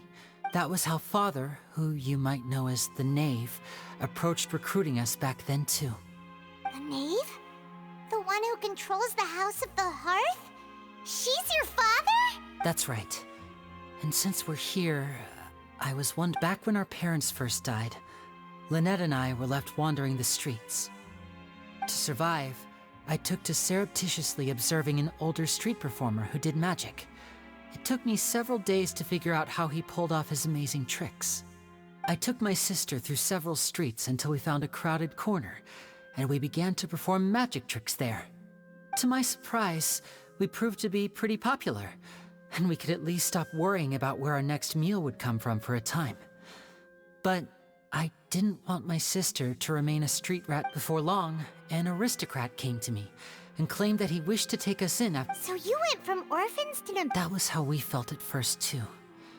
As if fate— But I gradually discovered that while we were called foster children, he was really after my talent for magic tricks. He would constantly take me to all sorts of banquets to garner attention, which he would then use to expand his social circles. That doesn't seem too bad either. Better than roaming the streets at any rate. It took a while for me to— After one particular performance at a banquet, I discovered that Lynette was not on the same return vehicle as me. I waited a long time after we returned home, but she did not come back. I went to that noble's bedroom and asked him about her whereabouts. The answer he gave me was, she caught the eye of the most eminent person at the banquet, so I sent her over as a gift. I mean, you'll be able to perform your magic regardless of who your assistant is, yes? Oh no. So he was gonna... But wouldn't Fontaine's laws deal with such people? As far as outsiders are concerned, this is a relationship akin to adoption or foster care, and they have their ways of escaping the eye of the law. I managed to ferret out the location of the mansion of that so-called eminent person and hurried through the night. But by the time I leaped over the walls, avoided the guards, and made my way in, all I saw was the moonlit ground covered in blood, and the knave standing there in the darkness. So, she'd already taken care of that guy. That's right. She had rescued my sister before she could come to any harm, and had even discovered several girls hidden in a basement, all of them orphans. Father, I mean, the knave, might have seen something in me, and so she made me an offer. The House of Fontaine's the a lot Hearth more welcomes dark. you, What the for hell? your interests align with ours. Here, none will ever betray you. Indeed, betrayal shall never be permitted here. I was hesitant to trust her. I mean, I had just been betrayed by nobles. But she was also quick to destroy the noble who had taken us in at first, giving us back our freedom. Oh, so that's how the two of you joined the House of the Hearth. She has her own plans. She has gained permission from the Tsaritsa to first use the Gnosis's power once she obtains it. She plans to use it to find a way to break the prophecy and save Fontaine. So, she believes that— That's right. The whole House of the Hearth is currently working to combat that crisis. Today's case has also proven that people from Fontaine can indeed dissolve into some sort of water. All of us house members here, Lady Arlecchino herself included, are from Fontaine. We won't give up on defending our homeland. To us orphans, the only connection we have left to this world, apart from our family, is our homeland. So, from small deeds like distributing magic pockets to huge schemes like stealing a Gnosis, everything is aimed at dealing with that prophecy. It's all right. I understand. I just hope you can understand that even as a member of the House, I have never stopped making my own decisions, and that I believe what I'm doing is right. If you should need anything at all in the future, feel free to find me. I will do my best to help you, as plain Linny.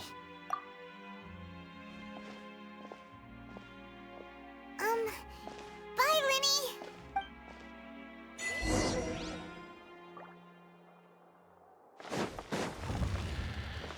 The wind rises.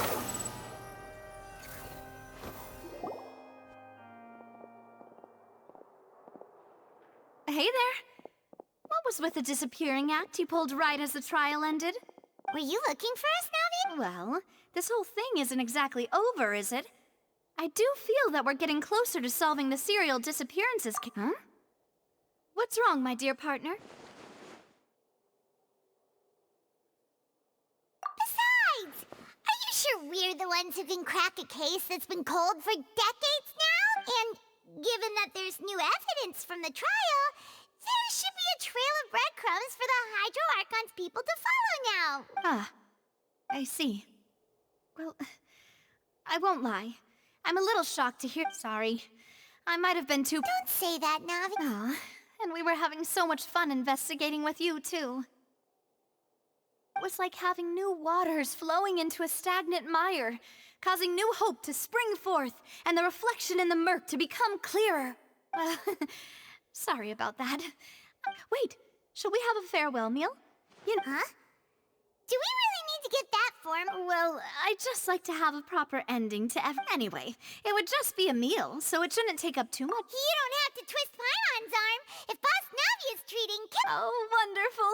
In that case, why don't we return to the Court of Fontaine and head to the Hotel de Boer? I believe. All right, then. Let's have our farewell meal.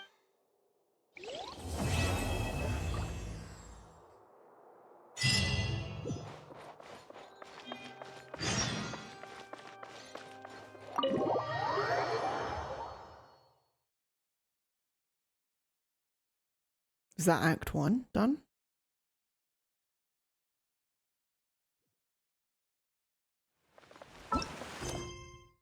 It's going into Act 2.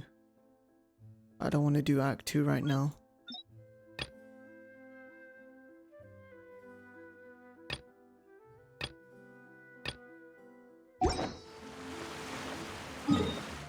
I'm gonna just stop.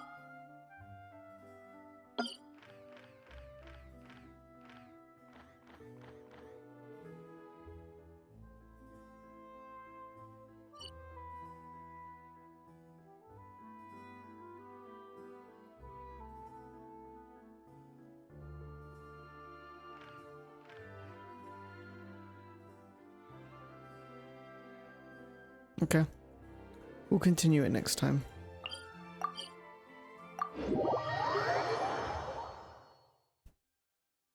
Let's go do some domains to get rid of these.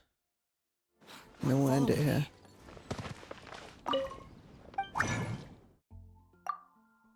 We have 5. That sucks.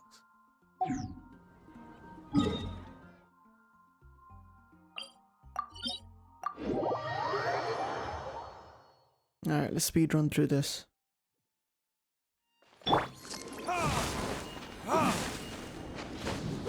Really? Oh my god. Thank you.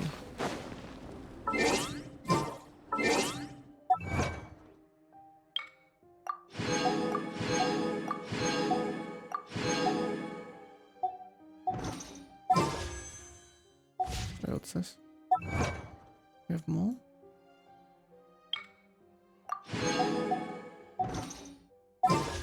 $382.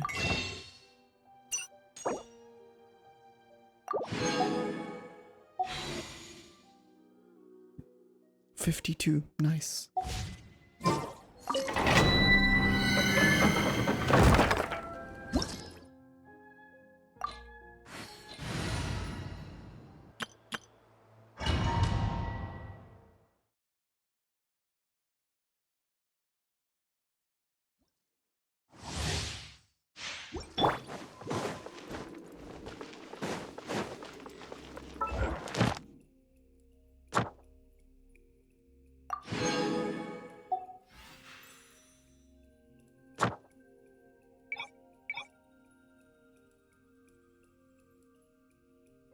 Oh, I can't unlock it yet. Let's move out. Rebuild! Bond is strong! Hey! Make yourselves a room! One with nature. One with wind and cloud. Terrified! Give it me!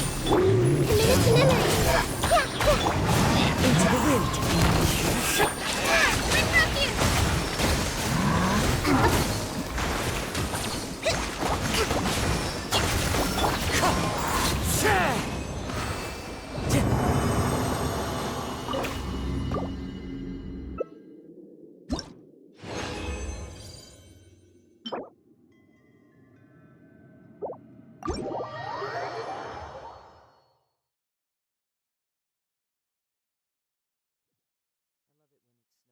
I'll go condense once more and come back.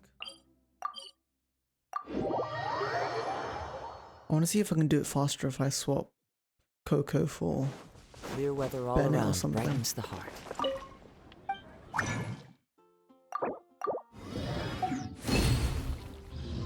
Hopefully I'll pull something good. I've spent like a month and a bit only on Ayaka. It's getting kind of boring now. No, forgot. Yes, yes, yes.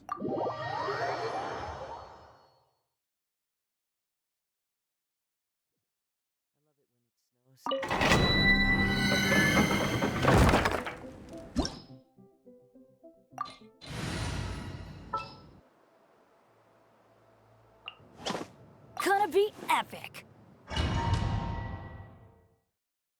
Let's try this.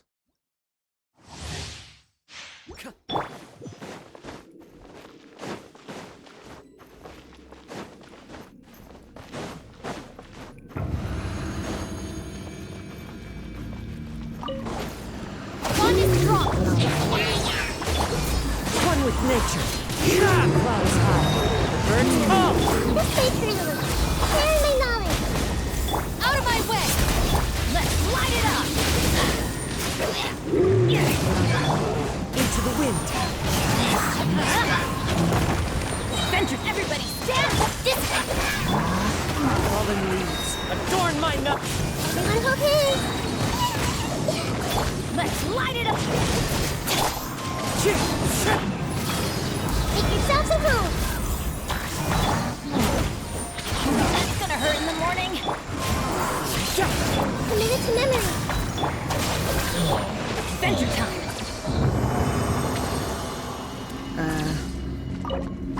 Coco is faster.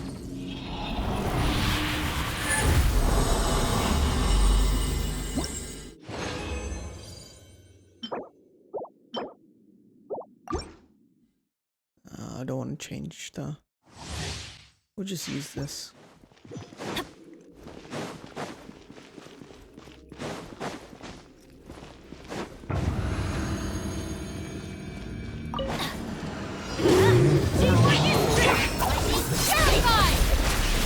I see everything.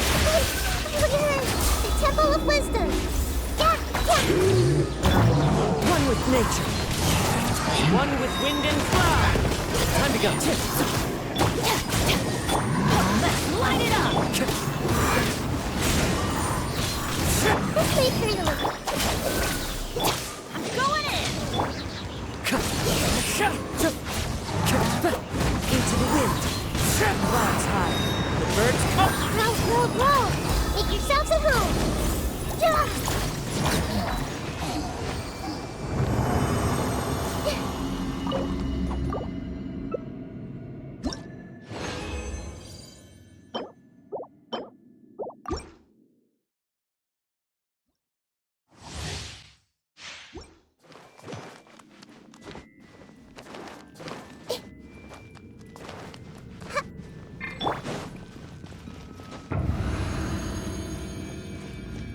Adventure time. Everybody stand. Stand with me. Out of my way. Wind strike. This way, Tree. One with wind and cloud. Let's light it up. Everyone hold hands.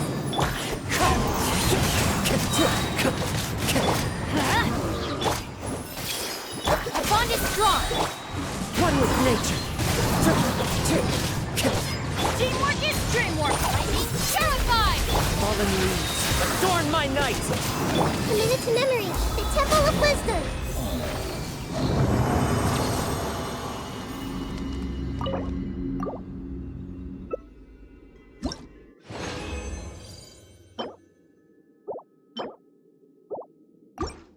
What is with these bad rolls, man?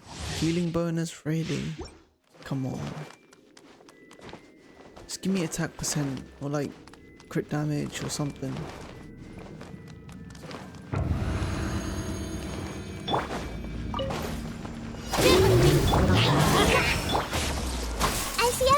Everybody stand back! One with wind and cloud! Share my knowledge! Roll! Yeah! The bond is strong! Out of my way! Go in! Fallen leaves, adorn my... This way, Trina! Make yourself at home!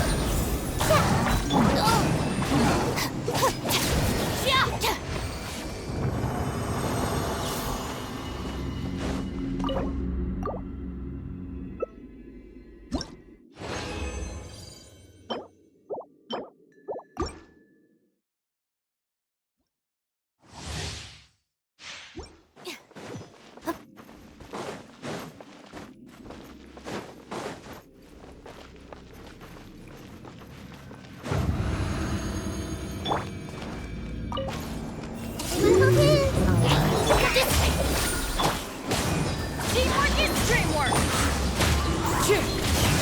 One with wind and cloud! Let's light it up! I'll settle this! Share my knowledge! Roll! Yeah! Go in! Fallen leaves, adorn my night! Lightning terrified! Our bond is... Committed to memory! Yeah!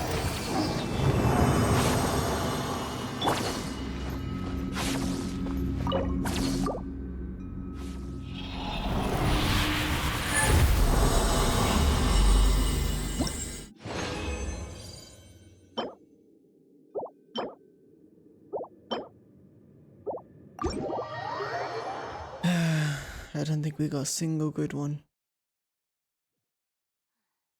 Let's just finish the... Alright, strongbox it then, I guess.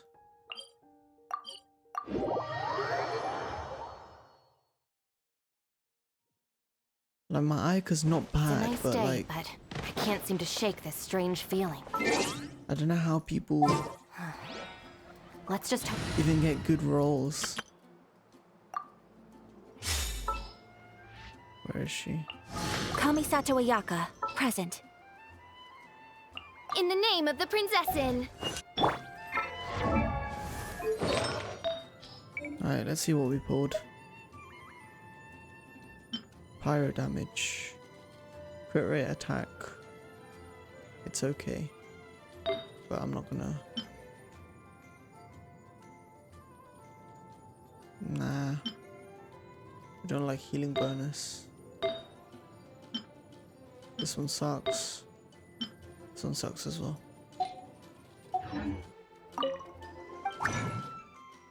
Let's get rid of them.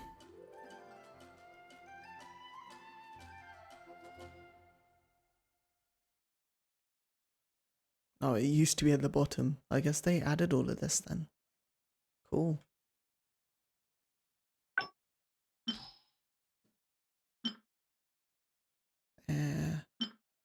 Nah.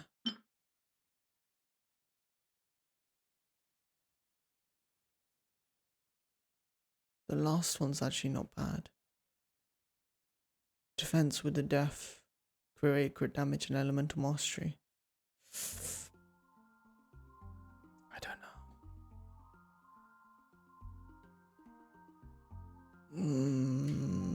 know. I'll hold it. Pyro with crit rate attack. Nah. Nah. Nah. Nah. Nah. No. No.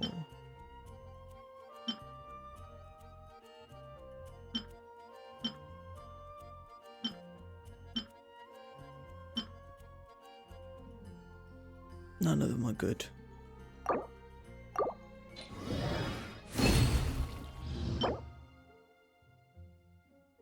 Geo damage bonus. This one's not bad actually. I'll hold that. That sucks. Sucks. Oh. This one's actually good. Oh. Everything else I can just get rid of.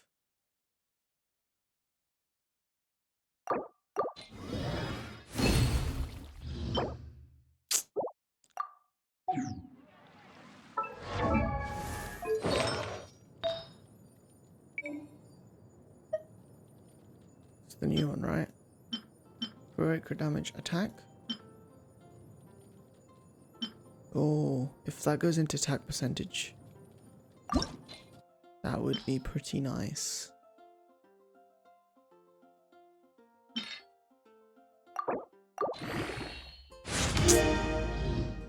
Oh, damn you.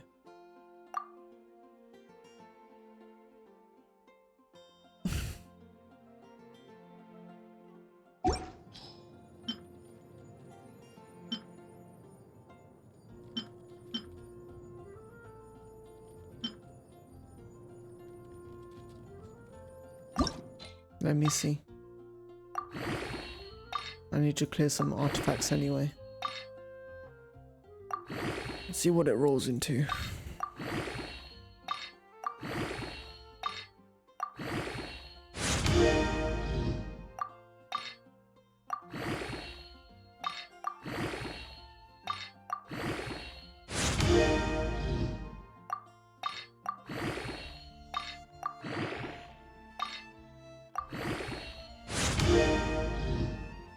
Crit damage. Yes, that is not a good trade-off. You're giving up, was that 14% crit damage for like 4% crit rate? Yeah, that's not a good trade. No thanks. I'm really contemplating just leaving her as is. Only problem is 24% crit rate is just way too low. You want 30% minimum. 24's okay, but I really want 30. Everything else is fine. I just need more crit rate. The only piece I really need is... this one's fine, this one's good. This one's fine as well. This one's really good actually. It's only this piece. This piece is absolute trash. This one's pretty good. And this one's not bad as well. This one's actually pretty good. It's just this piece. Just this piece. I'm pulling attack percent worm. I never get attack percent sands. Yeah. Save my tears for another day, I guess. Can't unlock this yet. Alright. I'll probably wait a while before doing the next one.